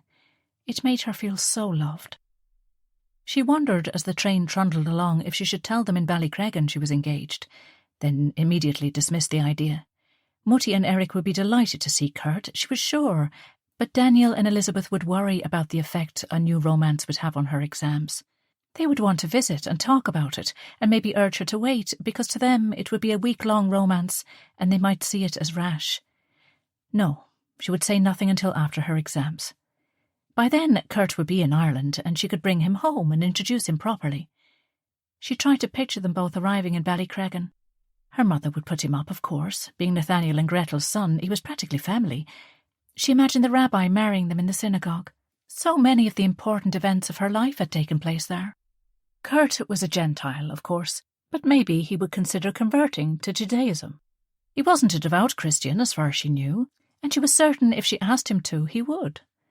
Maybe they could work in Ballycreggan. He could help out with Daniel and Erich while at the same time receive instruction from the rabbi, and she could set about arranging the wedding. He didn't speak English very well, which might be a problem at first, but he was smart, he could pick it up, and learning English quickly would certainly make life easier. The less focus on him being a German, the better, really, and the Jews were not seen in the same way as other Germans for obvious reasons. She was anxious people liked him, made him feel welcome, so being accepted and loved by her family would be a big step in that direction. She thought of how well Frau Braun and Willi picked up the language, as had all of the Jewish children, but she supposed they had no choice. Everyone in her family except Elizabeth spoke German as their first language, but they always communicated in English, and Kurt would too. She was sure of it. Few Ballycreggan families were not touched by tragedy. Tens of thousands of Irish people joined up, many thousands more went to work in the munitions factories and on the farms of Britain. They were her people, and she did not want them to see Kurt as the enemy. They'd accepted Willi and Frau Braun, so why not Kurt? As the green fields and canals of Germany and then France passed by the window, she wondered when she would be back, if ever. She'd envisaged a career in Europe, putting her translation skills to work there in the post-war reconstruction, but Kurt was adamant he wanted to go to America. It wasn't somewhere that had occurred to her to go, and it was so far from her family that she didn't relish the idea, but she would follow him to the ends of the earth if needs be. Finally, the long train journey was over, and they were moved from the platform to the quayside at Calais. She didn't see Millie in the throng. She wished they could patch up their fight. Millie was a good friend and meant well. She was wrong about Kurt, but her heart was in the right place. Liesl didn't agree with Kurt that Millie was jealous of her. Millie wasn't like that. She was open-hearted and generous. But like Millie didn't know Kurt, he didn't know her either. As the boat bumped along the channel, she practiced writing her signature. Mrs. L. Richter. Ms. L. Richter. Mrs. Liesl Bannon Richter. Each time she wrote it, she scribbled it out, terrified someone would sit down beside her and read it. She missed him like a physical pain. She knew the romance was only a week old, so this depth of feeling felt silly, but she kept justifying the strength of her feelings by saying she knew him for 10 years and a week. It felt so good to relive all of those happy memories of the time when Papa and Mutti could fix everything, that time before Adolf Hitler.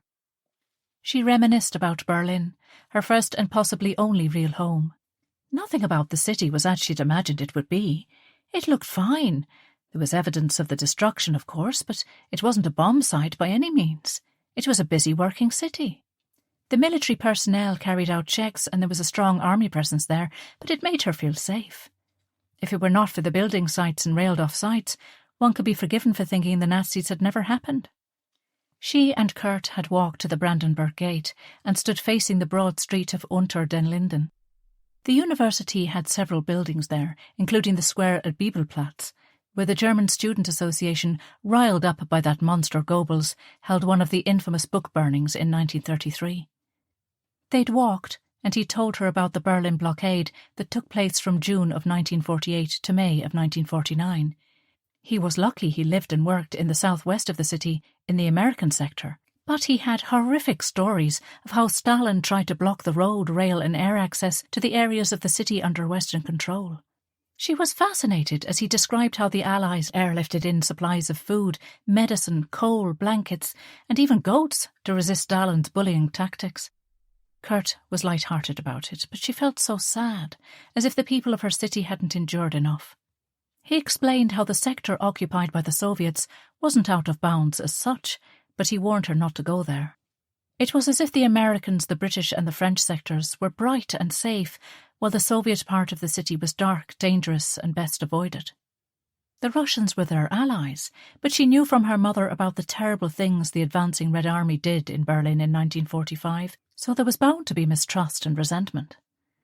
No wonder he didn't want to stay in Berlin. She couldn't blame him. Poor Kurt didn't even have a grave to visit. The bodies of his mother and sisters were never recovered from the rubble of their house, and his father never came back from the camps. He told her how he searched the Red Cross lists every day for months. He had no idea which camp his father had been taken to, and without that information, finding out his fate was close to impossible. He just knew what his mother said, that the authorities burst in one day, found the radio and dragged Nathaniel out. They shoved him in a truck, and his family never heard from him again. He'd been out trying to find food for the family when it happened. She was lost in her reverie when a shadow blocked the sunlight from the porthole opposite her. Milly stood there, looking nervous and not her usual happy-go-lucky self. "I'll be going to London, then on to Cambridge when we dock, so I just wanted to say goodbye," Milly said. Liesl looked up at her friend.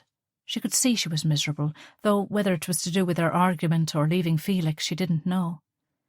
There was a seat opposite her, and Liesl offered it to Milly. "I hate that we fell out," she said honestly, "but those men, what they said about Kurt, is just not true." "Fair enough. You know him and we don't, so—" Milly shrugged. "I don't want to leave with us not speaking, and I'm sorry. What you do is none of my business, Liesl. I hope you and Kurt will be very happy." She managed a weak smile. "We will be," Liesl was adamant. "Milly, I'm so sorry for what I said about you not understanding. And you're right, I was so caught up in my own business I did forget that your dad had been killed, and that was unforgivable. I'm so sorry. Of course you know exactly what it's like, and you're right, nobody has exclusive rights to grief. I shouldn't have said what I did. I don't want us to lose touch either." "We won't." Milly reached over and covered Liesl's hand with hers. "Will you come to Ireland for a visit sometime?" Liesl asked. "I'd like that." Milly smiled, her eyes suspiciously bright.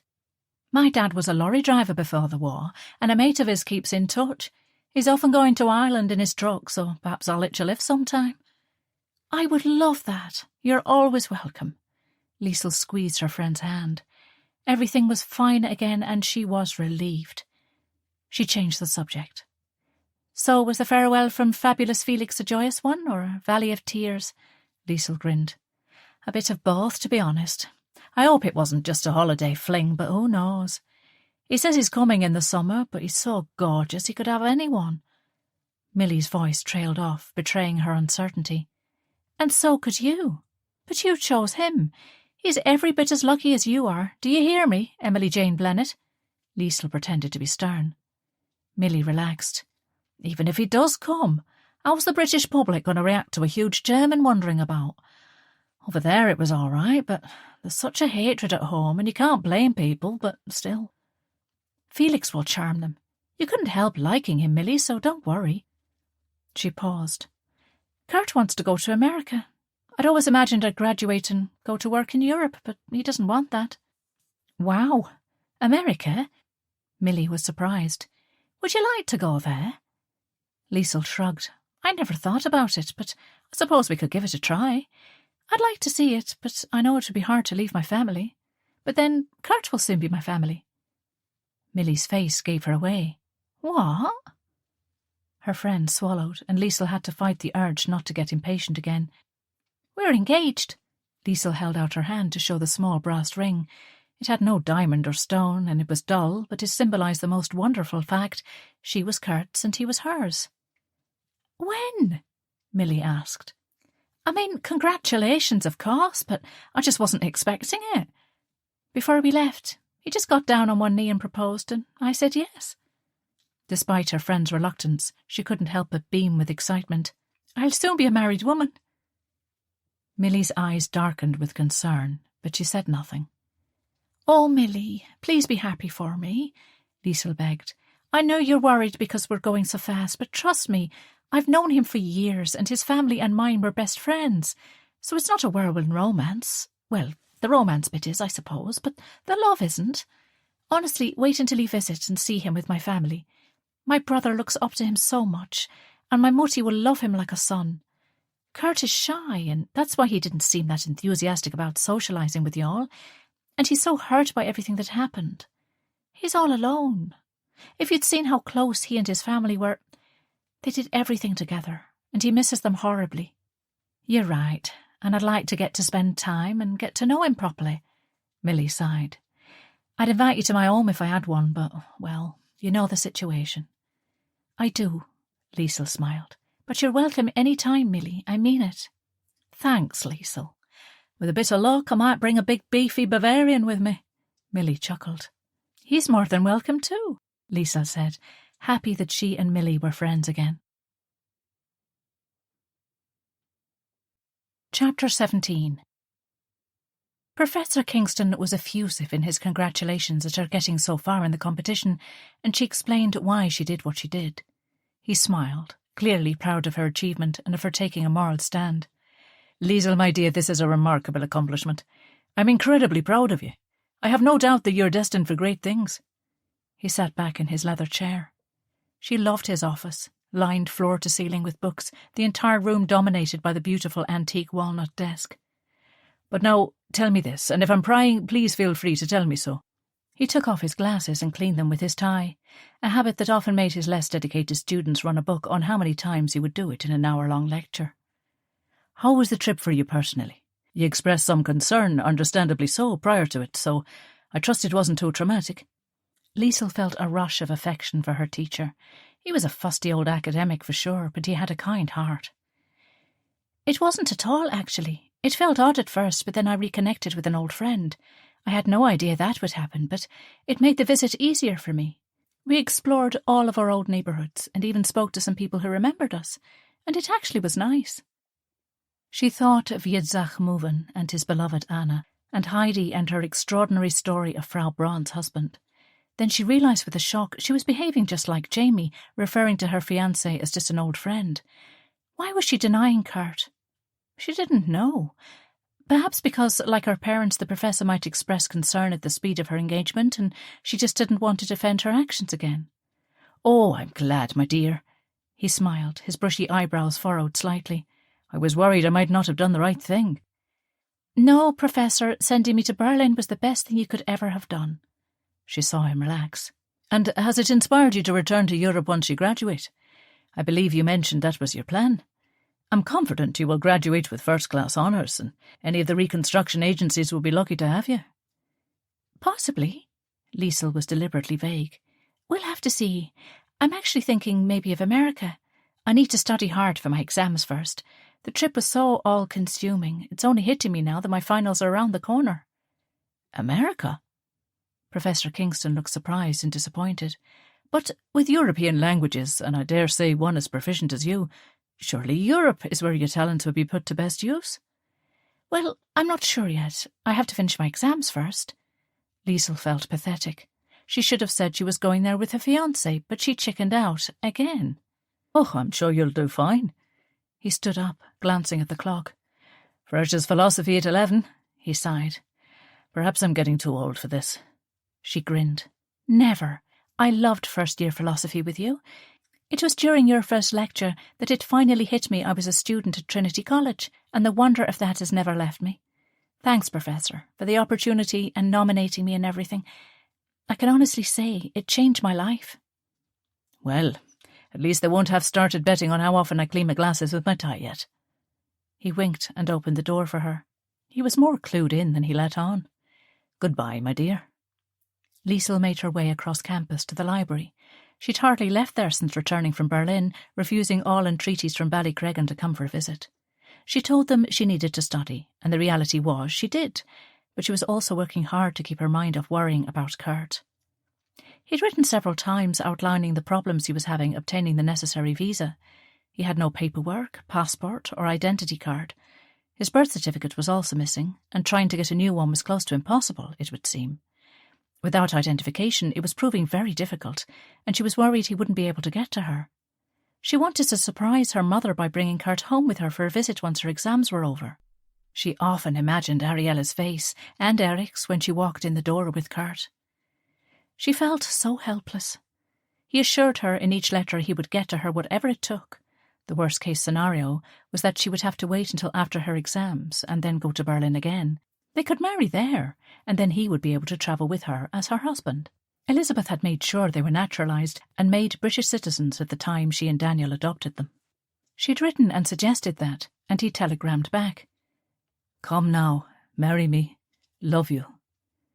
She smiled at his impulsiveness. He couldn't wait, and neither could she, but she had to stay and do her finals.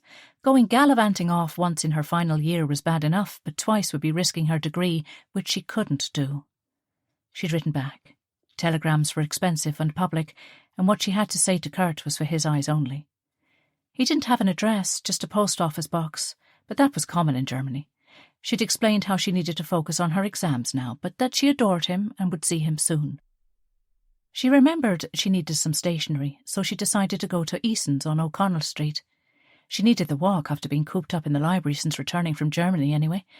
It was a beautiful day, the cherry trees in full bloom, and she strolled out the gates and onto College Green. Trinity was right in the heart of the city, which was one of the many things she loved about it. All around her, Dublin was bustling with students, housewives, delivery men. She would miss it when her time there was done. Liesl! She heard someone call her name as she crossed the road onto Westmoreland Street, and she spun around. The colour drained from her face. Jamie. He was in a large group of lads and girls, but he left them and ran towards her. It had only been a short time since she'd broken up with him, but it might as well have been 20 years, so much had happened. She felt that old pang as he ran towards her, his broad smile so heartbreakingly familiar. Liesl, it's good to see you, he panted. I got your note, and Liesl, you were right to be so angry. I was pathetic, absolutely pathetic. I'm so sorry. She moved to leave. Look, Jamie, I'm not interested, all right? You had your say, and... Please, Liesl, just give me 10 minutes. I just need to tell you something. Please, 10 minutes. 5 even. His copper curls caught the springtime sun, and she had to admit he looked like one of those Viking gods. He was wearing a football jersey, and his smile had lost none of its radiance. Jamie, she protested. 5 minutes. I'll get you whatever you want. Tea, coffee, wine, a kidney, my granny's right arm, whatever you want. She couldn't help but giggle. He could always make her laugh. 5 minutes couldn't do any harm. She was engaged to Kurt. Whatever she had with Jamie was over and done with. 5, and right here. Say what you want to say. She dropped her bag and sat on a bench, her face warmed by the mid-morning sunshine. All right. He sat beside her, leaving 6 inches of space between them. He leaned forward, resting his elbows on his enormous thighs, his huge physique the very opposite of the slender and delicate Kurt. Liesl, I am so sorry. I should have stood up to my parents and to Brendan when they met you. I should never have allowed my mother to speak to you the way she did. It was unforgivable. She sat there and listened. He sounded sincere. I came to my senses after you left. I know that's not much use to you, but I told them that they were a disgrace and I was mortified by them, and that you were a wonderful girl, and if they were the reason you finished with me, I'd never forgive them. And how did they take that? She asked. Oh, as you'd imagine. He sat up and looked at her. Called me all the names going, threatened all sorts, said they'd cut me off, all the rest of it. And has it happened? They aren't speaking to me, which is fine. I've dropped out of college. I've got a job working in the Cobblers. You know, the bar on South Ann Street. Anyway, you're right. It's pointless studying something I hate. I'm glad for you. He smiled, and she remembered in a moment how she felt about him. Instantly, she dismissed the thought. She was engaged to Kurt. He was her future. Thanks, but it's all down to you, really.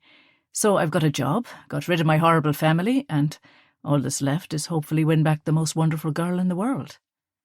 She hated to do it, but she had to tell him the truth. She believed he was sorry. He might have been spineless in the face of his vicious mother and his creepy brother, but he was never a liar. If she were still single, she might consider giving him another chance. But she wasn't, and he needed to know that. Jamie, I'm sorry. I believe you, that you regret what happened and all of that, but the truth is... She paused, reluctant to hurt him even though he'd hurt her so badly. Please, Liesl, don't say there's no hope for us. All joking was gone now. I know I've been a total jackass. I'm so ashamed of myself. But I swear if you even consider giving me another chance, I'll prove to you I'm a better man than that. I've been so lonely, honestly, Liesl. His voice was husky with emotion. I love you. I'm engaged to someone, Jamie. He seemed to register the words, but then his face showed incomprehension. What? How could you be? I only saw you before you went to Germany, so how can you... He was distraught. I reconnected with a friend from my childhood. I don't know. We fell in love, Jamie. I'm sorry. Liesl wished the words didn't sound so silly. She and Kurt were the real thing. She knew it, but to everyone else, it sounded like an infatuation. "Who is he?" Jamie asked. His voice choked. "It doesn't matter. Of course it matters, Liesl. Of course it does. If some lad is going to take you away from me because I was so stupid, I should at least know who he is." The muscles in his broad neck tensed as he returned to his earlier position, forearms on his knees, his eyes on the ground between his feet. "His name is Kurt Richter. He is the son of my parents' best friends. His parents both died in the war, and so did his little sisters. His family resisted Hitler, and so did he." She hoped Jamie wouldn't press her for details, as she had no idea. Kurt had dropped a few hints, but didn't want to relive it all again. "And he's asked you to marry him, this Kurt?" Jamie asked, each word dropping like a stone. "He has, and I've accepted." She could try to explain how they were connected from before, how it wasn't a one-week romance, but there wasn't any point. "Oh, Liesl." To her horror, Jamie's huge body shuddered, and she realised he was crying. She put her hand on his back, and he turned, his eyes wet with tears. "I've lost you, haven't I?" Slowly and sadly, she nodded. "I'd like us to stay friends, though. Can we do that?" He stood, wiped his eyes with the sleeve of his jersey and inhaled, steadying himself. "Goodbye, Liesl. I'm sorry." Chapter 18. The weeks went by in a blur. Liesl was at her desk one wet night, working on a précis in French for a particularly complex legal document in Deutsch heute, which was driving her up the walls. Abigail was gone to her grandmother's house in Ballsbridge for the night. It was her granddad's birthday. There was a knock on her door, and one of her fellow students, a quiet girl from West Cork called Audrey, put her head around the door. "There's a man downstairs looking for you," she said, then disappeared. Liesl wondered who it could be. She had not seen Jamie since the day on Westmoreland Street when she had told him about Kirk. Panic struck her. Was it Daniel? Had something bad happened at home? She ran downstairs, and as she rounded the corner of the banister, she saw him. He was soaked to the skin, his long blonde hair almost reaching his shoulders, a small army kit bag slung over one shoulder. He wore an army jacket over an open-necked shirt and the same khaki-coloured trousers he'd worn every day in Berlin. "Kurt!" She barreled downstairs and threw herself into his arms. He spun her around, kissing her on the cheek. "What? I don't understand. What are you doing here? I thought you weren't coming until June." "I told you I'd find a way, didn't I?" He grinned and kissed her again. "Oh, would you rather I went away again?" He smiled. She instantly dismissed that idea. "No, of course not. It's wonderful to see you. Come up. Oh, my God, you're soaked to the skin." She took his hand and led him up to her room. Though it was springtime, the evenings were chilly, so she plugged in the 2-bar fire. "Quickly get out of those wet things before you catch pneumonia." She fussed over him, hanging his jacket on the chair and putting the kettle on the little one-ring gas stove Daniel had given her when she left Ballycreggan. It had been in the shed since forever, but didn't work. But he took it apart, and now she enjoyed a cup of coffee or warm soup without having to go to the student dining hall. As he stood there in the middle of her little room, bare-chested, his hair wet, she inhaled sharply. He was so beautiful. Not handsome and rugged like other men, not like Jamie with his bulging muscles and broken nose, but with his delicate features, his perfectly symmetrical face, his slightly slanted blue eyes the colour of the sea on a summer's day. He was perfectly proportioned. He reminded her of Michelangelo's David. She longed to touch him, to kiss him deeply, but as in Berlin, he seemed shy. "How did you do it?" she asked. "I thought you were having trouble getting a visa." "Where there's a will, there's a way. I got a job on a boat, the SS Nostrum, as it was, but it was seized by the British in 1945 and sold to the Steel and Coal Company, operating out of Hamburg. They renamed her the Rosamond, and I figured out they would be stopping in Dublin. I got a job, worked my way to here, and jumped ship early this morning. I had to lay low, of course, but now I'm here." Liesl turned from the kettle, shocked. "But, Kurt, now you're in this country illegally. We can't live like that, with you hiding and me worried all the time." She couldn't believe he'd done something so stupid. Shh, Liesl, Liebchen, it's all right. You're a British citizen. We'll get married and it will all be solved. Simple. He smiled. Oh, Kurt, it's not that simple, she protested. We need papers for you to marry me. We can't just turn up with nothing. They'll ask questions, and once they realise you got in here illegally, they'll report you, and you'll get deported and possibly never be allowed back. His expression changed. Are you saying you'd rather I didn't come, Liesl? She rushed to reassure him. Of course not.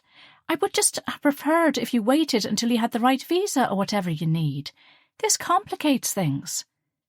He pulled a dry shirt from his bag, shrugging it on. Surely your family know people? A word in the right ear? An envelope? Won't that fix this? Liesl shook her head, shocked at his suggestion. Elizabeth and Daniel aren't like that. They are very law-abiding, and my mother is the same. Besides, they wouldn't know anyone who could do something like that. She didn't want him to feel unwelcome, but this situation was far from ideal. What about the rabbi? Jews are always well connected wherever they live. Wealthy Jews are all going to America and Israel and wherever they like. Liesl did a double take. What did he mean Jews were always well connected? She dismissed it. Kurt wasn't anti-Semitic. He probably just thought the rabbi was more powerful than he was or something. Rabbi Frank is himself a refugee. How on earth would you imagine he would have connections politically? And even if he did, I couldn't ask him to do something immoral like this. Kurt smiled. I'm sorry, darling. I didn't mean anything bad by that. Just that in Germany before the war, the Jews were well-to-do, you know? They knew the right people, politicians, businessmen. That's all I meant. It's a different time now, Kurt, she said quietly. Oh, Liesl, please don't be like this, ruining our reunion. We'll figure this out. I'll figure it out. I always do. It will be fine. Don't worry, Liebchen. We'll live happily ever after. I promise. He accepted the warm drink and sat on the chair she'd recently vacated, moving her study notes. Liesl was troubled. How would she cope now? Her exams were in a few short weeks and she needed to focus, but being with Kurt was all that mattered to her. He would find a way. She gave him a slice of the cake her mother had posted down to her, and he ate it hungrily. Just as he was about to discuss the future, the door burst open. Oh, Liesl, my head is pounding. My grandad makes his stuffed sloe gin or something, but we ended up... Abigail stopped abruptly when she realised Liesl wasn't alone. Oh, I'm sorry. I didn't know. Poor Abigail was mortified at seeing her friend and a man in their room. Oh, Abigail, I'm sorry, Liesl smiled. This is Kurt, my fiancé I told you about. Kurt stood up and bowed from the waist, kissing Abigail's hand. Liesl smiled as her friend reddened. Kurt was so old-fashioned and chivalrous. He grinned. Hello, Abigail. It is nice to meet you.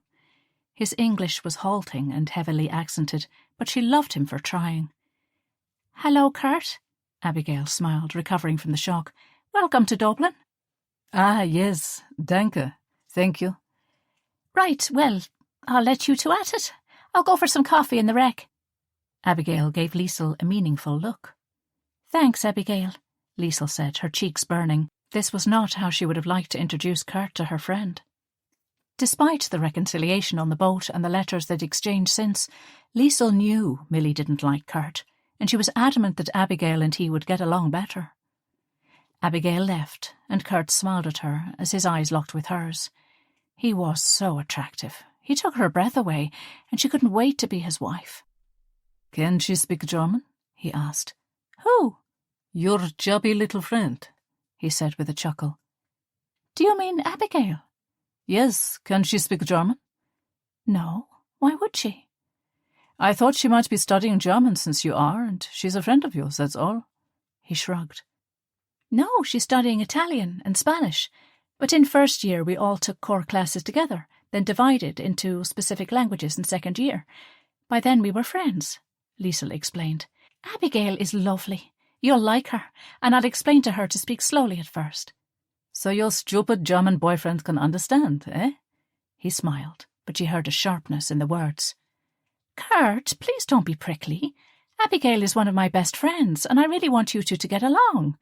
Can you try, for me? Of course. I'll do anything for you, Liesl. He put his hands on her shoulders, his eyes boring into hers. Anything. I love you. And I love you, too. She smiled and kissed him on the nose. He murmured, Do you pick friends much less pretty than you on purpose? What? She wasn't flattered, and she didn't like him bad-mouthing her friends. Reading her expression, he backtracked. I just mean you're so beautiful, and your friends are fine, nice-looking girls, I suppose, but not like you. They must envy you. Of course they don't. She took his empty cup and went to rinse it in the sink. I've upset you. He took her hand. Liesl, I'm sorry. I will be charm itself to Abigail, I promise. He tickled her, and she giggled.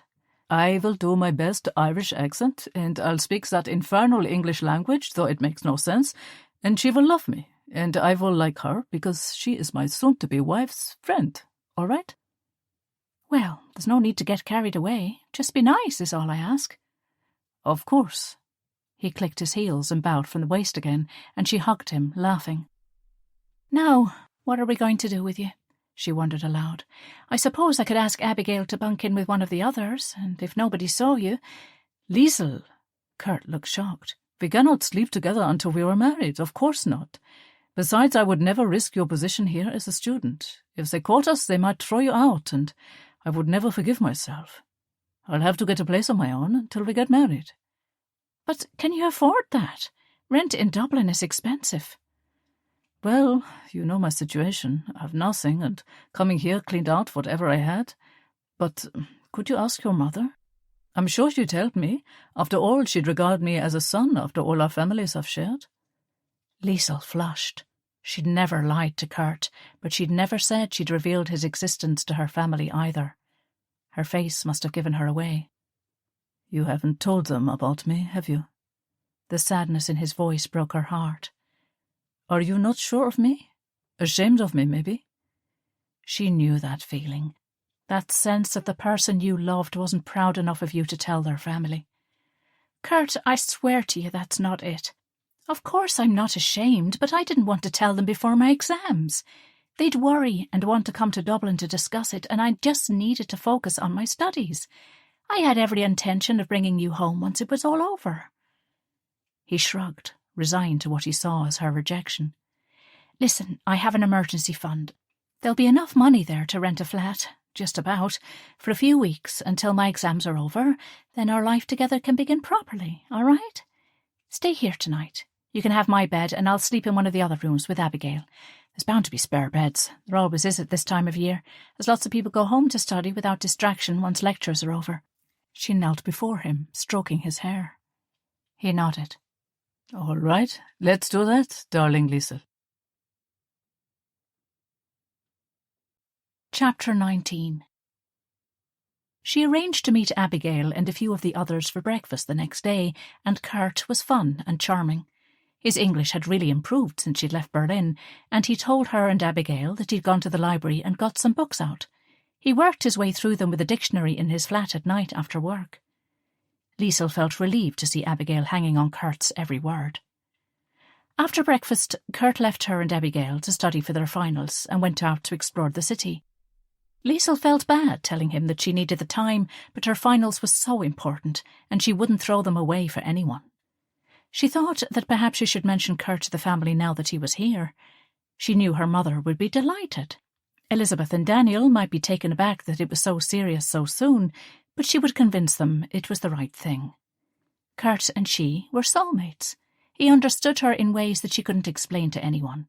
They were so connected. They could talk for hours, not just about the war, but about everything, and when he touched her, it was like an electric shock. She gave him all her remaining money, as well as the rolled-up notes Daniel had given her that she'd stuffed in her bag as an emergency fund before leaving Dublin. She knew Kurt didn't have any, though he was embarrassed to take her charity. I'll get a job and find a flat, he whispered as he left. It was unlikely he would be able to do either of those things, but they would keep him occupied while she studied. Thank God for her emergency fund. Elizabeth and Daniel had insisted on it. Her mother had opened a bank account in her name and put in a monthly amount that she'd hardly used, so she had enough for a deposit and a month up front. If Kurt could get a job somewhere, they would manage until her exams were done. To her astonishment, he came back that evening, beaming from ear to ear, brandishing a bottle of wine. 44 million square, he said with a flourish, and dropped on the table a key attached to a buff cardboard keyring. "What's this?" she asked, raising her face for his kiss. "I told you I'd find a flat." He opened the wine with a pop. "Well, I did. I can move in now. And also I got a job. It's nothing major, just removals and things. But it will do for now, and the money is okay." "Are you serious?" Liesl asked incredulously. "You did all that in a day?" He wrapped his arms around her. "I told you not to worry, that I will take care of you, Liesl, and so I will." "I can't believe it," she marvelled at the key. "How did you do all of that without any paperwork? Normally it takes ages, forms to fill out and all of that. I can't believe you've got the key and everything." He shrugged. "The guy I'm working for owns it. His tenants were not ideal, not paying rent on time. Loud noise or something, who cares? So he gave them notice last week and said I could have it." "How much is it?" she asked. £1 a week. It's on the top floor, but it's got a bedroom, a bathroom of its own, and a kitchenette. So I thought maybe Erich or your mother could visit." He looked so enthusiastic and hopeful, her heart ached with love for him. She loved how serious he was about her, how committed, and how much her family meant to him. "You are amazing. Have I told you that before?" She wound her arms around his neck. "You have?" He grinned and kissed her briefly. Then his face changed and his tone became serious. "I don't know what I would have done if you hadn't come back into my life, Liesl, honestly. I thought so often of, well, just ending it all. I had nobody, nothing, no memories even. Everything was tainted, dirty. It was such a dark, bleak world, the Germany we became, what we did. And then you came back, and it was like the clouds parted, and the sun came in. I can't ever thank you enough. You gave me my life back." "I'm so glad you came that night. And I'm so sorry about Gretel and Nathaniel, and little Elke and Kitty. It all seems so wrong. They were such good people, but then so many were. I'm sure they would be so proud of you, of all you did to resist the evil all around you, of the man you have become." She paused. "I know you don't like to talk about it, but I know you did all you could to stop that horrific ideology." "It wasn't enough, though," he said sadly. "This is one of the many reasons I love you, Liesl. You see the good in everyone. You're my angel." He kissed the top of her head. "I need to start work tomorrow, so I better get going over there. Not that I have much stuff, but still." "All right. And I can pop over to see the place tomorrow afternoon once you finish, maybe. I have a study group arranged for tomorrow morning. Our oral exams are in 2 weeks' time, and they are going to be tough, so we need to do a lot of practice." "But your German is perfect. You're a native speaker." "I know, but what I'm being trained for is quite technical, political jargon and so on. One of the lads in my class, Theo Kennedy, he's part of my group of friends. Remember the tall chap I said hello to in the cafe? Well, he did a summer internship at the European Advisory Commission, so he and a few others are getting together to discuss the reduction of German territory to pre-1937 levels. Fascinating stuff like that." She smiled. Kurt released her. "I don't remember him. What's he like, this Theo?" Liesl was slightly taken aback. "He's fine. Nice, I suppose. As I said, we go around with the same group. His cousin Kevin is in my French tutorial, so that's how I got to know him. He's just part of the gang." Kurt looked sad, so she hurried to reassure him. "My friends are lovely. You'll get to know them, and they'll love you too. Don't worry." "I just can't imagine any men knowing you and not wanting you for themselves. I know you think it's all just friendship, but I know men." Liesl pealed with laughter. "You're so funny, Kurt. And I'm very flattered, of course, but honestly, I think you're overestimating my appeal." She decided to be truthful, and now was as good a time as any. "I had 2 boyfriends before you, and that was it. Besides, I'm sure the Fräuleins were very much enamoured with you. I remember Gretchen, who lived next door to you, kept stealing your football so you go into her garden to get it back. She began to make some coffee and took some biscuits from the tin. We were just kids, and people had more on their mind in recent years than romance. She left for America, actually, in 1938. Her father had some family there, so they got out. Anyway, who were these boyfriends? He asked. Liesl shrugged. My first boyfriend was called David. He was a Jewish boy from Dublin who came up to help on the farm at Ballycreggan. He's going to Israel now, actually, with my former best friend, though neither of them saw fit to tell me about it. Did you love him? Kurt asked. Liesl sighed. I suppose so, in the way of first love, you know, but we were very different people. I was boring and studious, and he was religious and a hard worker, but no interest in books. It came to a natural end when I came here. And your second boyfriend? He pressed her for the details. Liesl was reluctant to talk about Jamie. It was still too raw. He was a student at UCD. I met him at a debating competition. She tried to change the subject. So, tell me more about this flat. I think I can picture where it is. And how long were you together with him? Kurt persisted. I don't know. A while. Look, it's over, and it was before I ever went to Berlin, so, like you, I want to look to the future, all right? She smiled to take the sting out of the words. You loved him? Please, Liesl, I'd rather know. Why? She asked. It's over. In the past.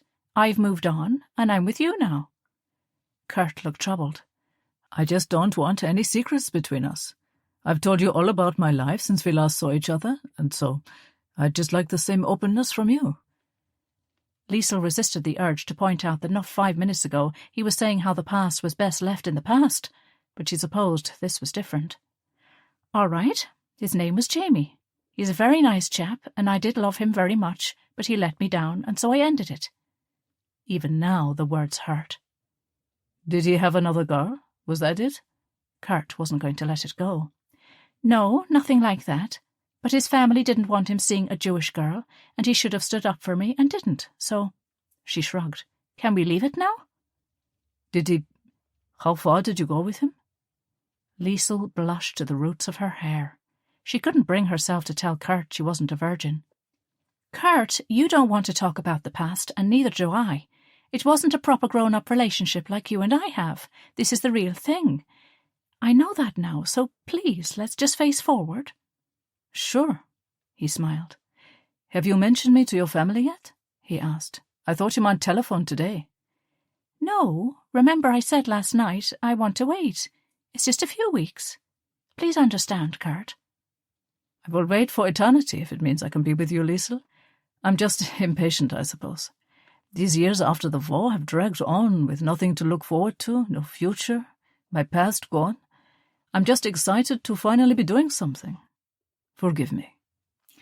I love you, Kurt Richter, she sighed, and he hugged her. Chapter 20. A few weeks later, Elizabeth, Daniel, Willie and Ariella were having breakfast at Ariella's house. She baked every Saturday morning, and it had become tradition for the four of them to meet there. Though they lived in the same village, Daniel was busy with his business, and Elizabeth had become principal of Ballycreggan National School when the Morrises retired last year. Ariella spent most days at the farm, helping the rabbi to wind it all up. Is your mother not joining us, Willie? Daniel asked as he helped lay the table. No. He shared a grin with Ariella. She's up at the farm. What? Elizabeth asked. What's so funny about that? Isn't she up there all the time? Ariella rolled her eyes. Willie thinks that the rabbi has a soft spot for his mother. I think he's mad, of course. They drive each other daft most of the time. Well, said Daniel with a smile. I did wonder. He was talking about her recently, about what a fine woman she is. I hear she's going to convert. Is that true? Ariella nodded as she took the scones from the oven. They filled her big bright kitchen with their aroma. She is. We had no idea, but she told us a few weeks ago.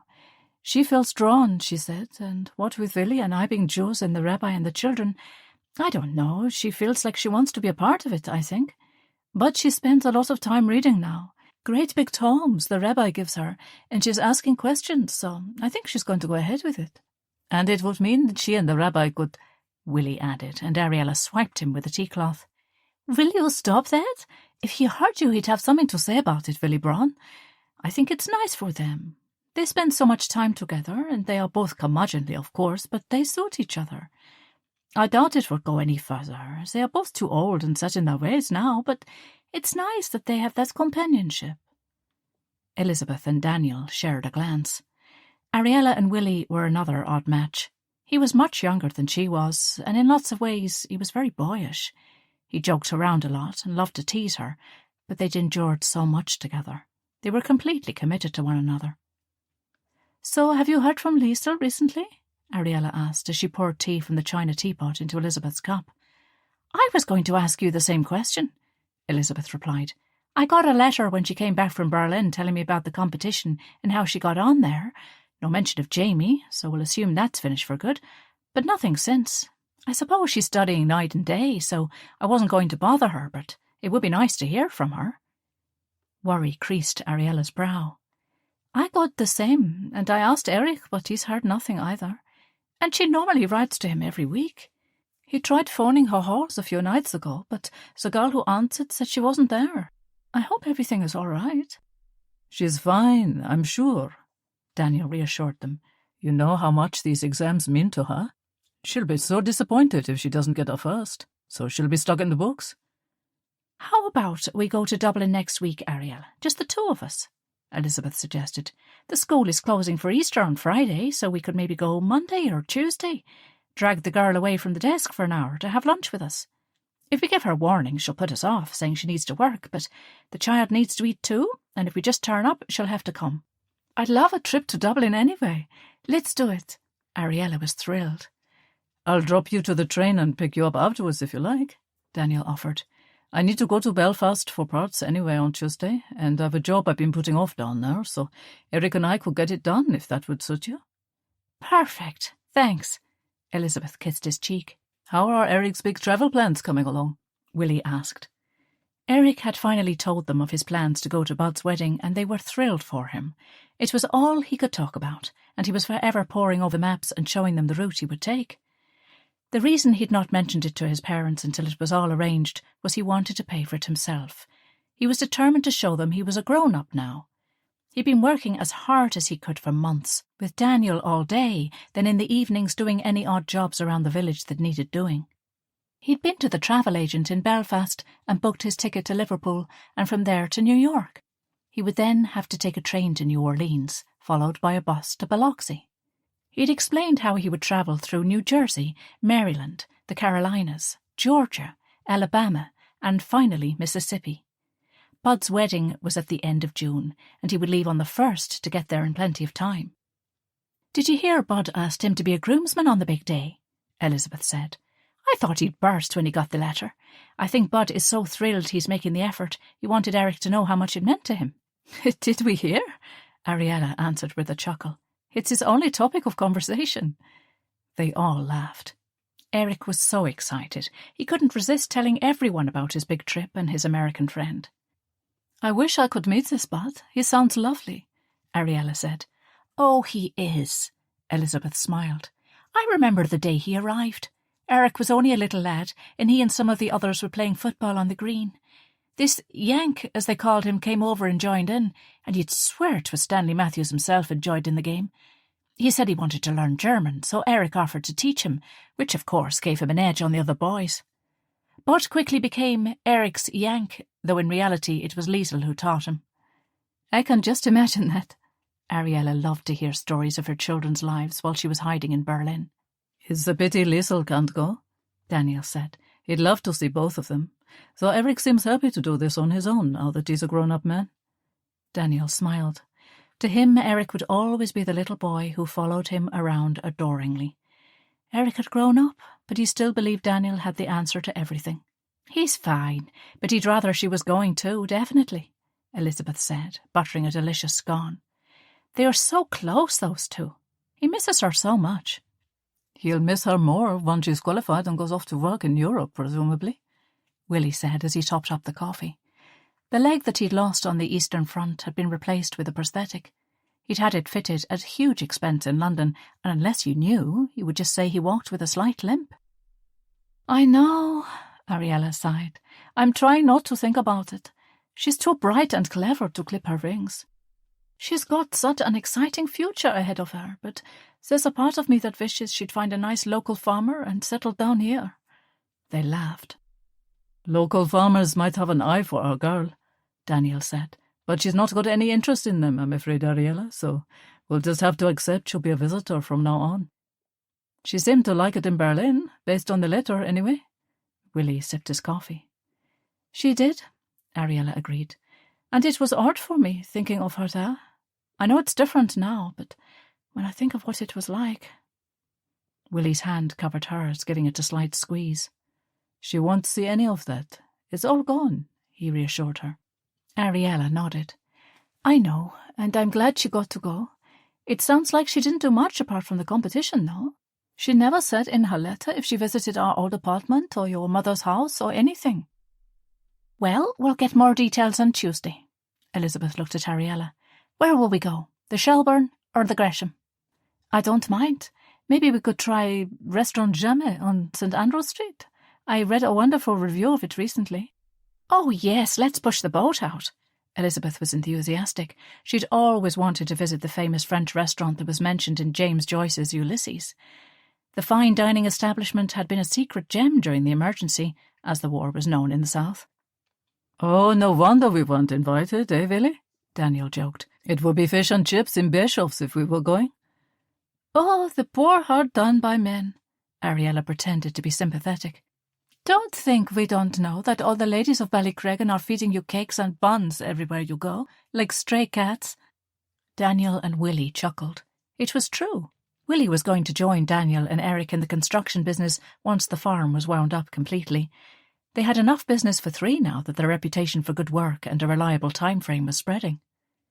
The idea that the farm would cease to be was a good thing. They had to tell themselves that, but there was going to be a significant hole in the fabric of Ballycreggan without the Jewish refugees and those who helped them. I was thinking, perhaps we should throw a party before the community breaks up and people leave for Israel and everyone disperses, Elizabeth said. What do you all think? Levi and Ruth would say they'd hate a party, Daniel said, but I think everyone else would enjoy it, and it would give everyone a chance to say goodbye. It will be sad, of course, but better to mark it and be sad than ignore it altogether, I think. Elizabeth felt a terrible loneliness at the idea that it was all over. It feels so strange, after all these years, that it's coming to an end. For so long we've been thrown together in the most unlikely of circumstances, but we made the best of it and became a community all the same. We couldn't have done it without the people of this village. Daniel placed his hand on his wife's. He knew how much the school and the farm meant to her personally. Nor without you, Elizabeth, Ariella added. I wasn't here, I know, but people always tell me about how you rallied the communities during the bombing, when all the Jews helped to rebuild the village, and then how the people of the village helped with the farm, making it so cozy and homely for the children. They did it because it was in their hearts to do it, but everyone says you were the driving force.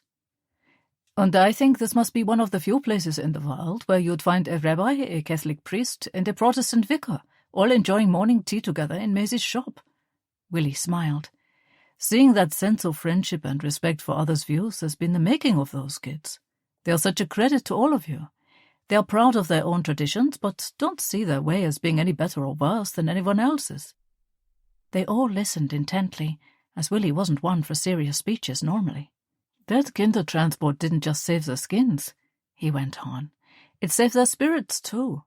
The children who lived through it in Germany and other occupied places saw such horrible things, such hatred, that it can't but affect them all of their lives.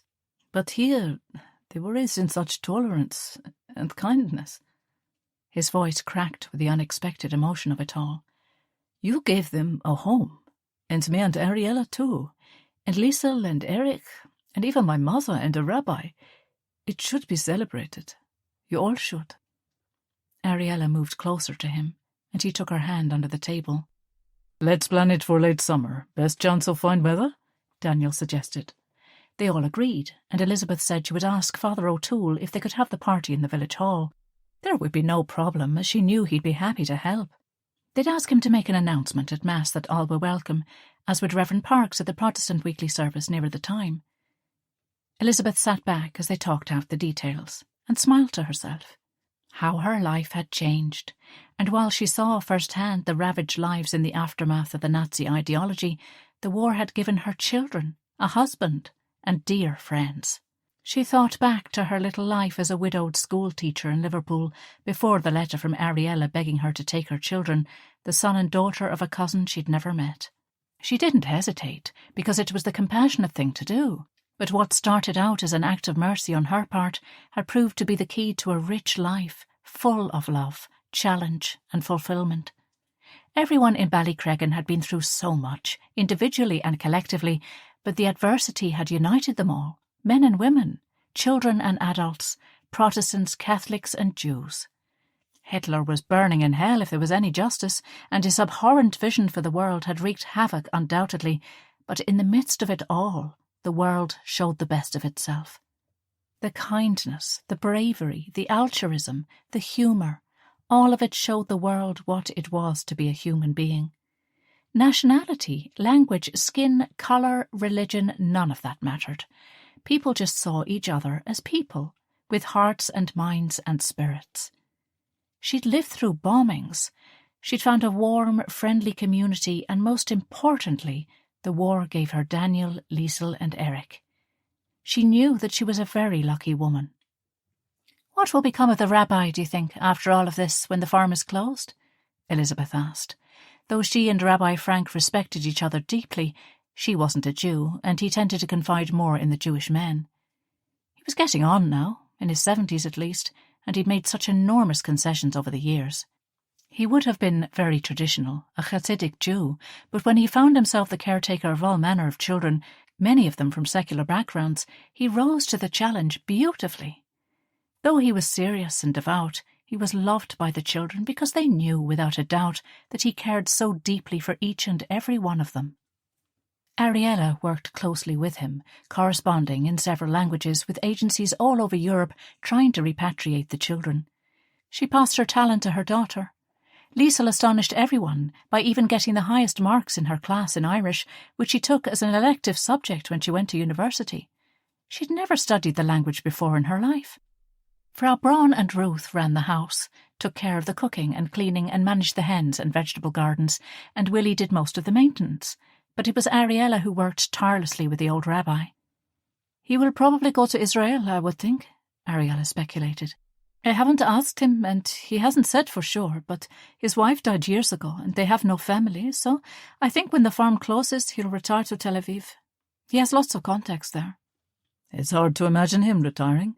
He has such a ball of energy, isn't he?" Daniel said. "He is," Ariella agreed, "but he's getting on in years.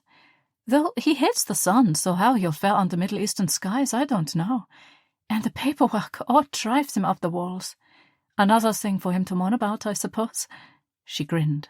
The rabbi was not known for his patience when it came to bureaucracy. "He could stay here if he wanted to. I mean, we could suggest it to him," Elizabeth said. "That's not a bad idea, Elizabeth," Willie said.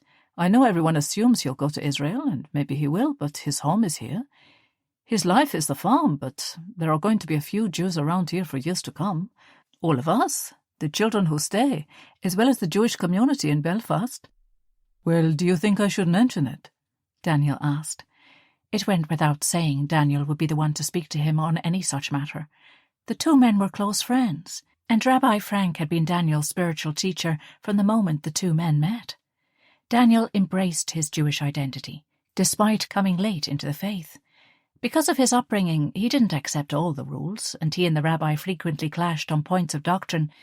But Daniel was his own man, and refused to bow down to rules he saw as draconian or anti-women. It was a source of amusement to the community that he refused to grow a beard as married men were expected to do, because Elizabeth preferred him clean-shaven. But despite their differences, the two men had a deep respect and affection for each other. Ariella nodded. "I think you should. He sees you as the representative of the entire community, so he'll know if you're suggesting he stays, then it's what we all think." Willie agreed. "He needs to know we want him to stay." Chapter 21. Elizabeth and Ariella were dressed to the nines. It was so nice to have access to nice things again, having made do and mended for so long. Both women liked fashion and had treated themselves to a shopping trip in Belfast the day before in honour of the visit to the girl they thought of as their daughter. It struck them both frequently how remarkably easy it was to share Liesl and Erich. Elizabeth and Ariella had become so close, and they told each other everything. "I was terrified and thrilled at the same time when you came back," Elizabeth admitted in the weeks after Ariella's miraculous arrival in Ballycreggan. Nobody had heard from her in years, so they had been more or less convinced she was dead. Elizabeth and Daniel had even adopted the Bannon children, so to have their birth mother turn up was a shock for everyone. "I wanted you back for them, of course. It was what I prayed for every single night, but I was so afraid of you taking them away from us." They'd agreed there and then that Liesl and Erich had lost a lot, though not nearly as much as some of their friends, and that there would be no more loss. So Ariella and Willie settled in Ballycreggan, and both couples shared the children harmoniously. No jealousy, no differences in parenting styles, they both deferred to the other, so it was a smooth and peaceful transition. They were catching the last train to Belfast at 5 p.m, and it was 11:30 now, so they had plenty of time to liberate their girl from the books. They were in high spirits as they walked from Connolly Station to Trinity Hall. The communal door of the halls was open, and the bright spring sunshine spilled across the green linoleum. Everywhere students were feverishly revising, alone or in groups, and the hum of activity was unmissable. They knew which room was Liesl and Abigail's, having helped her move in 4 years earlier, so they climbed the stairs. Liesl's door was closed, so they knocked. Inside they heard a chair scrape across the floor, followed by footsteps. They were just about to call, "Surprise!" when Abigail opened the door. "Abigail, how are you, dear?" Elizabeth giggled. "We were being silly. We're looking for Liesl." Years of teaching had taught Elizabeth that it was close to impossible for a young person to lie to an adult's face. Only a rare few could do it, and Abigail wasn't one of them. "Oh, she's not here, Mrs. Lieber. She's—" Abigail's face flushed deep crimson, and she averted her eyes. "Oh, no, that's a pity. Do you know where she went?" Ariella asked. "We only came down for the day to surprise her, and we have a table booked for 1 o'clock.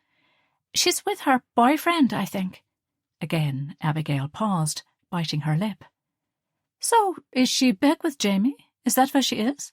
Ariella asked. Elizabeth would have been surprised if that was the case. Liesl had told them why she finished with him, the way he stood by and allowed his mother to hurl abuse at Liesl. "Jamie?" Abigail seemed surprised that they would mention him. "Oh, no. Look, it's none of my business. I'd rather you spoke to Liesl." The poor girl was in a dilemma, they could see. She was loyal to her friend, but hated having to lie. "That's exactly what we would do." Elizabeth smiled reasonably. "But Dublin is a big city, so I'm afraid you'll need to give us a clue where to find her, if we were able to do as you suggest." Abigail deliberated, and then sighed. "He's got a flat on Marion Square, number 44, I think, top floor." Elizabeth and Ariella shared a look of confusion. Something was definitely going on. It wasn't like Liesl to be secretive, but whatever it was, they would need to speak to her face to face, and not extract it word from this poor girl. "Thank you, Abigail. We'll go and see her." Ariella smiled. "I'm sorry we made you tell us. I know you've wanted to be loyal to her, and that's of wonderful quality. Liesl is lucky to have a friend like you." Poor Abigail nodded miserably, and the two women took their leave. They hailed a taxi and went immediately to the beautiful Georgian Square. "Well, whoever this lad is, at least he lives in a nice part of town," Ariella said as the taxi rounded the corner. The beautifully symmetrical red-bricked terraced houses, with their ornate fanlights and coloured front doors, exuded middle-class opulence. The women paid the taxi driver and stood outside number 44. The bottle-green door had a highly polished brass knocker, but at the side of the door frame were several doorbells. The numbers were faded, so Elizabeth tried to press the top one and see what happened. She and Ariella stood expectantly, but nobody came. They tried the other bells one by one, but nobody appeared to be at home. It was the middle of the working day, they supposed, and these flats would not be for people who were unemployed. They stood back, stepping onto the road, and looked up for signs of life, when suddenly the door opened and a middle-aged man carrying a briefcase and an umbrella emerged. Without a word, Ariella smiled and brushed past him into the house, Elizabeth on her heels. The hallway was dark and a little dreary, and there were 2 flats on the ground floor. The women quickly walked upstairs until they reached the top floor, which thankfully only had 1 door. They looked at each other, then Ariella knocked. They listened keenly, and yes, there was movement inside. She knocked again, and then they heard footsteps. The door opened, and there she was. "Elizabeth! Mutty, how did you find me here?" Liesl was flustered and shocked to see them. Liesl, wo ist da? A very striking-looking blond man, obviously a German, walked up behind her. Elizabeth didn't notice Ariella pale as she saw who it was. Come in," Liesl stuttered over the words. "What a surprise! I didn't know you were—" "Clearly," Elizabeth said wryly. "So then, Liesl, would you like to explain what's going on and introduce us to your friend?" Liesl stood back, and Elizabeth watched in complete astonishment as the young blond man stepped forward and embraced Ariella, his eyes bright with tears. Despite being taken aback, she noticed that the embrace wasn't reciprocated, that Ariella was frozen and wooden in his arms. "Liesl, I don't understand," Elizabeth began as the man released Ariella and extended his hand to her, which she took. He was very handsome, with a perfect profile, a straight nose and a square jaw. His long blonde hair was held back in an elastic. He was slight and a bit shorter than Liesl, who was 5'10". He looked askance at Ariella, who seemed frozen, and turned his smile to Elizabeth. "My name is Kurt Richter, and you must be Mrs. Lieber. Liesl has told me so much about you. We can never thank you enough for what you did for Liesl and Erich. Ariella and Peter were my parents' best friends in Berlin. Liesl and I were friends as children, and now we are engaged." I'm sorry, I don't— Elizabeth was lost for words. "I'm sorry, I should have told you, but I wanted it to be a surprise for Mutty and Erich," Liesl began. "I met Kurt— well, I should say he found me in Berlin, and we got together, and then I came back, and he followed me." "And you got engaged?" Elizabeth was struggling to remain calm. This behaviour was so out of character for Liesl. "Yes." Kurt put his arm protectively around Liesl. "I just knew when I found her again that she was the one for me, and so there's no point in waiting around. We just need to be together." "Well, you seem to have achieved that," Elizabeth said, glancing around the small flat. "Please, Elizabeth, Mutty, I know this is a shock, and I didn't want you to find out like this, but we love each other, and we want to be together. Please be happy for us." Liesl's eyes seemed to beseech her mother, who had yet to say a single word. "And besides the fact that I love Kurt, he's alone in the world." She turned to her mother. "Mutty, I'm so sorry to tell you this, but Nathaniel and Gretel and Elke and Kitty are all gone. Kurt is the only one left. Nathaniel was taken away for resisting the Nazis, and Gretel and the girls were killed by a bomb." Liesl's eyes were bright with tears at the memory of their old friends. Ariella spoke, her voice sounding husky. "That's terrible. When did it happen?" Kurt placed his hand on her shoulder, smiling sadly. "They wouldn't have known anything. At least that has given me comfort. It happened on the 25th of April of 1943, when the brave men of the RAF decided to give Hitler a birthday to remember." Ariella nodded. "And your father?" she asked, her face a mask. "Poor Papa was betrayed." Kurt's face hardened. "We used to listen to the BBC, and someone told the authorities. He was, as you know, a brave man, and he wasn't going to be dictated to by the likes of Goebbels, but someone came and dragged him out. To this day, I wish I'd been there, done something to defend him, but I wasn't. I was out trying to buy food, and when I came back, Mutty and the girls were distraught. I did my best to comfort them. I tried to find out where they'd taken him, but I was just a child, and they wouldn't deal with me." Kurt's voice lowered to an emotional whisper. "I did all I could do, and continued with his work."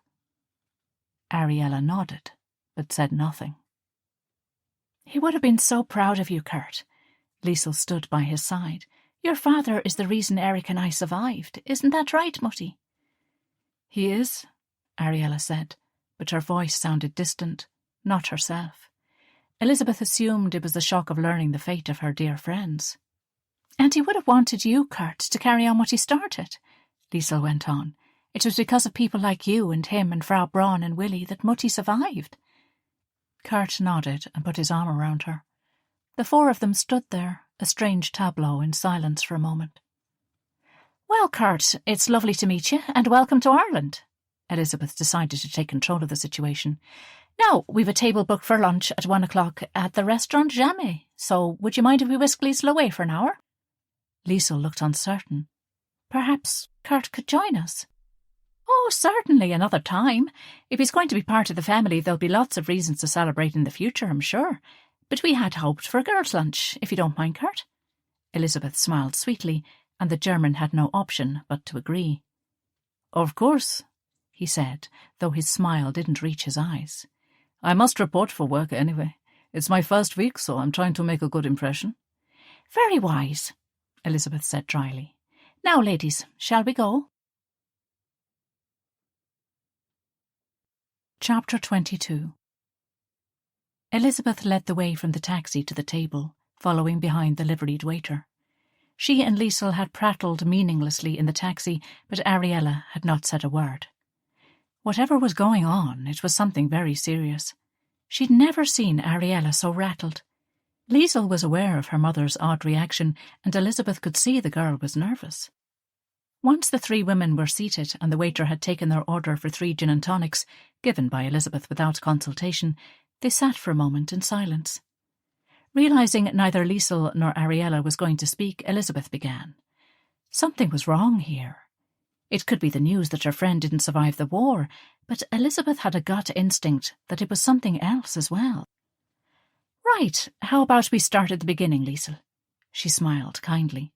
"We accept that you are a grown woman and perfectly entitled to live your life wherever you wish and with whom you choose, but you must understand that we are a little taken aback.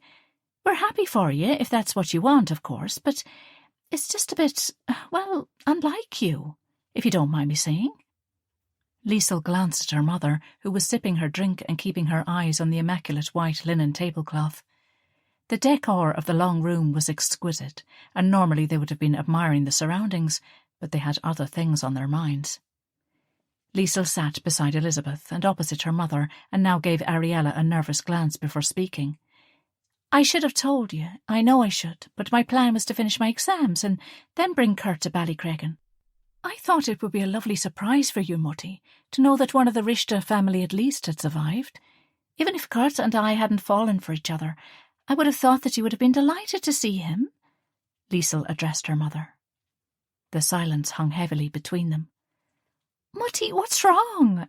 Please tell me," Liesl pleaded. "Are you disappointed I didn't tell you? Is that it? Because I explained—" "That's not it," Ariella interrupted, her voice like a whip. Elizabeth waved the waiter, who was coming with the menus, away as Ariella seemed to try to gather herself. "The last time I saw Kurt Richter was in 1945. He didn't see me." Her eyes were locked on her daughters across the table. "He was swaggering down the streets towards Nathaniel and Gretel's house in Berlin, near the Tiergarten, looking very pleased with himself in his Nazi youth uniform." "But, Mutti, they made all boys join that." Liesl was frantic now.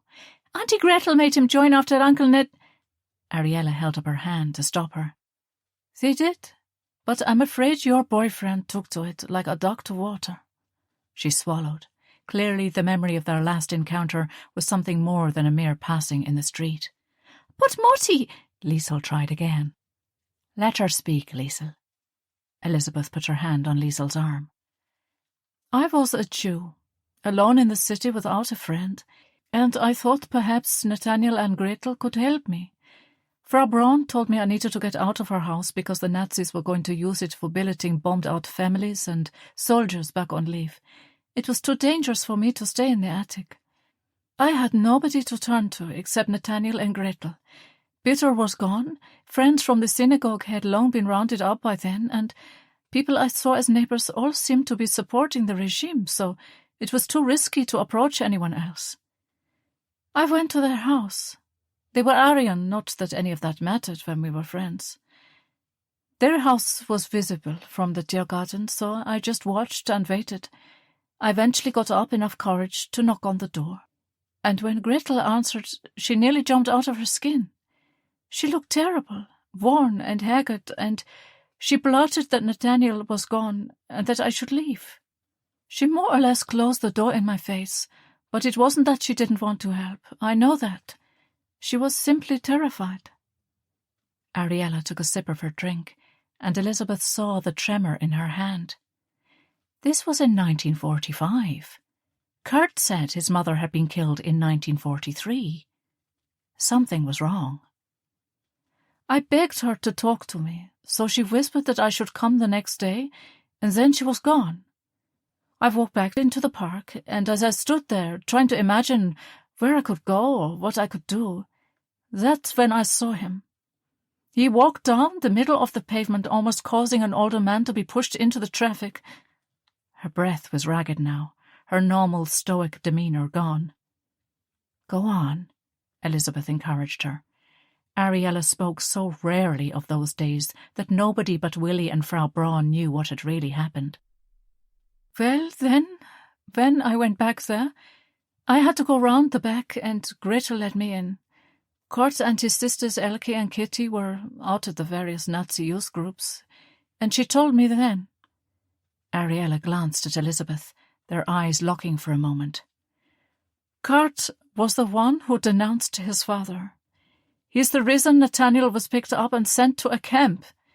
He boasted to her and Nathaniel about the Jews he had rounded up. He was the kind to harass and abuse Jews in the street, and he was commended by his senior officers for the alacrity with which he attacked his task. Nathaniel had fought with him. I can't imagine it, as Nathaniel was gentle and kind and adored his boy when he was little, but Gretel was sure that was what motivated Kurt to tell the authorities his father had a radio.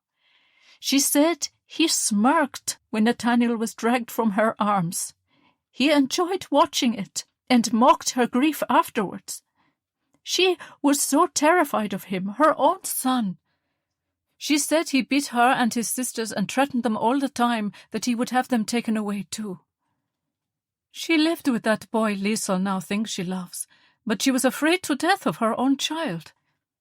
Ariella paused. "He wasn't press-ganged into it.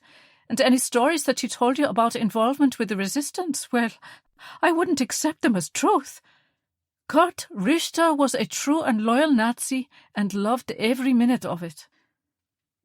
Tears flowed unchecked down Liesl's face as she listened to her mother. "It's not true. I don't know about dates. Maybe you got mixed up, but Kurt isn't what you think he is. He told me he was in the Hitler Youth, but listen to what you're accusing him of, Mutti. He was 12 when Nathaniel was arrested. 12! A child. He never denounced his father. It's ridiculous to even suggest it. He was so excited to meet you again. He's lost everyone and everything. Please, please don't do this. It's not true. He had to join. Everyone did. And anyway, people do things in war. What about Willie killing his father?" Elizabeth was shocked, but Ariella's face was inscrutable. "We met someone in Berlin who told us what he did. I didn't believe her, but maybe it's true. Either way, I don't condemn him out of hand, so it's a bit rich from you condemning poor Kurt for doing what any child would have done." Liesl was near hysterical now, and people were looking. Elizabeth knew she needed to get them out of the situation before it turned into a scene. She threw some money on the table for the drinks and stood up. "Come on, let's go somewhere where we can discuss this in private." Elizabeth tried to coax them, but Liesl wasn't having it. She stood and took her coat and bag. "There's nothing more to say, Elizabeth. I'm sorry it's come to this, but Kurt is my future. We plan to marry once my exams are over. Kurt wants to go to America." Elizabeth sat back down in shock. Then she garnered every ounce of her strength. The idea of Liesl going to America at all, let alone with a new German husband who seemed to be someone entirely different to what Liesl thought, was horrific. She needed to keep the lines of communication open with the girl, so decided to play along as much as possible. Ariella looked physically deflated, having told her story. America? My goodness. Does he have friends there, or a job or something? Elizabeth tried to keep her tone light, and gesturing that Liesl should sit. She could not let the conversation end like this. Liesl reluctantly sat back down. No, we don't know a soul, except Bud, I suppose. But Kurt's had enough of Europe and wants a fresh start. Liesl tried again to get her mother's attention. You can understand that, Mutty, can't you? That's what you wanted too. Maybe you think you know something, but it isn't true. Poor Kurt lost everything and everyone he loved. He's been through so much, and now he just wants to forget all of that and move on. With me. She finished quietly, and Elizabeth's heart broke for her.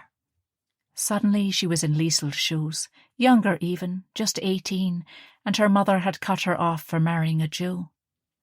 She didn't care, or at least she told herself she didn't. Rudy was all she wanted, and perhaps they would have stayed happily married forever, who knew?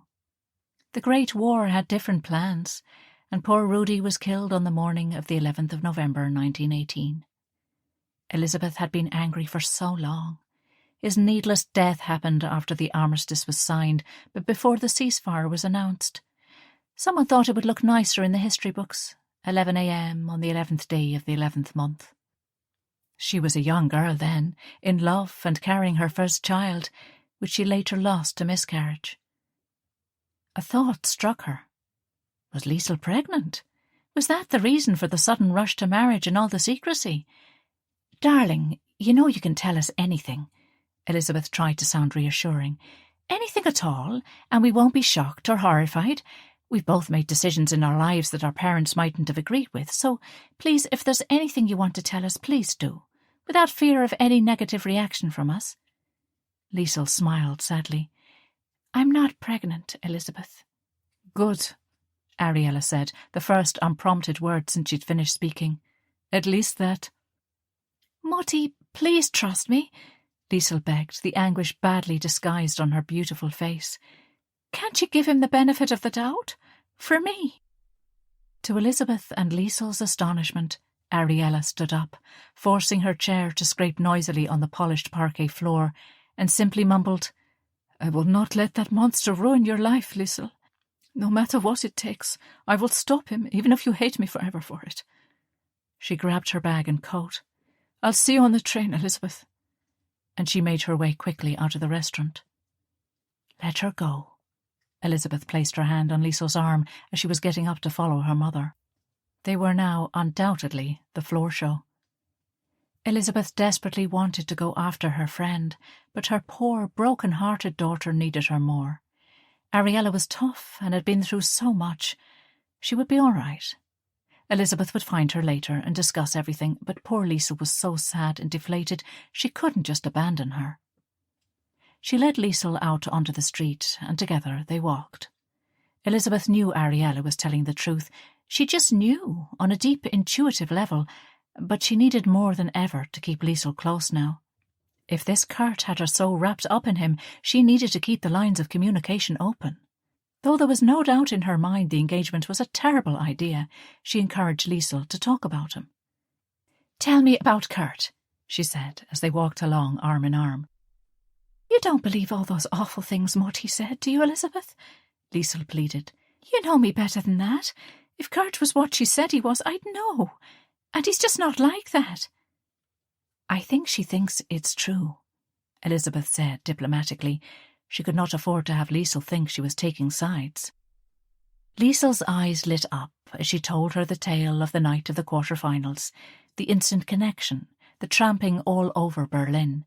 She even explained what the postwoman said about Willie and Frau Braun killing Herr Braun. Do you think Willie killed his father? Liesl whispered, her eyes wide. I've no idea, Elizabeth replied, but I do know he was a horrible man, and a committed Nazi to boot, so maybe if he'd found out that Frau Braun was hiding Ariella, who knows what happened? Elizabeth sighed.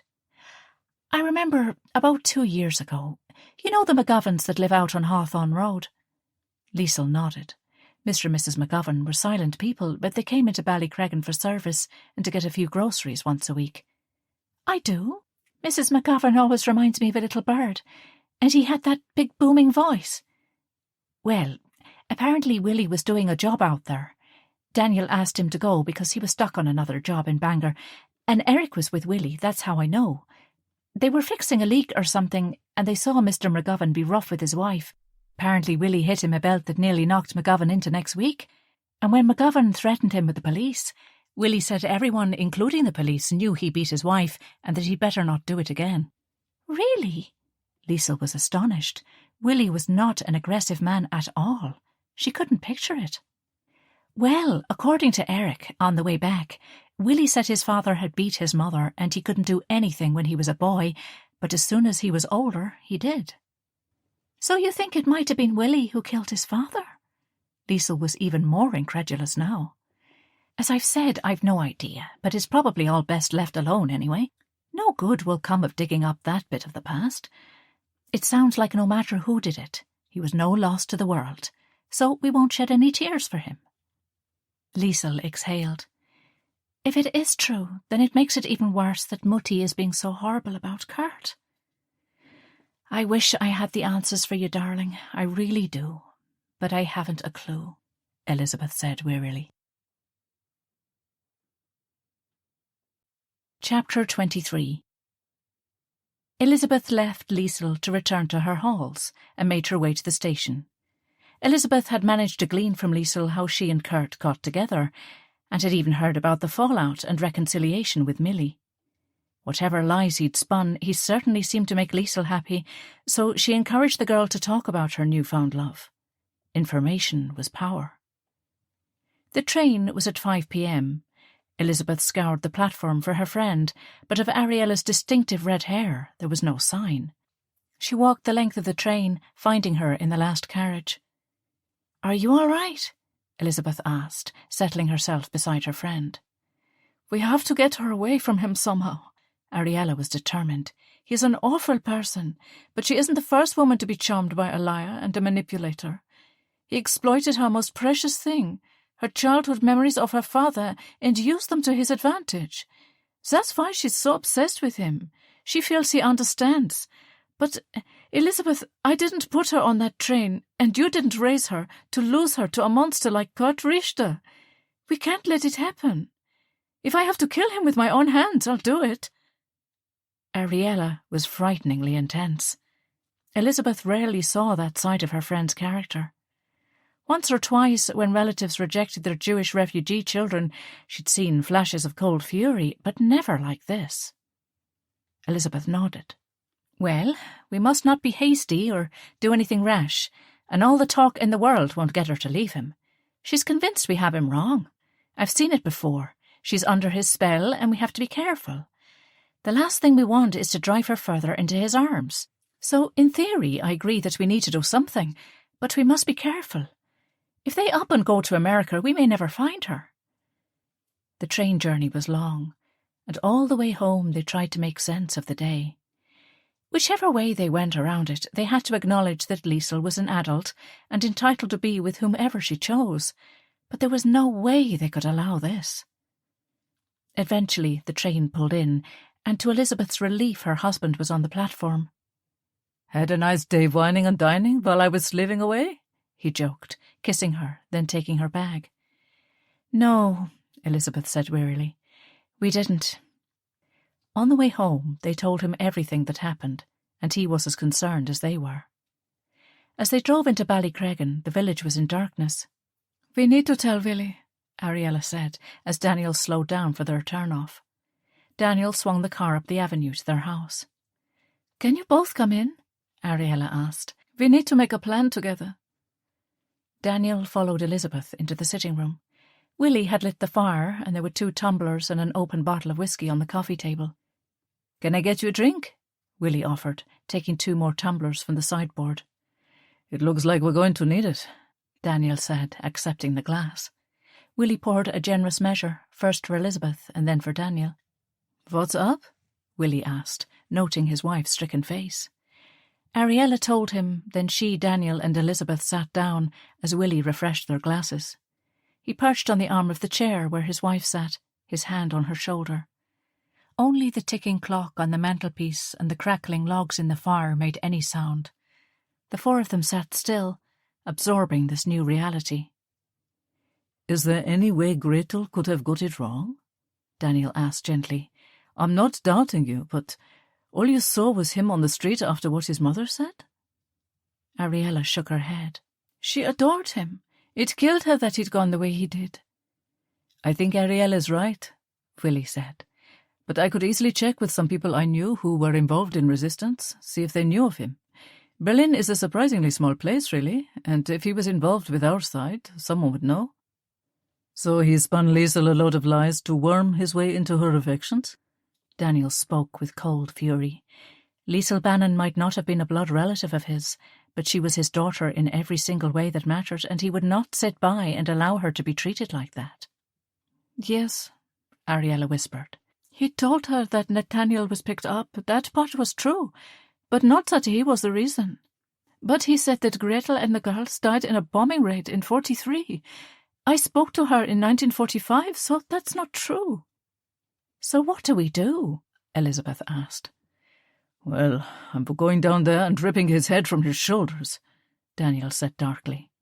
"She is so besotted with him," Elizabeth said. "I wouldn't risk doing anything like that. She's convinced he's the love of her life. He was the gateway into her happy past, and he shared her memories. If you'd heard her talking about him, I don't think she'd listen to a bad word about him." "She will from us." Daniel disagreed, but Ariella sided with Elizabeth. "You didn't see how she looks at him. They say they're going to marry and move to America." "Over my dead body." Daniel was furious, and the other three watched in astonishment. Daniel was always the level-headed, reasonable one, and this wasn't like him, but he adored Liesl and Erich and wouldn't stand for anyone hurting either of them. Willie spoke. "I can check with some friends of mine, just to be sure. He may have been a double agent." "He had his own father killed, Willie, and he beat his mother. I saw the results of his handiwork with my own 2 eyes. Ariella's eyes flashed with hatred for that innocent-looking boy. "Don't let the facade of carefree student fool you. He should hang." "But how can we get Liesl to listen?" Elizabeth wasn't at all sure that Liesl would simply accept what they said and finish the relationship. Liesl had Ariella's steely determination, and though she wouldn't easily defy or hurt them, she would not be dictated to either. "We need to make her listen," Daniel said, "before it's too late." Chapter 24. Elizabeth and Daniel hardly slept, and both rose early. They were surprised to find Erich at the kitchen table reading a letter. "Who is that from?" Daniel asked as he filled the kettle. Erich looked up. "Jamie, Liesl's old boyfriend." He looked troubled. "What's wrong, Erich?" Elizabeth asked. "Here, read it for yourself." He passed the letter, and Daniel read it over Elizabeth's shoulder. "Dear Erich, I'm really sorry to write to you like this, but I feel like I have to. As you know, Liesl and I split up. Totally my fault, and I wish every day it wasn't so. But I swear to you, this is not sour grapes on my part. She's seeing this German. He knew her from before when you lived in Berlin, Kurt something, and she and he are engaged. But we are all worried about her. There's something not right there. Since he turned up, she's not seen any of her friends, and any time he is in company, he seems very strange. I know his English isn't great, but it's more than that. Last night he threatened a chap we know, Theo, and his cousin Kevin. He told them that he would injure them badly if they made any contact with Liesl. He made some very strange remarks to the girls, too, asking about Liesl being with other men and being really graphic about it. I won't go into details, but you can guess. Basically suggesting she'd had lots of partners before him, or something. He also asked Abigail if she'd been to Ballycregan, and if she thought your family were very wealthy. He laughed it off when she was taken aback, but she and I and everyone really just think he's very strange.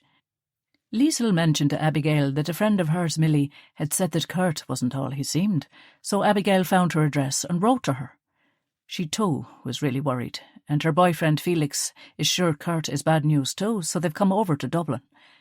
We are all worried about her, and I thought you'd want to know. It's not my business who she sees, I know that, but I care about her a lot, and I could never live with myself if anything happened and I never said anything. You can call me at the pub where I work if you like. It's called the Cobblers, on South Ann Street, Dublin, 2376. Jamie. The only Kurt I can think of is Kurt Richter. He was... Erich began. It's him all right, Elizabeth said darkly, then filled Erich in on everything that had happened. Erich was speechless. Kurt Richter was a Nazi? He was incredulous. It seems so, and judging by that letter, he's not changed much, Daniel said. Well, we need to go down there, rescue her if that's the case. We can't just sit here and do nothing. Erich was upset at the thought that someone would hurt his sister. I agree. Daniel turned to Elizabeth. Let me talk to her. Now that some time has passed, she might listen to reason. Let me try, at least. Elizabeth knew that if Liesl would respond to anyone, it was Daniel. Her mother was like a red rag to a bull, and she'd already told Elizabeth everything. Elizabeth wanted to maintain the semblance of a myth that maybe she was on Liesl's side. I think you should, she agreed. I'm going to.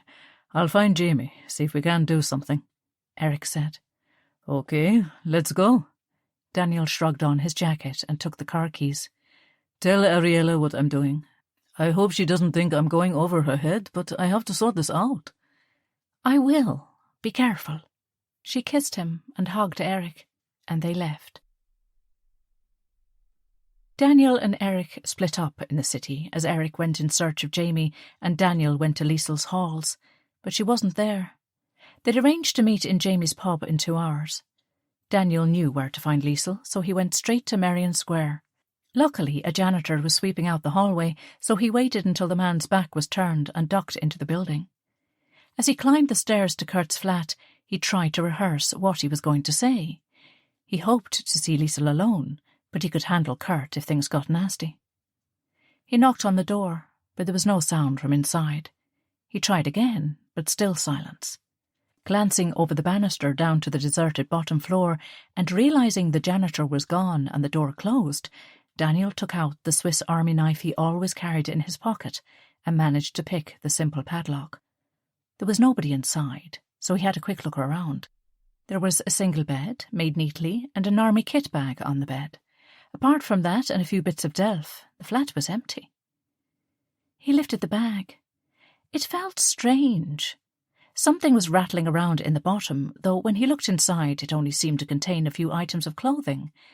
The bag was lined with a heavy card base that wasn't sewn to the canvas, and Daniel reached in and pried it up.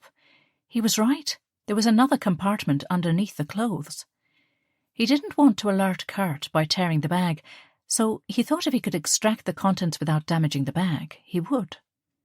He pulled the cardboard back enough to get his hand in, taking care not to crease it. He felt what seemed to be a leather pouch of some kind, a book, some papers, and something metal, as well as a roll of fabric. Carefully, he extracted the items. One was a dagger, issued to the Hitler Youth. Daniel took it out and examined it. It was encased in a black leather scabbard with a leather attachment for a belt. The handle was a checkered design with the Hitler Youth insignia set into it. Daniel pulled the knife from its sheath. Engraved on the blade were the words Blut und Ehre. Daniel felt a wave of profound revulsion. What people like Kurt did had a lot to do with blood and absolutely nothing to do with honour. He'd seen those kids, barely out of primary school, after the Anschluss, parading around the streets of Vienna. They had daggers just like this one, proudly tucked into their scabbards, and everyone knew that if the children who carried these deadly weapons used them on anyone perceived to be an enemy of the Reich, there would be no repercussions. Had Kurt used this on Jews? Probably. He unrolled the fabric to reveal medals. There must have been more than 20. Various designs, diamond-shaped, square, round, but all emblazoned with the swastika. Some had the HJ insignia of the Hitler Jugend. The pamphlet was one issued to the Hitler Youth, all full of rubbish about the superiority of the Aryan race and the inferiority of everyone else. Daniel didn't touch the medals or the pamphlet. The idea of holding something in his hands touched by the devil was repugnant to him. If Kurt denied ever being an enthusiastic Nazi, why keep the trophies? The book was a small, cheap notebook, and on the first page was written, "Shares in USA, estimated value unknown. House in Northern Ireland. Substantial dwelling house on own grounds, 5 bedrooms. Apartment in Berlin, 3 bedroom, 4 reception rooms, 2 bathrooms. Adopted parents, house and engineering, building business, plus teacher's salary and pension." Daniel swallowed his fury. Kurt obviously thought Liesl's family was wealthy and was trying to capitalise on that. He replaced everything and relocked the bag, leaving it on the floor. He slipped out and walked to the pub where Jamie and Erich were deep in conversation. He'd filled them in on what he'd found. "I still can't believe it," Erich said, as Jamie put a pint of beer each in front of him and Daniel. "I mean, I do, but Kurt, it's just so hard to picture." Daniel sighed. "It's bad news, all right. We need to get her away from him, but a young girl in love is a stubborn thing, and a cornered Nazi is a dangerous one. We'll need to be clever. We can't go in there all guns blazing, much as I'd like to strangle him with my bare hands. We don't want to go bringing the police in on top of us.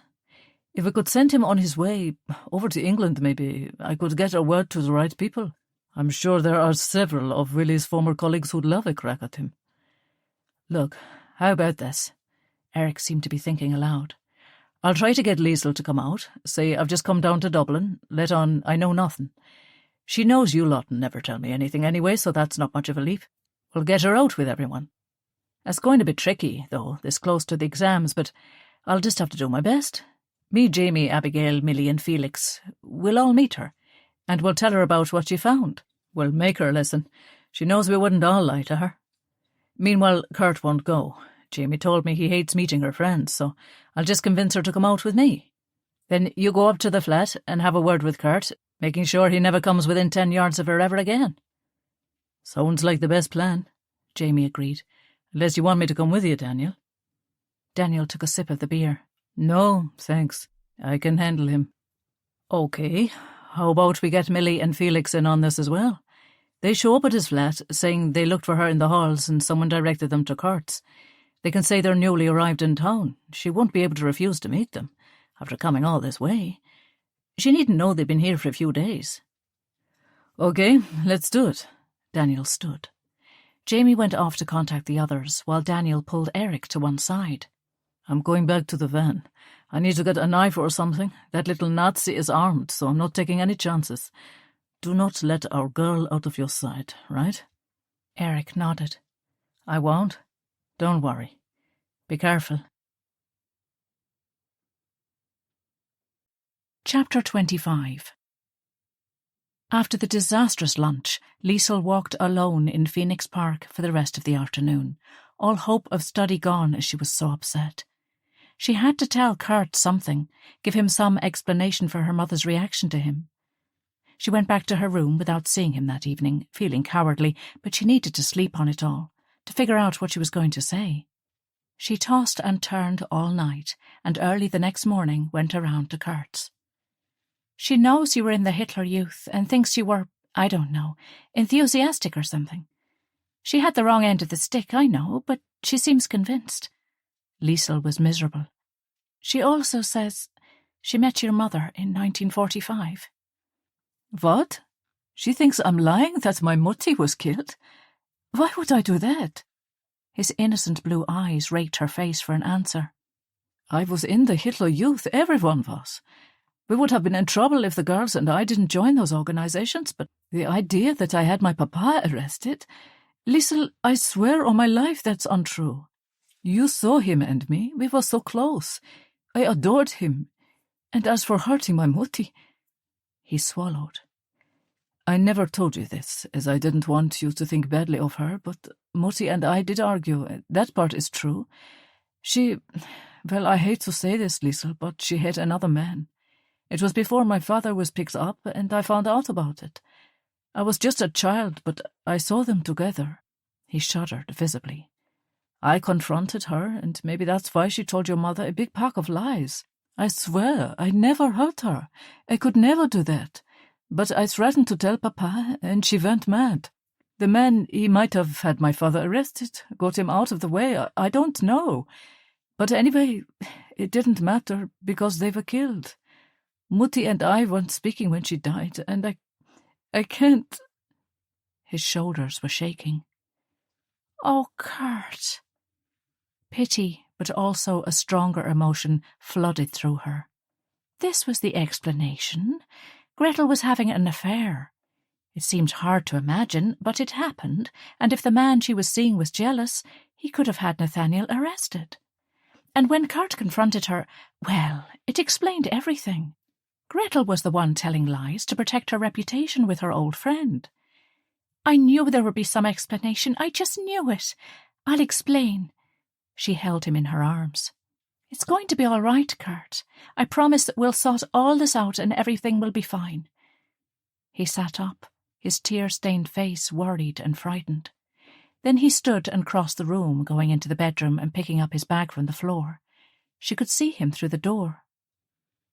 I could have sworn that I left that on the bed, he said, his brow furrowed.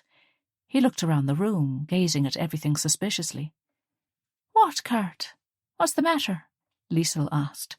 I think someone was in here while we were out. He rooted in the bag, throwing a few shirts and some underwear on the bed. Kurt, nobody was here. Why would they? It's not like there's anything to steal. She gave a small smile. Look, let's try to have a nice evening. Please don't be upset any more, and thank you for telling me the truth about your mother. He turned, and his face was inscrutable. He gazed at her for the longest time. Then the doorbell rang. I'd better go and see, she began. Leave it. Just ignore it and they'll go away. I can't ignore it. It could be anyone. She stood, and without waiting for a response, she let herself out and went downstairs.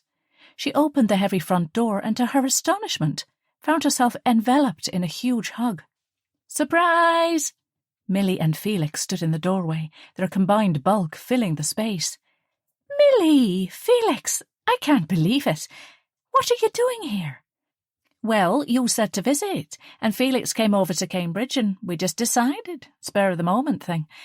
My dad's mate, the lorry driver I told you about, was coming over on the ferry, and we catched a free spin. He's going back tomorrow, so we just came on a flying visit. I went to your halls, and your roommate said you were here. I should have given you notice, I know, and now I realise you have exams shortly. Ours aren't for another month. So we've booked into an hotel, and we promise we won't get in your way at all. But maybe you could spare some time to meet us for a few drinks tonight. Liesl tried frantically to find a reason not to meet them, but they'd come all this way. She knew she had to go, but the timing could not be worse. That would be lovely. When and where? She asked weakly. Well, your roommate, Abigail, said there was a band playing tonight in a pub. Madigan's, I think she said. We had a couple with her. She's so nice. Millie gushed. We're looking for a real Irish pub. Felix grinned, clearly delighted to be in Dublin. Well, Madigan's will fit that bill all right, she smiled with as much enthusiasm as she could muster. All her college friends would be there. It was their favourite haunt. And maybe this was a good thing. The last few days had been so intense. Maybe a night out with her friends was just what she needed. Suddenly returning to her carefree student life just for one night was so appealing. Every interaction she'd had of late was either an argument or highly emotionally charged. She longed just to step away from it all. Kurt didn't like socialising. He said her friends spoke too fast, even accused them of doing it on purpose so he wouldn't understand. He claimed he could watch films in English and understand them easily, but that her friends were unintelligible. She tried to explain that the Irish spoke very quickly, that it was just their way. She tried to get him to see the funny side, explaining it came from necessity. When the Irish were under British rule, it was useful to communicate incognito. The British had long since outlawed the Irish language, so the Irish developed a way of speaking quickly, using lots of native words and peculiar syntax to confuse the enemy. She'd made him laugh in the end. Super, Millie beamed. Oh, Liesl, it's so good to see you. And how's Kurt? Liesl thought back to Millie's reservations about him and dismissed them yet again. Millie didn't know him. Nobody did. Oh, he's fine. He's in Dublin too, actually. Came over a few weeks ago to surprise me. It's great to see you, too. She changed the subject. I'll see you in Madigan's later. She felt terrible. Millie and Felix were her friends, and she should invite them in, but now was a terrible time to host anyone. Wonderful. About 7? Millie didn't seem to mind. We're going to explore this beautiful city of yours. See you then. She hugged Liesl once more, and they were gone, happily walking down the street hand in hand. Liesl was happy for her friend that it had all worked out. She knew Millie was really smitten with Felix, so she was glad he'd come good on his protestations of love back in Berlin. She was just about to back up when she heard her name being called. Erich ran to her from the other side of the street. Erich, what are you doing here? Well, that's a welcome, he grinned, his dark hair flopping over his eyes as always. He looked so much like their father. I'm sorry, things have been a bit... She looked at him quizzically. Have the parents sent you? No, I just decided to come down before my big trip to the USA. Spurred the moment thing to get some bits and pieces. Thought we might have a get-together. I haven't seen them in a while myself, as I've been busy getting organised. His innocent chatter reassured her that at least they hadn't poisoned her little brother against Kurt. From the sounds of it, they'd not even told him Kurt was here. Well, actually, I have a surprise for you, she smiled. What? He grinned.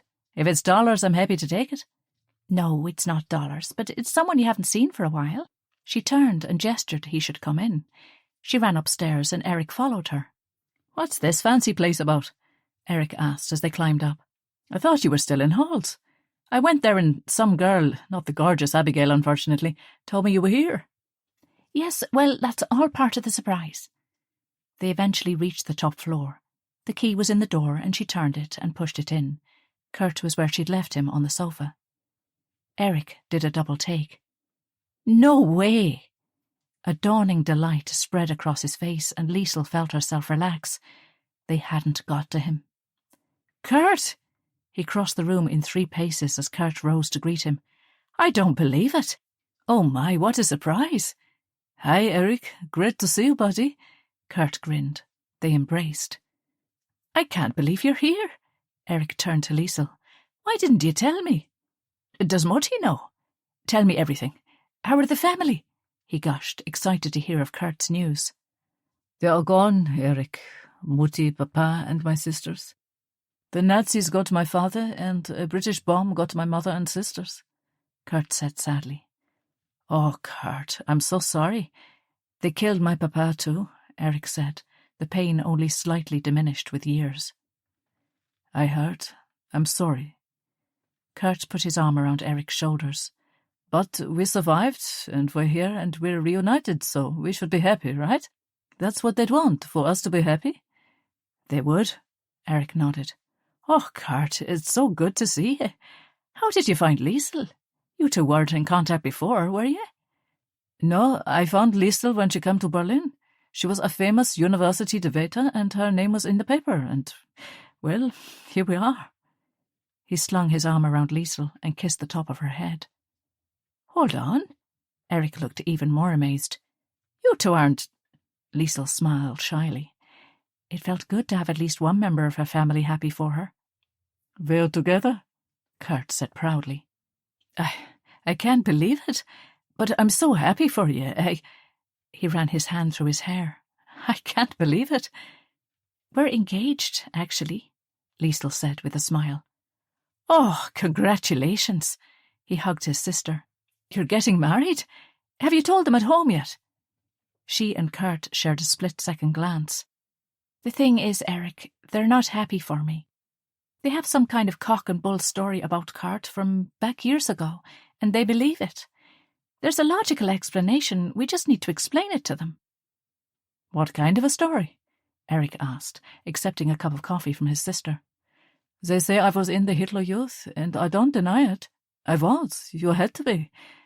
We would have been persecuted if I didn't join. Elke and Kitty were in the girls' version. But your mother believes I was more enthusiastic than I was. It's a long story, and I really don't want to go into it, but that's enough to condemn me in her eyes, it seems. But that's not fair. You were only doing what you had to do. Erich seemed frustrated.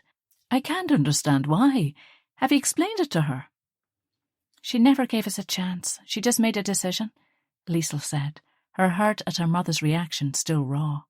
"But Kurt and all the Richters are like family. We all spend so much time together, and she should know that Kurt would never do anything to Jules or anything like that. We've been friends forever." Erich seemed agitated. Liesl assumed her usual role of soothing his anxiety. "I don't know, Erich, I really don't, but we can explain and she'll realise it was all a misunderstanding. Kurt and I are meant to be together. We love each other, and he's not the kind of person she thinks he is." Chapter 26. Liesl, Erich and Kurt spent the afternoon happily reminiscing about life in Berlin before the war. Then Liesl remembered her plan to meet Felix and Millie. "Oh, Kurt, I forgot to tell you in the whole excitement of Erich turning up that my friends from Berlin, you remember, Millie and Felix? They arrived in Dublin last night, a last-minute thing, and they're going to Madigan's tonight. Some of the old college crowd will probably be there too, Abigail and a few others. So I said I'd pop in." She hoped he'd just accept it. He didn't enjoy socialising, and he was always afraid other men were looking at her. It was nonsense, of course. He was just insecure because of everything that had happened to him. "I feel bad that I can't entertain them, but they understand it's exam time. They just got a last-minute free trip over with a friend of her father's." "Liesl, come on. Don't be ridiculous. We're not going to Madigan's," Kurt said quietly. "I don't feel like it after everything. Besides, Erich has just turned up. Why can't we just spend some time together?" "Well, I'd like to go, especially if the lovely Abigail is going to be there," Erich joked. "I'm sure she will be, though I doubt a schoolboy like yourself is what she's after, little brother," Liesl teased. "We'll see. You haven't seen my full-on charm offensive in action." Erich winked. "I'm too tired to go out. Besides, I have work tomorrow," Kurt said, and Liesl heard that hard edge to his voice, one that was becoming more frequent, and she didn't like it. She knew he was damaged and hurt, but she had a life. "Well, if you don't want to come, I could just take Erich, and you could rest here. I'll come back here to say good night after I've made an appearance. He's got a crush on Abigail, so he'll be happy to see her again." She smiled, hoping to lift his spirits. "I don't want you going out tonight, Liesl." Kurt spoke as if it were the most reasonable request in the world, and she was being a particularly obstinate child. Liesl felt a surge of annoyance. Erich looked awkward and kept his eyes on the floor. "Kurt, I have a life," she said. "My friends are visiting from England, my brother is here from Ballycreggan, and I am going to go to the pub and see them. You're welcome to come. In fact, I hope you will, but either way, I am going to go." "And that's it, is it? You do what you want, going out to bars with all sorts, and I just sit here and wait for you to come back?" A muscle ticked in his cheek, and his eyes were bright. She thought he might cry, but she wasn't going to let her friends down. "I love you, Kurt. You know I do. But it's been hard on me too, you know? I have to do my exams, and I hate falling out with my family. So how about after my exams are over, we can go to Ballycreggan, explain about your mother and why she lied, and they will see you're the lovely sweet man I know you are." The silence hung heavily between them. "So you're refusing to do as I ask, is that it?" Liesl felt the tears well up. The last while had been so stressful, and now this. "I just want a night out with my friends. It's not a bad thing, and it's not too much to ask. I have invited you, and you won't come. So I'm going," she said quietly. "And you won't change your mind?" "No, Kurt, I won't," she said sadly. She didn't want to hurt him, but she felt bad enough that she couldn't put Millie and Felix up and show them around Dublin. She was the only one they knew in the city. And Erich loved a night out with her college friends. It made him feel very grown up. She took her light pink summer jacket and buttoned it over her red dress. The jacket was vogue. Elizabeth had made it from a pattern, and everyone admired it on her. "All right, I'm off. Come on, Erich." She smiled and went to kiss Kurt. He sat stock still, staring forward, saying nothing, never meeting her eye.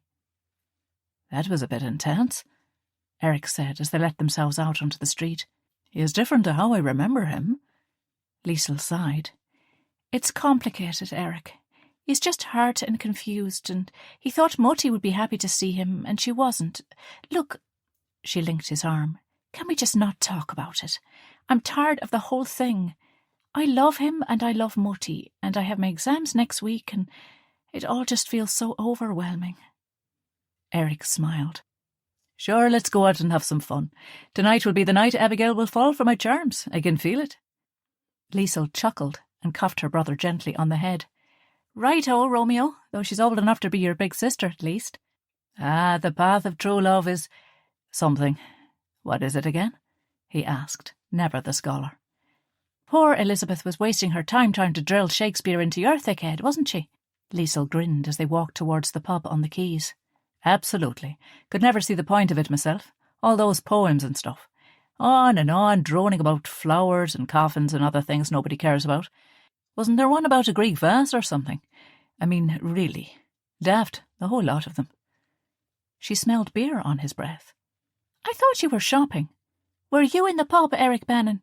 She asked with mock sternness. I was, my dear sister, he admitted with a chuckle.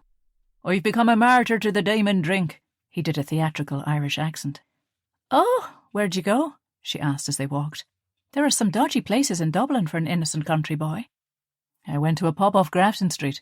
Can't remember the name. It was nice. He was non-committal. Jamie works in a pub on South Ann Street, just off Grafton Street. It wasn't that one, was it? The Cobblers? She was surprised to see her brother flush.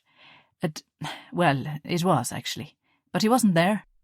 I borrowed a football magazine from him when I was down, and I wanted to return it. I didn't say because you two were broken up. Oh, right. So, is the lovely Abigail ready to fall into my arms, do you think? He asked, changing the subject. I could read a few sonnets to her, or something. Liesl giggled. I doubt it.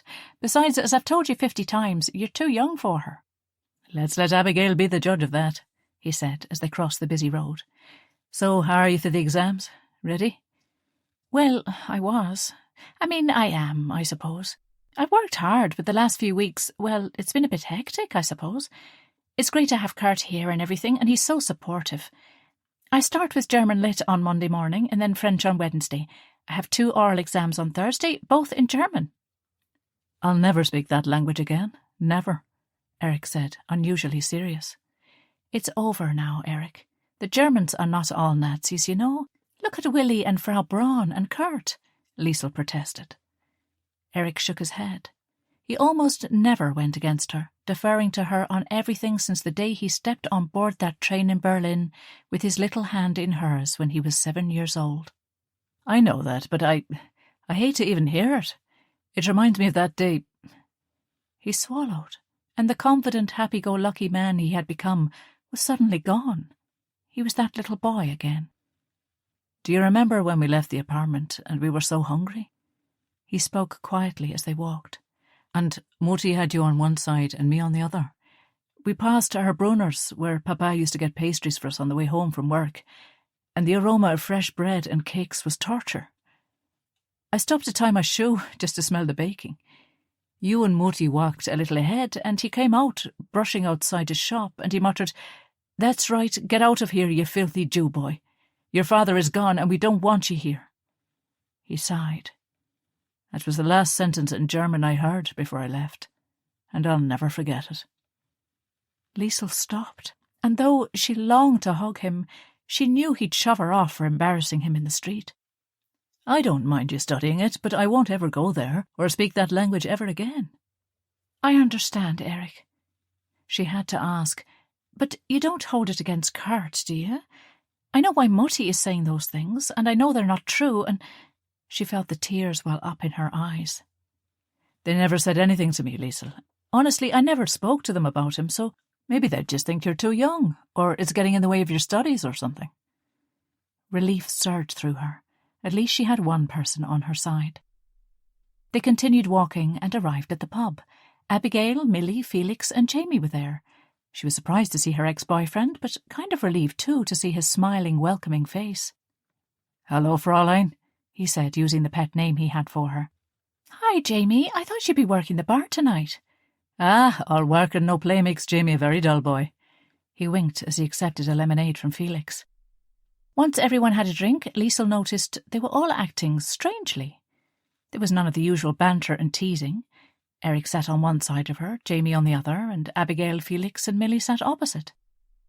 So, how are things? Not regretting your decision to drop out? Liesl asked Jamie, then sipped her orange juice. Are you not on the wine tonight? Jamie asked, nodding at the juice. Aren't we a perfect pair? The Liesl I knew could drink for Ireland. 'Twas like throwing water into a barrel of sawdust. He nudged her playfully, and she laughed. You make me sound like an alcoholic, she replied indignantly. Jamie grinned. Anyway, to answer your question, no, I do not regret it for 1 second. I'm no doctor. I don't know what I am, and the blood and guts will have to be someone else's department. I'm happy for you. Liesl meant it. And how are things with your family? He looked at her, and she felt confused. This was the boy who had let her down, who hadn't the guts to stand up for her. So why did he make her stomach lurch still? She was engaged to Kurt. He was the man for her. She glanced around the table. Abigail and Erich were chatting now, and Millie was showing Felix something in a guidebook, so nobody was listening in. They came up to Dublin. We had it out. Mam is sorry. She asked me to tell you if I ever saw you. Brendan is never going to speak to me again, apparently, but that's actually a mercy. He's a pain in the arse with all his sanctimonious pontificating. But Mam and Dad saw how heartbroken I was when I lost you. I went down home for a bit. Everywhere in Dublin just reminded me of you, and well, anyway, they could see how much you meant to me, and how terrible I felt at letting them speak to you like that, and they realised they did wrong. Mam went to the priest at home, confessed it all, and he gave her a right good talking to about Germany and the Jews and everything, so she's changed her tune. My father thinks what she tells him to think. He rolled his eyes. Too late now, but still. He shrugged sadly. I'm glad you're all speaking again. I've fallen out with my mutti, but at least I have Erich here now. He came down to visit before his big trip to America. He called into your pub today, actually, wanting to return some magazine. Jamie looked confused. Oh, right, did he? Sure, I can get it from him another time. He seemed to catch Millie's eye, and then Abigail's and Erich's. Something was going on. What? You're all being weird. What is it? Liesl asked. OK, Liesl, don't freak out or leave, please. Erich began. Just hear us out, right? We all love you. Oh, God, not this again. It's about Kurt, isn't it? She stood up. Please, Liesl, just listen to what we have to say. And if you want to go, then go. Jamie grabbed her hand. Daniel went to Kurt's flat today, Erich said sincerely, his eyes never leaving his sister's. And he found some things, Nazi medals, his Hitler Youth knife, propaganda about the Jews, and a book listing the property and assets of her family. Liesl felt her stomach lurch. Kurt had said someone was in the flat. Was it Daniel? Then it was Abigail's turn. He asked me about Jamie and about any other boyfriends you had, and if you'd slept with them. He suggested he knew you'd been with lots of men. He used really disgusting language, and it was honestly, Liesl, such a creepy conversation. And he threatened Theo and Kevin, said he thought they were interested in you and he'd make sure they never got near you. Abigail glanced at Millie. Look, I'm so sorry, but I was worried. You said you'd had a falling out with Millie about something Felix had said in Berlin, so I wrote to her and she and Felix came over. My friends weren't lying, Liesl, Felix said. I swear, I double-checked afterwards. He was only 17, but did you know he was decorated by Hitler himself? He denounced so many people. He beat an elderly man to death one night because he refused to get down and lick the streets. He did those things, Liesl. I'm sorry, but it is true. I would not say it if I wasn't completely sure. Liesl was blinded by tears. She needed to get away. Please, Liesl, don't go back to him. Erich was upset now, and she couldn't take it any more. I just need the toilet, she said, and she stumbled to the back and to the ladies' room. The barrel store was downstairs and had a service door, so she let herself out. It couldn't be true. She didn't believe it, but she needed to confront Kurt, tell him what they said, and look in his eyes when he told her it was wrong. It was just one story that got legs and arms. She had no idea why the people she loved were doing this, but she needed to sort this out for once and for all. Kurt would never hurt her. She knew that as sure as she knew her own name. There was an explanation. There had to be. She slipped out into the Dublin night, heading for Merrion Square. Chapter 27. Wake up, Richter. Daniel kicked Kurt awake. He'd found Kurt sleeping on the bed and had already taken his bag and thrown it over the banister. What? Who are you? Kurt asked groggily in German. Where is Liesl? Daniel bent down and grabbed Kurt by the hair, yanking him up so that their faces were level. Then he spun him around and twisted his arm up behind his back, pressing him to the wall. The German yelped in pain as Daniel exerted pressure. Listen carefully. Daniel spoke in German as well. I am Liesl's father, and your worst nightmare. You're going to leave Liesl alone. You will go to America and never come back and never again attempt to contact her for any reason. Do you understand? A stream of expletives poured out of the German, so Daniel punched him hard in the ribs with his free hand, winding him. Kurt whimpered and looked terrified. You will do this, Daniel went on. It's not a request. We know who you are, we know what you are, and there are a great many people around the world who would be very interested indeed to know the whereabouts of one of Hitler's most loyal little boys. We're giving you a chance to scurry away like the little rat that you are.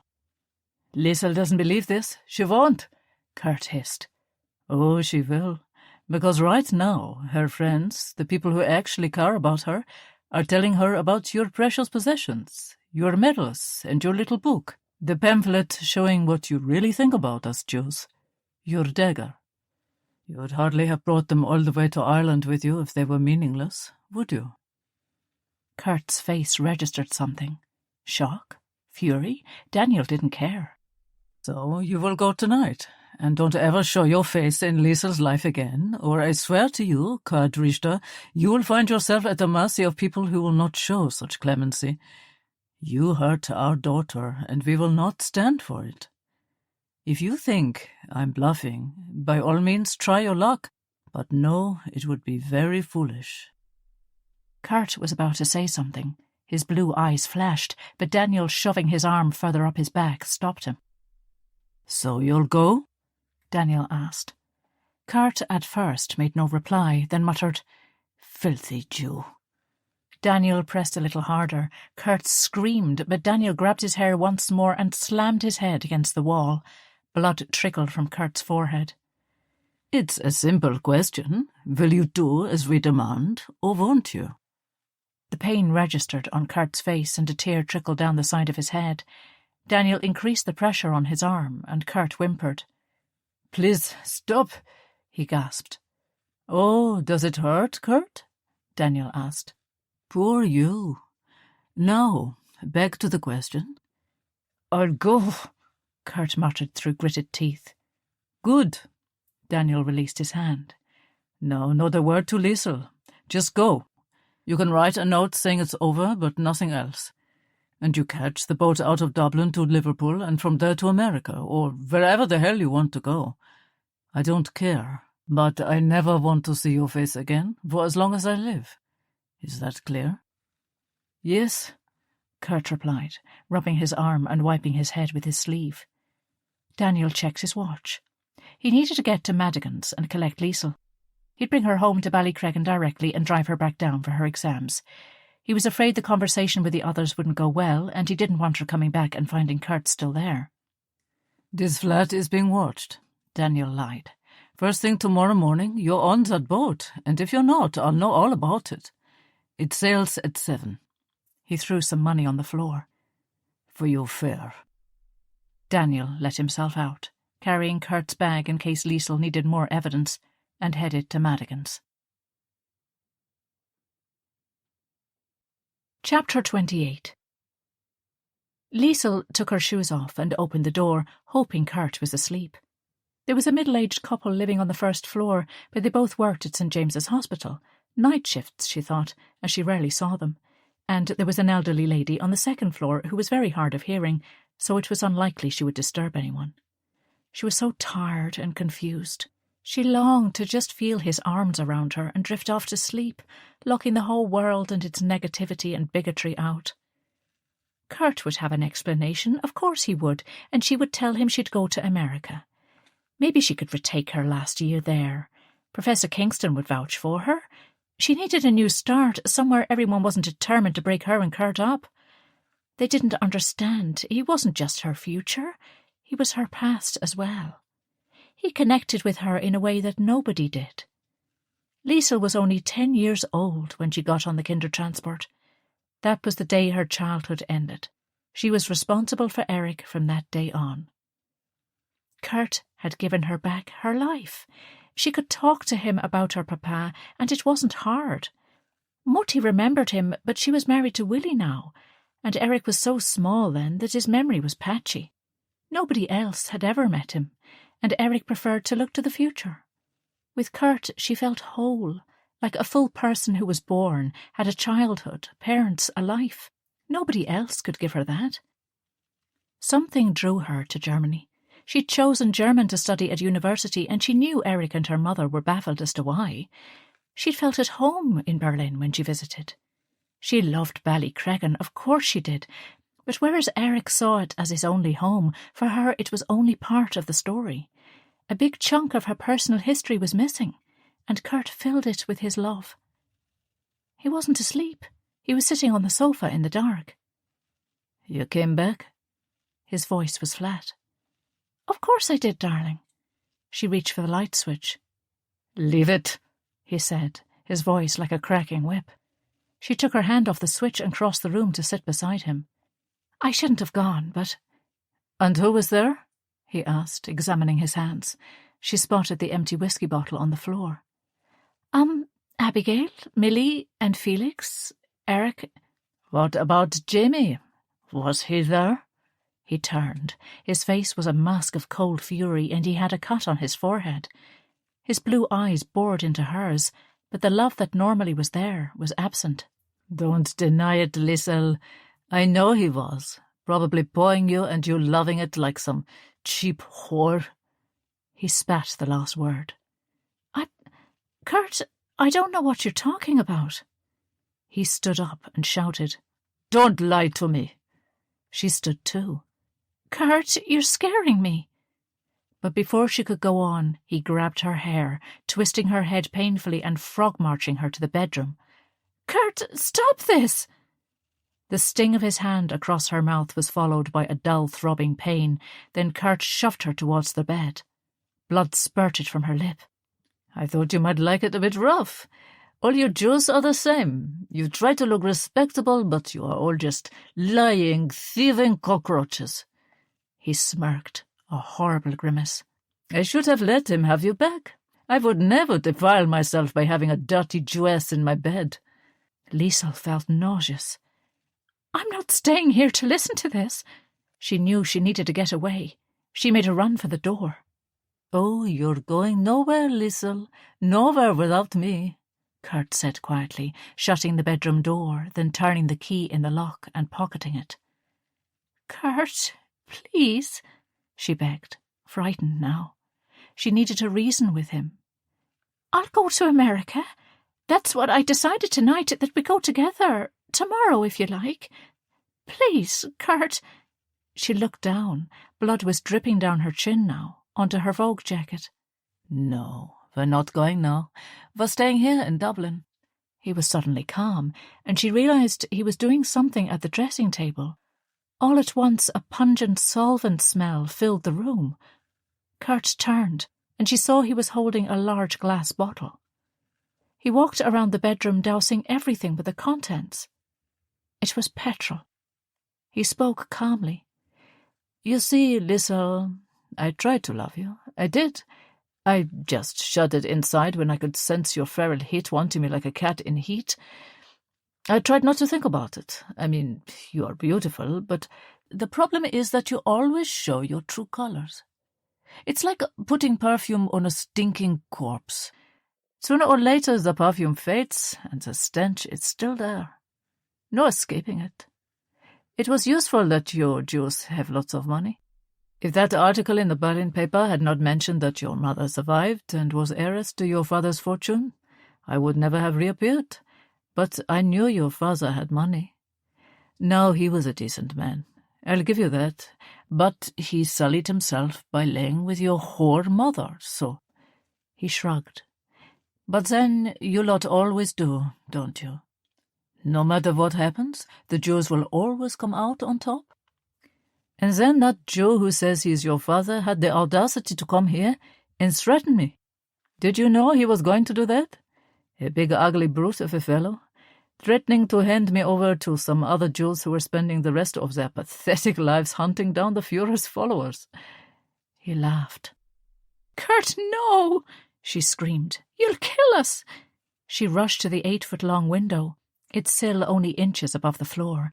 It was a sash, so she pulled up the bottom section, opening it to allow in the night air. Help! She screamed into the deserted dark street before he grabbed her by the hair once more. He'd crossed the room with surprising speed, and now he dragged her back and threw her across the bed. Then he continued, sprinkling the petrol, now onto the bed and her dress and jacket. Once the bottle was empty, he cast it aside and hunkered down beside her, his hand pressing on her chest. Kurt, please let me go. I don't know why. He grabbed her hair again, jerking her head back painfully. Shut up, you dirty little Jewess, he hissed into her ear. You should have gone up and smoked years ago, just like your father did. Your mother and Erich too, if we'd have managed to catch them, but you lot are slippery, like vermin. Not that smart, but hard to catch. What? Kurt, Liesl couldn't believe she was hearing these words come out of his mouth. This was not the man she knew. He even looked different with his snarling mouth and cold blue eyes full of malice. He slapped his hand over her mouth, the smell of petrol making her eyes water. I would have given you everything. We could have made a new start. Nobody would ever have known your dirty Jew secret. I could even have made myself lie with you, I suppose, but it wasn't enough for you. That was always the problem with you vermin. Nothing was ever enough. Greedy, mean, vicious, poor efforts at humanity, always taking, sucking decent people dry. Don't you see? It's all your fault. All of it. He removed his hand and wiped her blood on his trousers, his lip curled in disgust. He was terrifyingly calm. The fumes from the petrol drifted up from her clothes and made her gag. The entire room would go up in a second if he struck a match. He had the key to the door, but the window was still open if she could just get there. She tried to get off the bed, but he forced her back. Then he climbed on top of her, pinning her beneath him with his weight. His breath smelled sour, and to her horror, he began kissing her. His 3-day stubble was sharp and coarse on her face as she struggled beneath him. He was bigger than her, and heavy despite his slim frame, and as she tried to resist, she could feel him pulling at her clothes. Using all the strength she could muster, she pulled her knee up, trying to kick him where it would do the most damage. But it didn't work. He positioned himself between her legs and seemed more secure than ever. He was chuckling. Yes, fight me, little Joe, fight back. I like that. His breath was warm and moist in her ear. How about we keep going and then I'll light the match, eh? He laughed again, a horrible sound. What a way we will die together. We were born within months of each other, spent our childhoods together. It's only fitting we should die together. Liesl was helpless, pinned beneath him, and she racked her addled brain for a plan. Her head was pounding now. Maybe it was the fumes. Her eyes were sore and she had to keep blinking to see. Please, Kurt, think of your parents, your father and mother. If they could see you now, how ashamed of you they would be. They wouldn't want you to hurt me. I know you are lonely. You feel alone. I do understand it. But I'm your family now, and your parents are in heaven, watching over us. Kurt stopped kissing her and pulling at her clothes, his ardour suddenly gone. The mention of Nathaniel and Gretel must have worked, brought him to his senses. Liesl used the opportunity to roll him off her, and she stood. She could call out the window, but it was late. Nobody would hear, she was sure. Perhaps it would be better not to antagonize him further, but instead make him believe she forgave him, that they still had a future. He lay on his back on the bed, staring at the ceiling. Kurt, darling, please, let's just get out of here. Go for a walk. We can talk about everything. Make our plans for the future. This room is too dangerous. He never looked in her direction. His eyes were focused on the crack in the ceiling that he joked was just like the Danube. "They're not dead," he said, his tone entirely neutral. "Who are not dead, Kurt?" she asked gently, wondering if she should get close enough to get the key out of his pocket if she couldn't convince him to leave. She tried moving towards the bed, but he held up his hand to stop her, shooing her back. She sat on the bedroom chair in front of the dressing table. "Gretel and my sisters." He felt in the breast pocket of his shirt for his cigarettes. As he opened the box, she screamed, "No, Kurt, don't light up a match." He glanced her way and smiled. "Oh, yes, I forgot." He replaced the box in his pocket. "Where are they?" she asked, terrified of the answer. "They went to stay with my father's sister, Lena, in Dresden. Her husband Martin came home from the Eastern Front. He's useless now, of course, but he did come back, so they went to live with them for a while. But I heard they came back to Berlin when it looked like the East was being taken by the Reds." "So there was no bomb?" Liesl asked. He grinned. "Oh, there were plenty of bombs. Your British friends saw to that. And the house was hit, but they weren't in it. They left before that happened." "That's wonderful news, Kurt," she said genuinely, meaning it. "I'm so pleased." He shrugged. "They might as well be dead. I won't ever see them again." "You don't know that. Maybe you could," she began, glad to at least be having a conversation. He seemed calmer, less manic. "No, they left to get away from me. They probably play I was killed in the bomb." "Kurt, your mother loved you so much. I don't think she would just stop, no matter what you did." She kept her voice gentle and soothing. He sat up a little and rested back on the pillows, and if it weren't for the pungent smell of petrol, an observer might think it was a perfect domestic scene. He shook his head. "She's stupid. If that moron of a housefrau who hadn't the imagination to see what we could have done, the civilization we could have achieved. Her tiny brain wasn't good enough to comprehend. Same for my two dull sisters. They got every opportunity, every chance to be a part of it. They look all right, and they would appeal to the Führer with their blonde hair and blue eyes, but they weren't committed. Like so many others, they let him down in the end." "But you didn't?" she asked, hating this conversation but trying to buy time. "No," he was adamant on that. "I met him, you know. In those last days, some of us were trying to hold the city, keep the barbarian Reds back, and he come out of his bunker and met us. Oh, Liesl, it was, despite everything, the destruction of our city, the lack of food, fuel, weapons, forget about all of that. That was incompetence and laziness. It was," he sighed, "a wonderful day." He crossed the room and stood beside her. "If that Jew hadn't stolen my bag, I could have shown you." The pride in his voice was unmistakable. "I got a medal for archery and one for wrestling." Liesl had no choice but to listen. "And one when we were brought into the fire service after the Allied bombing raids." He shoved his hands in his pockets as he reminisced happily, just as he brought her back to the picnics and skating of their childhood. "Most medals were diamond-shaped, with a swastika in the center, but then I got one like this." He opened a drawer and took out her fountain pen, the one she'd got from Rabbi Frank when she started at Trinity. He grabbed a piece of paper and drew a symbol. "Do you know what this is?" He held it up to her. She knew. "It's the Iron Cross," she whispered. "Yes, it is. For bravery in battle." He dangled the paper in front of her nose. "Even if I had it, I couldn't let you touch that one. The Führer gave it to me. He touched it, and then he gave it to me, and he patted my shoulder and said, 'I did my country and my Führer proud.'" Liesl heard the catch in his voice, the emotional pride at the memory. "So I couldn't let you touch that one, being a Jew. You understand, don't you? It wouldn't be right." She nodded. He leaned down, his face inches from hers, swaying slightly. He was drunk. The sour smell on his breath from the whiskey mingled with the fumes from the petrol, making her even more nauseous. She saw her heavy glass perfume bottle on the dresser. It had been in her handbag. In one quick movement, she grabbed the bottle and sprayed it in his eyes with one hand.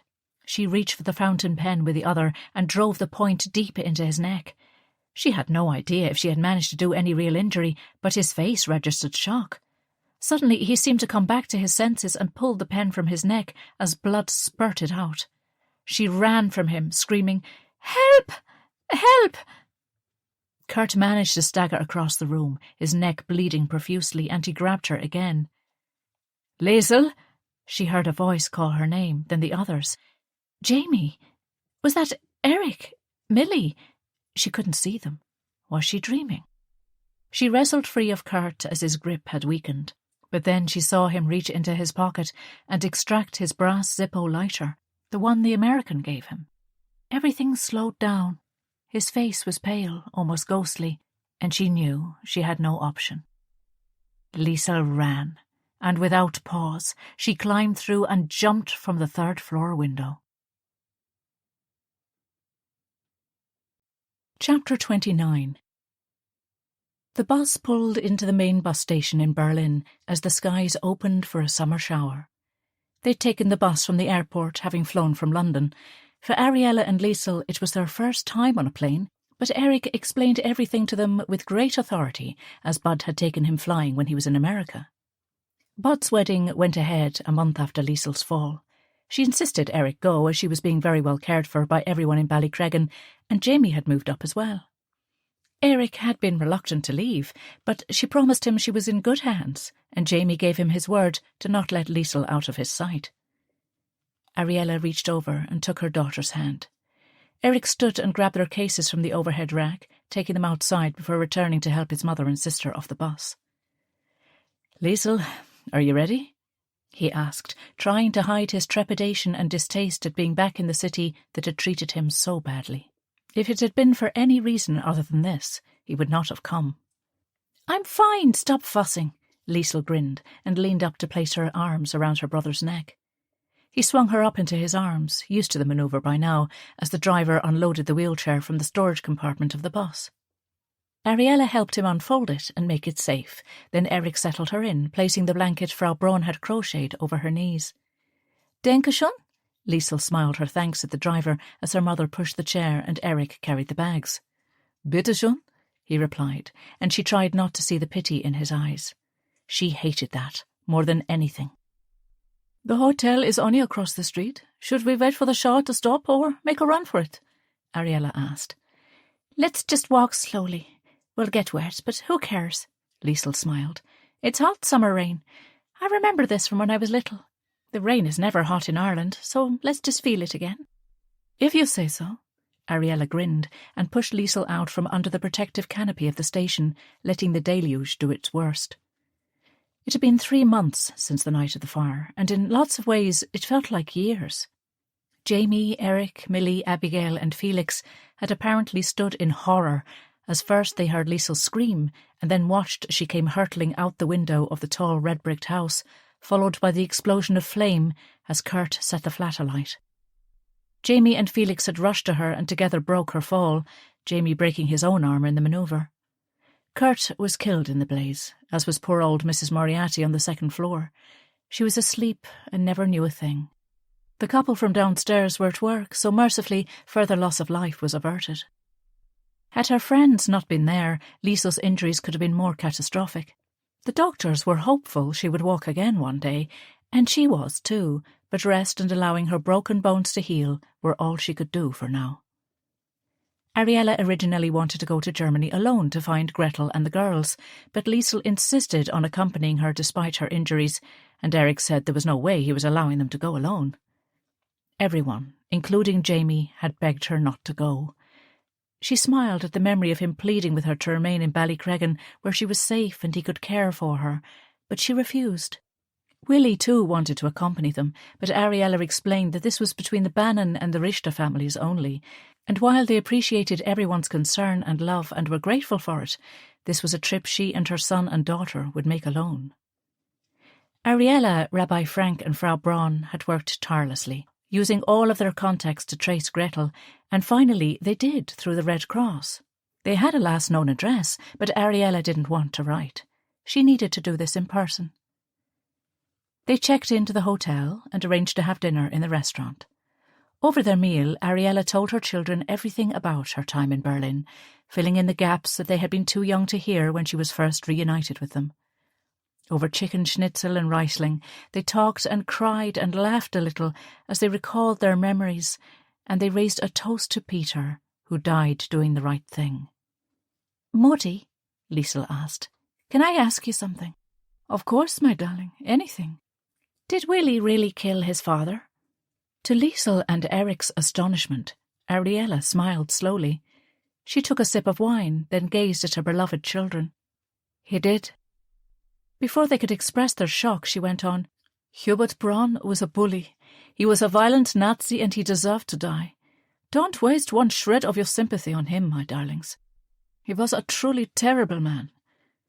Erich raised his beer glass and took a sip. "If you say so, Mutti." Then he grinned. "Why can't I just have a normal family?" The following morning they decided to walk the 3 kilometres to the address in the Kreuzberg area of the city.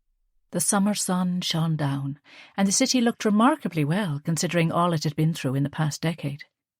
"Plenty of American money," Erich said bitterly as they saw construction in progress on every corner. "Well, what's the alternative, darling?" Ariella challenged her son. "Allow people to live on the ruins, barely scraping by? What good would that do? They were left with nothing in Germany after the Great War. Versailles was so harsh. It is dangerous to leave a country like Germany with nothing to lose. It's better they are built up and watched carefully. I just find it sickening that they are being rewarded with a shiny new city, behaving as if nothing had happened after what they did," Erich said through gritted teeth as a well-dressed young couple walked past, laughing and joking. "Not all of them. Remember what I told you about Willie and his friends, about Father Dominic, Frau Braun, the forger, Gretel, Nathaniel? There were and still are lots of good people here, and who knows how anyone would react under such tyranny. We can't know, Erich. We just do what we can and hope." He shrugged, not convinced but willing to let it go for his mother's sake. "I want to go to St. Johanniskirche before we leave, light a candle for Father Dominic. He was such a good man." Ariella smiled sadly at his memory. "We'll do that, Mutti, and we'll go to the Tiergarten and have coffee and cake at Café Kranzler. Remember how we used to go there at Christmas time? It was flattened, but it's recently reopened," Liesl said, happy to be back in the city. She'd walked these streets as a child with her parents and Erich and then with Kurt, and she'd wondered how it would feel being back again. But it was good, even if she was in a wheelchair. The doctors didn't want to give her false hope. They constantly said there was a chance of recovery, but it was slight, but she was trying to will herself to walk again. Kurt had almost cost her everything she loved, her family, her home, her education, her very life. And so even if she was confined to a chair, she'd had a lucky escape. But she hated it, much more than she ever let on to anyone. People spoke differently to you when you were in a chair, like it was her brain that was affected and not her spine. Kurt.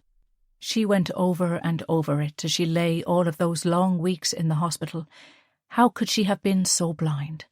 All the signs were there. She thought he was being respectful and romantic by not touching her, but the truth was he found her repulsive. He was only interested in her family's money. There were telltale signs all along the way. She tortured herself remembering triggers that should have alarmed her. The suggestion that the rabbi would be able to circumvent the law because Jews can do that, or the constant questions about her mother's house or the investments in America. She mentally shook herself. She could not live in the past. There had been no body after the fire, so there was no need for a funeral. Kurt was gone, and good riddance. In the first few weeks after that fateful night, she would wake in the hospital, screaming with nightmares. Jamie sat by her bed every moment he wasn't working in the bar. He normally charmed the nurses into allowing him in during the small hours of the morning after he cleaned up, and he would sleep on a chair beside her. When she woke, drenched in sweat and terrified, he would soothe her back to sleep, until eventually the nightmares stopped. There was always someone there, and in those weeks it was a blur of faces she loved. Elizabeth, Daniel, Erich, Millie, Rabbi Frank, and even Frau Braun came to see her, bringing gifts and cards from Ballycregan. Wrapped in their love and support, she got through the nightmare. She would never forget Daniel's huge bear hug when she finally came home after so long in the hospital. Her family and friends had made a visitation rota, so she had never been lonely there. The physiotherapy was excruciating, and so often she cried as they manipulated her legs and back. But Jamie was there, beside her every step of the way. She'd begged him to go, to leave her, but he refused. She told him she was not the girl he knew, that she'd been through too much and he deserved to be with someone like the old Liesl. But he said he loved one girl, and that was her, and that he was going nowhere. He loved her, and she loved him. She'd never stopped, really, but something about Kurt and Berlin and all the memories seduced her. They talked it out, and Jamie assured her, chair or no chair, degree or no degree, if she would have him, he would never leave her side again for the rest of his life. After 11 weeks, she finally got to leave the hospital. Daniel called to see her the week before she was due to come home and told her of his proposition. He wanted to clear it with Liesl first, and of course she was delighted. As they waited for the doctor to come and sign her out, Jamie and Daniel, who'd come alone so she could stretch out on the back seat of his car for the drive to Ballycreggan, sat at either side of the bed. Jamie was unusually quiet. She knew he was happy for her, but sad that he wouldn't see her every day anymore. "Do you like the bar work, Jamie?" Daniel asked. "I do, actually. It's a good way to make a living, I think," Jamie replied. "My mother is appalled, of course. She thought she was making a doctor of me, and here I am a lowly barman." He smiled, and Liesl felt a rush of love for him. Jamie's parents had sent a big basket of fruit and a card apologising for their behaviour and wishing her a speedy recovery. "Well," Daniel said nonchalantly, "maybe you'd have no interest, but Johnny O'Hara is crippled with arthritis, the poor man, and he's not able for the bar anymore. He's thinking of selling up and going to live with his daughter in Omagh, so there's a bar for sale in Ballycreggan, probably at a good price too, if you know who to ask." Liesl looked at the man she loved every bit as much as her real papa. His turn of phrase had become so Irish, even though he still had an Austrian accent. She thought it an endearing combination. Jamie looked puzzled as he caught her eye. "If you're suggesting I buy it, Daniel, I would in a heartbeat if I had a brass farthing, but I don't." He sighed. Daniel shrugged. "No, but I do. And maybe you could run it for me, and then in time see what you two want to do. If Liesl here wants to go off and work in Europe or whatever, you could do that, and I'd just get someone else, or if you didn't want to, there would be the option of buying it from me." Jamie stared incredulously at him. "I couldn't ask you to do that for me, Daniel. It's too much." "Well, it's not for you, really. It's for that troublesome minx." He nodded at Liesl in the chair. "I think we'd have a hard job keeping her at home if there was a certain person drawing her back down here, or worse, to County Kerry. And besides, it's the only pub in the village, so it's a good investment. It's a bit run down. Johnny wasn't able to do much in recent years, so it will need work, but if you're interested, then we can talk about it." It had all happened seamlessly, and within weeks of her returning to Ballycreggan, Jamie was installed in O'Hara's as the manager, and they were together and happy. She loved him, and he loved her, and it was simple and easy. He was so sorry for how he'd behaved when his mother and father met her, and they were too. She told him she was in no position to take the high moral ground, as she'd been so stupid over Kurt. Jamie's parents asked if they could come to Ballycreggan to visit. Jamie was reluctant at first, but Liesl asked him to allow them to come, and after a nervous start, it went well. If anything, Jamie was too quick to jump in if his mother looked like she was going to say anything even remotely hurtful. So much so that Liesl ended up siding with Mrs. Gallagher on several points of conversation. Mrs. Gallagher explained how she was wrong and said she hoped Liesl could forgive her. Liesl would ring Jamie later. He was worried about her taking the journey, but she'd assured him she would be fine. Ariella consulted the map, and soon they were at the corner of the street where Gretel and the girls were last known to be living. They all hoped their friends were still there. Ariella pushed her daughter along the newly restored pavement until they got to number 17. It was a much more modest house than the Richter's previous one near the Tiergarten, but it was spotless and cared for. The tiny front yard was filled with flowers, and the windows gleamed in the sunlight. Erich opened the little gate, and Ariella went forward, her children behind her, and knocked on the door. There was someone there, all right. Through the stained glass in the door they saw a shadow, and Liesl could tell that Ariella's heart sank.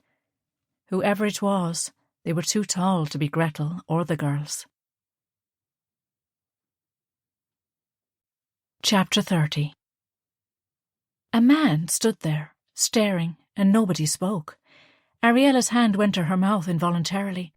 He looked much older, more stooped, his hair grey and cut so short it was almost bristles, but there was no denying it. "Nathaniel," she finally managed. He never said a word, but opened his arms, tears coursing down his lined cheeks. Behind him came Gretel. "Nathaniel, who is it?" She stopped in her tracks, dropping the tea towel she held in her hands. "Ariella? Is it really you? Oh, my God, I thought... Oh, I can't believe it. And..." She gazed at the Bannon children she'd not seen since they were young, now grown adults. "Not Liesl and Erich. Liesl, Liebchen, what happened to you? How are you in that chair? Oh, my darlings." She wiped her eye with the edge of her apron. Come in, come in. Oh, I just can't believe it. It's like a miracle." She led them into the small, tidy house that smelled, as had every house the Richters ever lived in, of fresh baking. Gretel had filled out a little since the last time Ariella had seen her, and though both she and Nathaniel had aged decades, they looked well. Gretel's hair was iron grey now, and she seemed stooped in a way Ariella didn't remember, but her kind hazel eyes were as warm and full of love as ever. Her husband, once tall and slightly overweight, was now skeletal and gaunt. His eyes seemed sunken, and his hair, once lustrous, dark and thick, was now silver and less than 1/4 of an inch long. Sit, tell us everything." Gretel fussed and found chairs for everyone in the small kitchen. "First, Liesl, my darling girl, what happened to you?" Her voice was filled with concern. "It's a long story, Auntie Gretel. I had a fall, but I'm going to be all right. The doctors hope I'll walk again, but it will take time." "Oh, you sweet girl. You look just the same, just a grown-up version." Gretel placed her calloused hand on Liesl's cheek. "And Erich, oh my, it could be Peter standing there. It feels like he is here." Gretel was stumbling over her words. She kissed his cheek. "Oh, you were just a little boy in short trousers, and now look at you, a strapping young man. Oh, your papa would be so proud of you both." Tears coursed down her wizened cheeks. "Nathaniel, we were sure you were..." Ariella was overwhelmed. "I can't tell you how good it is to see you." Her husband's best friend just nodded. "He can't speak, Ariella," Gretel said gently. "We don't know why, but he hasn't spoken since he came home. But we don't care. The girls and I just wanted him back. And he knew it, didn't you, darling?" She laid her hand on her husband's face with such love.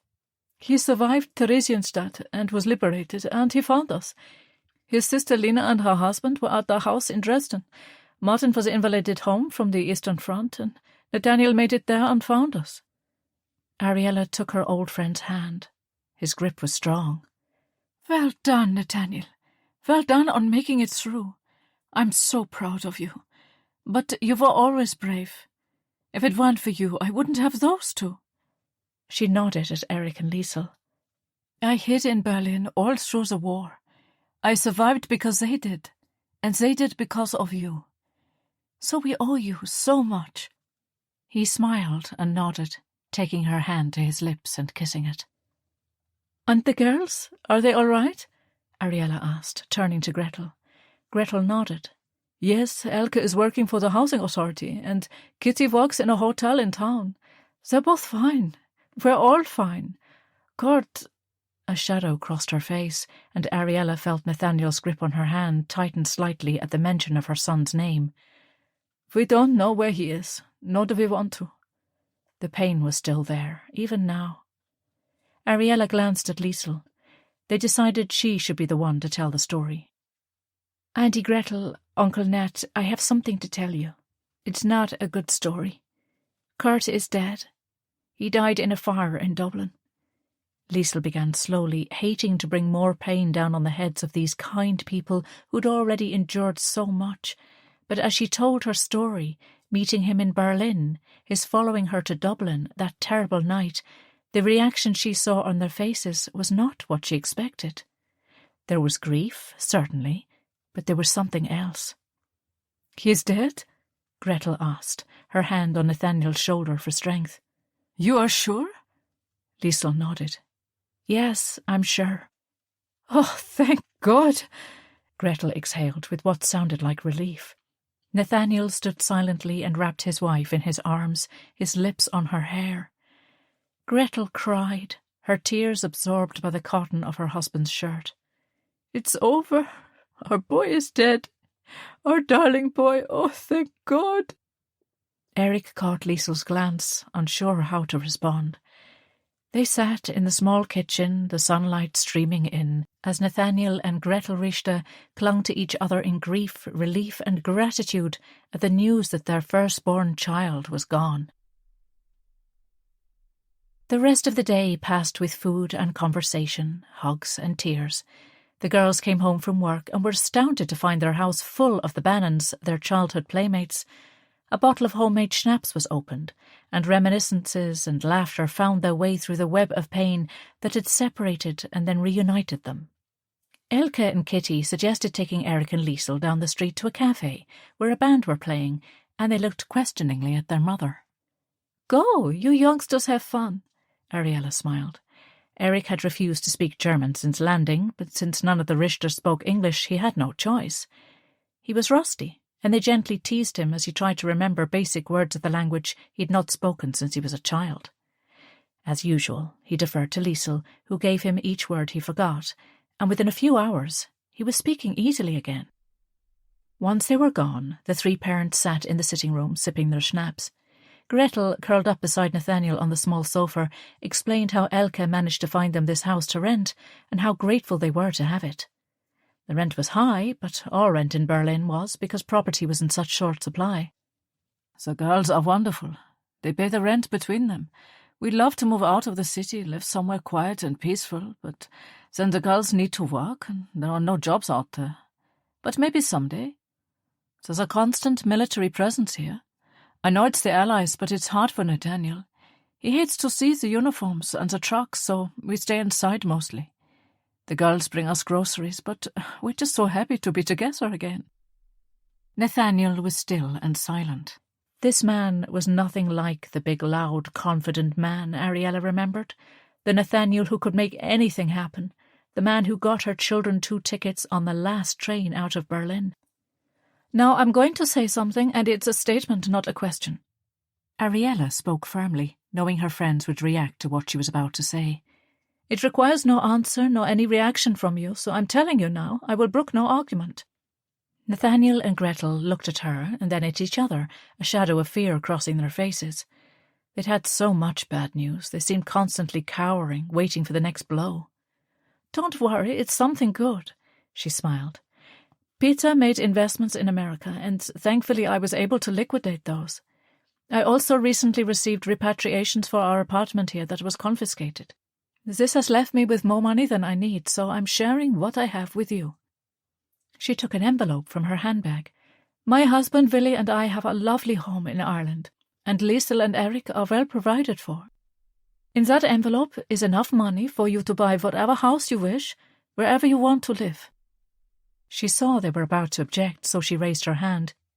"You saved my children's lives, Nathaniel, and Gretel, you gave me your friendship when I had nothing, even though it risked your life." "But Kurt, what you did to Liesl, she could have—" Gretel began. "This is nothing to do with Kurt or Liesl. This is to do with us. Nathaniel, and you and Peter and me. We were friends since before our children were born, and we were the family we chose for ourselves. Very rarely in our friendships are we called upon to do the hard thing, to make a huge sacrifice. But how we behave in those times, believe me, I know, that is the value of a friendship. You two are true friends, and you have my eternal gratitude.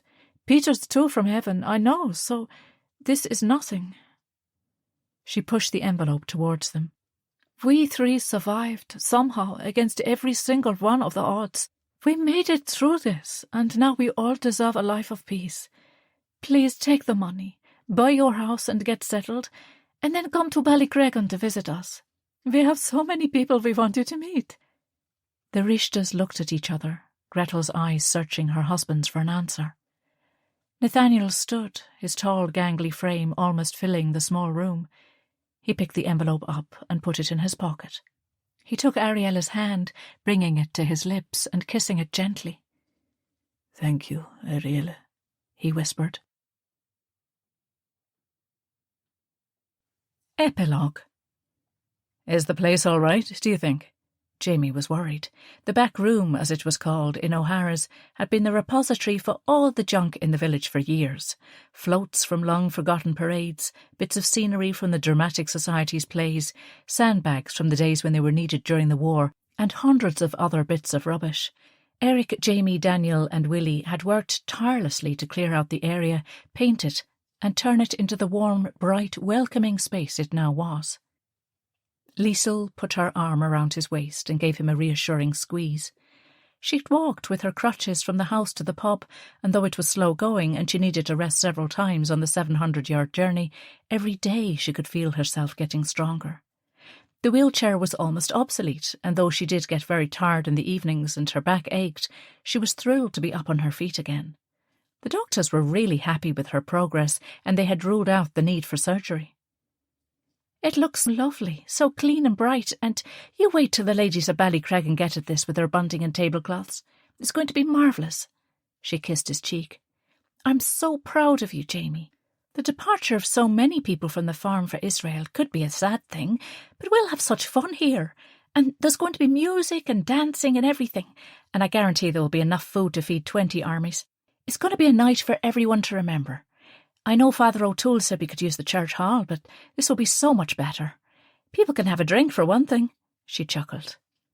"I hope so.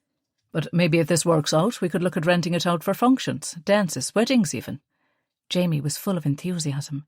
He had turned O'Hara's from a dingy, dirty little shebeen into a lovely bar with a separate lounge area. It had been Elizabeth's idea to have a place the ladies could meet in the evenings. They wouldn't like to sit in the bar with the men, so there was a carpeted lounge where ladies-only card drives happened, and even the Women's Institute had their meetings. They all loved Jamie, with his handsome, easy charm, and he was as happy to supply cups of tea as pints of beer. The fact that he wasn't a drinker himself seemed to be a bonus. The clergy were happy he was running a moral house, and the police knew there would be no illegal gambling or after-hours drinking. Jamie Gallagher ran a tight ship. "That's a wonderful idea. You definitely should look into that." She glanced at her watch. "What time are your parents getting here?" "Around 3, I think. My father insisted on driving all the way. I told him to get the train, but he's a stubborn old bat, so as usual he refused." Jamie shrugged. "They're bringing Derry and Sean now as well. Apparently they're dying to see the new pub." He grinned with pride. There was no mention of Father Brendan. Jamie and he would never see eye to eye, and it was best if they kept their distance. "Now, you need to go home for a rest," he said. "I promised Elizabeth I wouldn't let you do too much, so go on, be off with you." He glanced around, and for once they were alone, so he kissed her. "I'm grand. I'll be dancing tonight, Jamie Gallagher. Just you wait," she sighed happily. "Not with me, you won't. Daniel would kill me with his bare hands if he thought you were dancing, Fraulein." Jamie kissed her again. "Ugh! Can you two stop pawing each other for 5 seconds? I'm only after my lunch." Erich groaned theatrically as he came in with a stack of chairs. "Well, Abigail is on the train as we speak. She rang this morning, and Millie and Felix arrived off the boat into Dublin last night. Apparently the party is all anyone can talk about, thanks to you talking up Ballycreggan like it's Las Vegas. So we'll see later on who's being all soppy and romantic, won't we, Jamie?" Liesl teased her brother, who just chuckled. "Ah, when you've travelled the world like I have, Liesl," Erich said theatrically, "you'll come to realise what a great place Ballycreggan is." Jamie and Liesl groaned. Erich and his travelling the world stories had been retold so often since his return from Biloxi, it was a running joke in the family now. "So what are the final numbers, do you know?" Erich asked Jamie. "I think around 200. I just hope he can squeeze everyone in," Jamie said, as he helped Erich put out the chairs. Well, the men will probably congregate in the bar anyhow, so it will be the women and kids in here. Erich tried to reassure him. I can't see Rabbi Frank, Father O'Toole and Reverend Parks propping up the bar somehow, Erich, Liesl said, leaning on her crutches. OK, well, the women, kids and clergy in here, he winked. I'm sure you'll have a lovely time. The doors opened again, and this time it was Daniel and Nathaniel carrying the long trestle tables borrowed from the church hall. The Richters had come for a visit, and it was so lovely to have them. Though their English was poor, they were trying, and enough of the Jews spoke German that between them, Daniel, Ariella and Willie, they were managing fine. Gretel had been baking since she arrived in preparation for the feast, and Elke and Kitty were really enjoying the holiday after working so hard for so long. Are the girls going to the beach, Nathaniel? Liesl asked. He nodded. Though he spoke now occasionally, and it was such a relief to Gretel and everyone that he'd found his voice, he was naturally quiet these days. He looked so much better now, though, compared to when they'd met in Berlin. His hair was longer, and his skin had a healthier glow. He hadn't gained any weight, despite Gretel's best efforts, and Liesl noticed he only ate tiny amounts at each meal. He and Gretel bought a gorgeous house beyond Spandau, to the west of the city, a lovely place with a stream in the garden, and they kept chickens and goats and grew their own vegetables. They'd invited Liesl and Jamie for a visit once she was well enough to travel, and she was looking forward to showing Jamie her Berlin.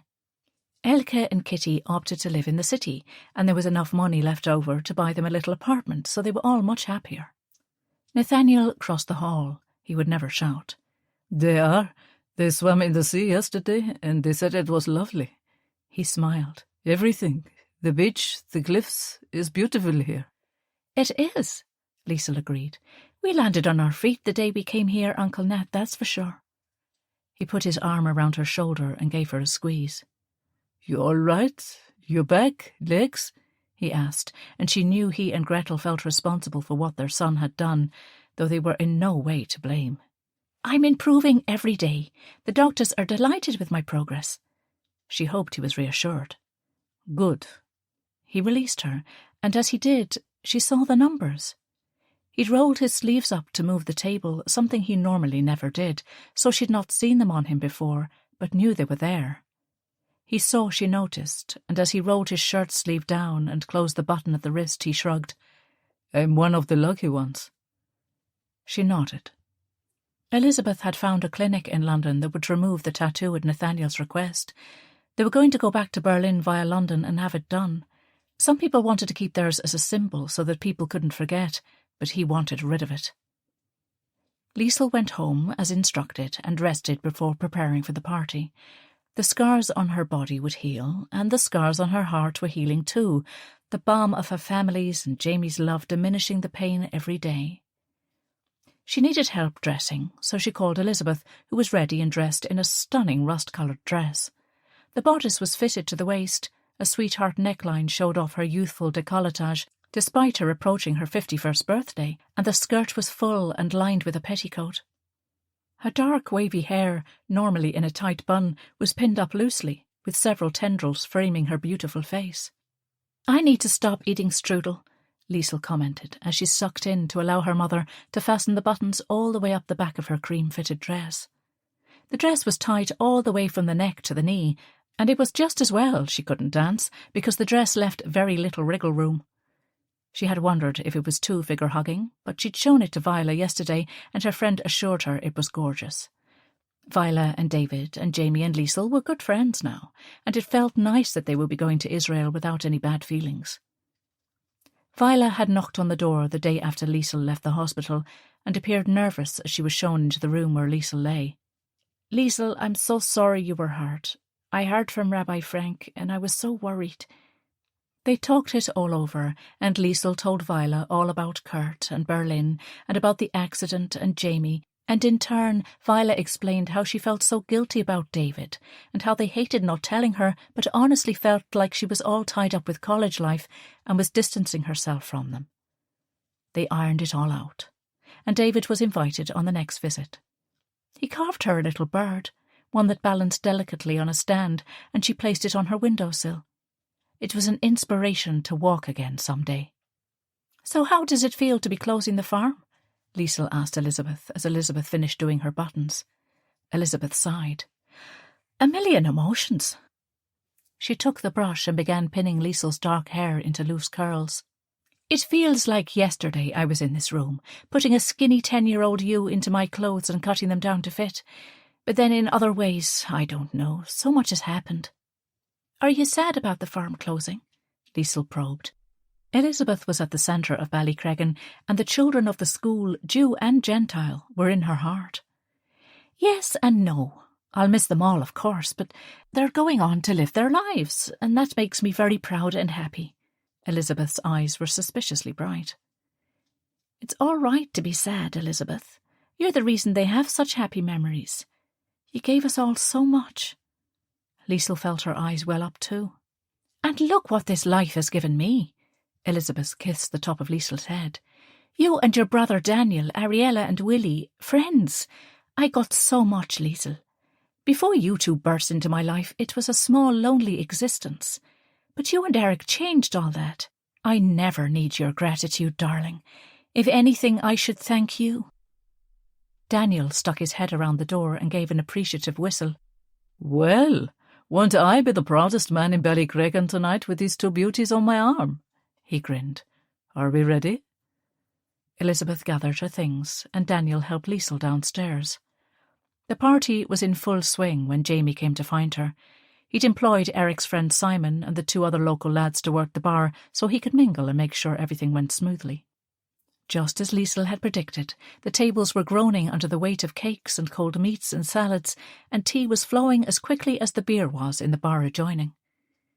He found her just as the rabbi made his way slowly to the podium, leaning heavily on the cane he used nowadays. Liesl felt a rush of love for this old man, who seemed so scary and strict when they first arrived, but now was so loved and adored by everyone in Ballycreggan. He was their guide and champion, and not one of the refugees ever doubted how much he cared for them. The esteem in which he was held was evidenced by the fact that every single one of the Jewish children who came on the Kindertransport in 1939 had gathered in the hall 12 years later. Even the ones who had moved on, returned to Europe, or even gone to America, had come back for tonight. He wasn't just their rabbi. He had become their father, their grandfather, their teacher, their advocate. He did more than just care for them over those uncertain years. He made them feel part of something. Those who lost their families, which was most of them, now had another family, that of the Jewish community of Ballycreggan, and Liesl knew that she would attend their events, their weddings and funerals, just as certainly as if they were blood relations. The bond between the children of the farm was all because the rabbi fostered it, and it would endure no matter where they lived, for the rest of their lives. He had taken on a bunch of lonely, lost children from all over Europe, united only by their faith, and made them a family. The respect and regard everyone had for him was palpable as the crowd came to a natural hush. The men crushed into the back of the hall from the bar until there was standing room only. The rabbi had a long grey beard, and his long payot hung from his temples. He was never seen in any colour but black, but he wore a white shirt when he was working on the farm.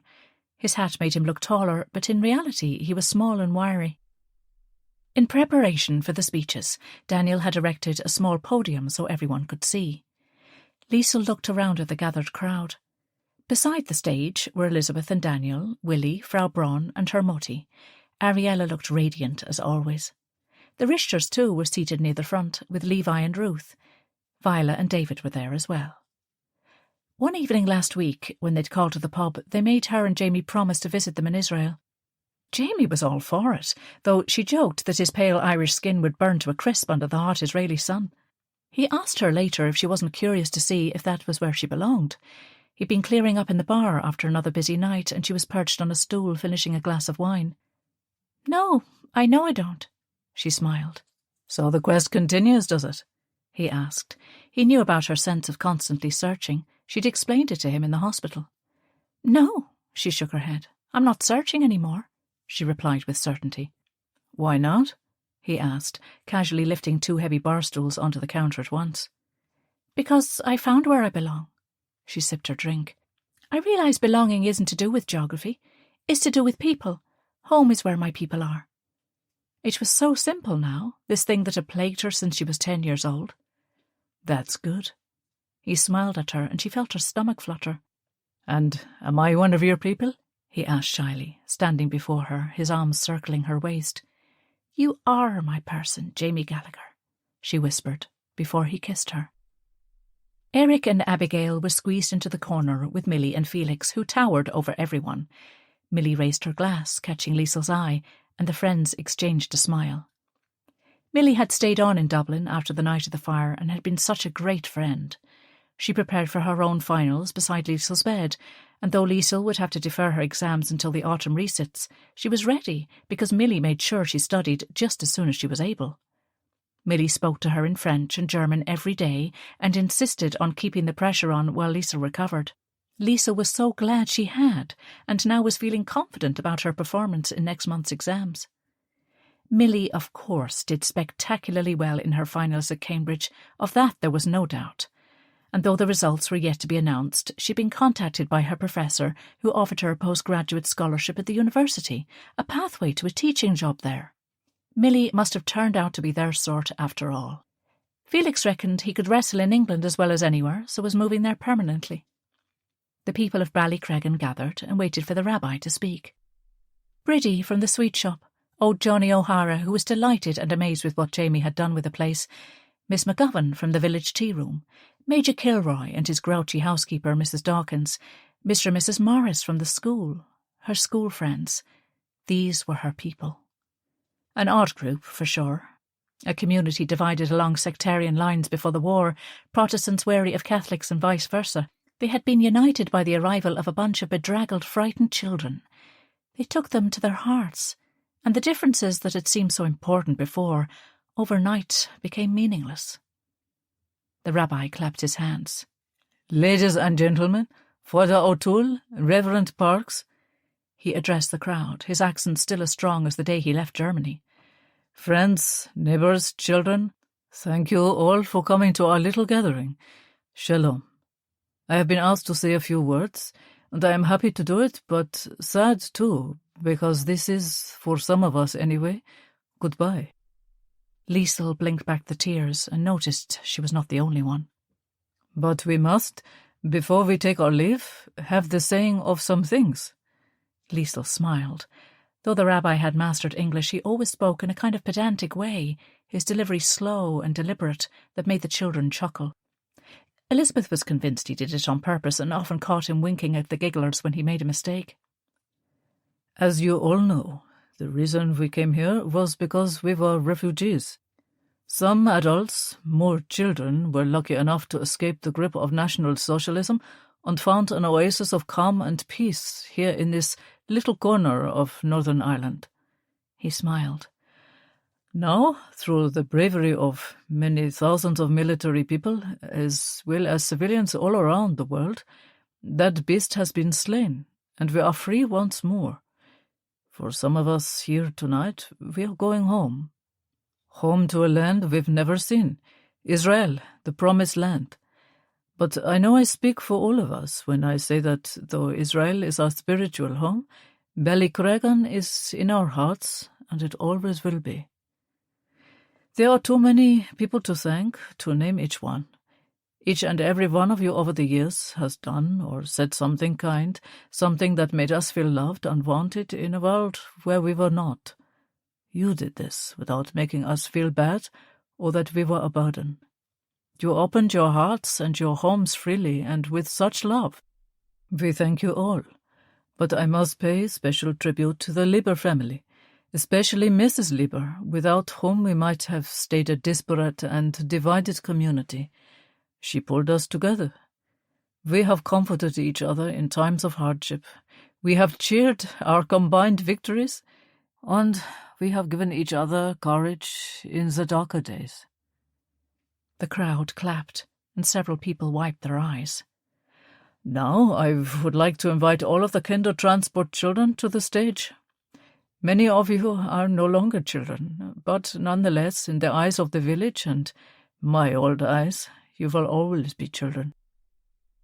In the crowded hall there was a movement, as grown men and women and some teenagers made their way to the stage and surrounded the rabbi. Finally, they were all gathered. He addressed the crowd once more, his arm out to the gathered Jewish refugees. These people live because of you. God worked through you to save us all. You are all righteous amongst the nations. He smiled. Not just alive, but they are happy, educated. He nodded at Elizabeth. There are people who don't just hear about the goodness of people, they have experienced it firsthand. At a time in their young lives, when they were frightened, lonely, and lost, you gave them hope and love and held out the hand of friendship. Their children's children will know of this place, and they will visit. I have decided to stay, if you'll have me. These old bones would not do well in the sun, I fear. There was more applause. But on behalf of the Jews of Europe, these children's families who did not survive, and on behalf of every one of us, we extend our most heartfelt thanks. We will take your love with us in our hearts wherever we go. The rabbi smiled then. And I think we can call the football match that began in 1939, and that at last count was... He pulled out a piece of paper and read, 17,219 goals to 16,963 in favour of Ballycreggan, a local victory. Loud cheers and clapping filled the air. The football match that never ended was a running joke. He gave Ruth a nod, and she went to the piano. We will sing for you now. It is a prayer of thanks to God for giving us another glorious day of life. Life is precious, and we must not take it for granted. If any generation understands that, it is all of us. This song starts each day at the school here in Ballycreggan, and we've all sung it together every day for all these years, Jews and non-Jews alike. So please join with us. Modeh ani lefanecha, malech chai v'chayam, sheher chazarta b'nishmati b'chemla. Rabbi Emunateka. The voices of young people from Ballycreggan to Berlin were raised in song, and the sound floated out into the summer night air, rising high over the village and out over the sea. The end. Thank you.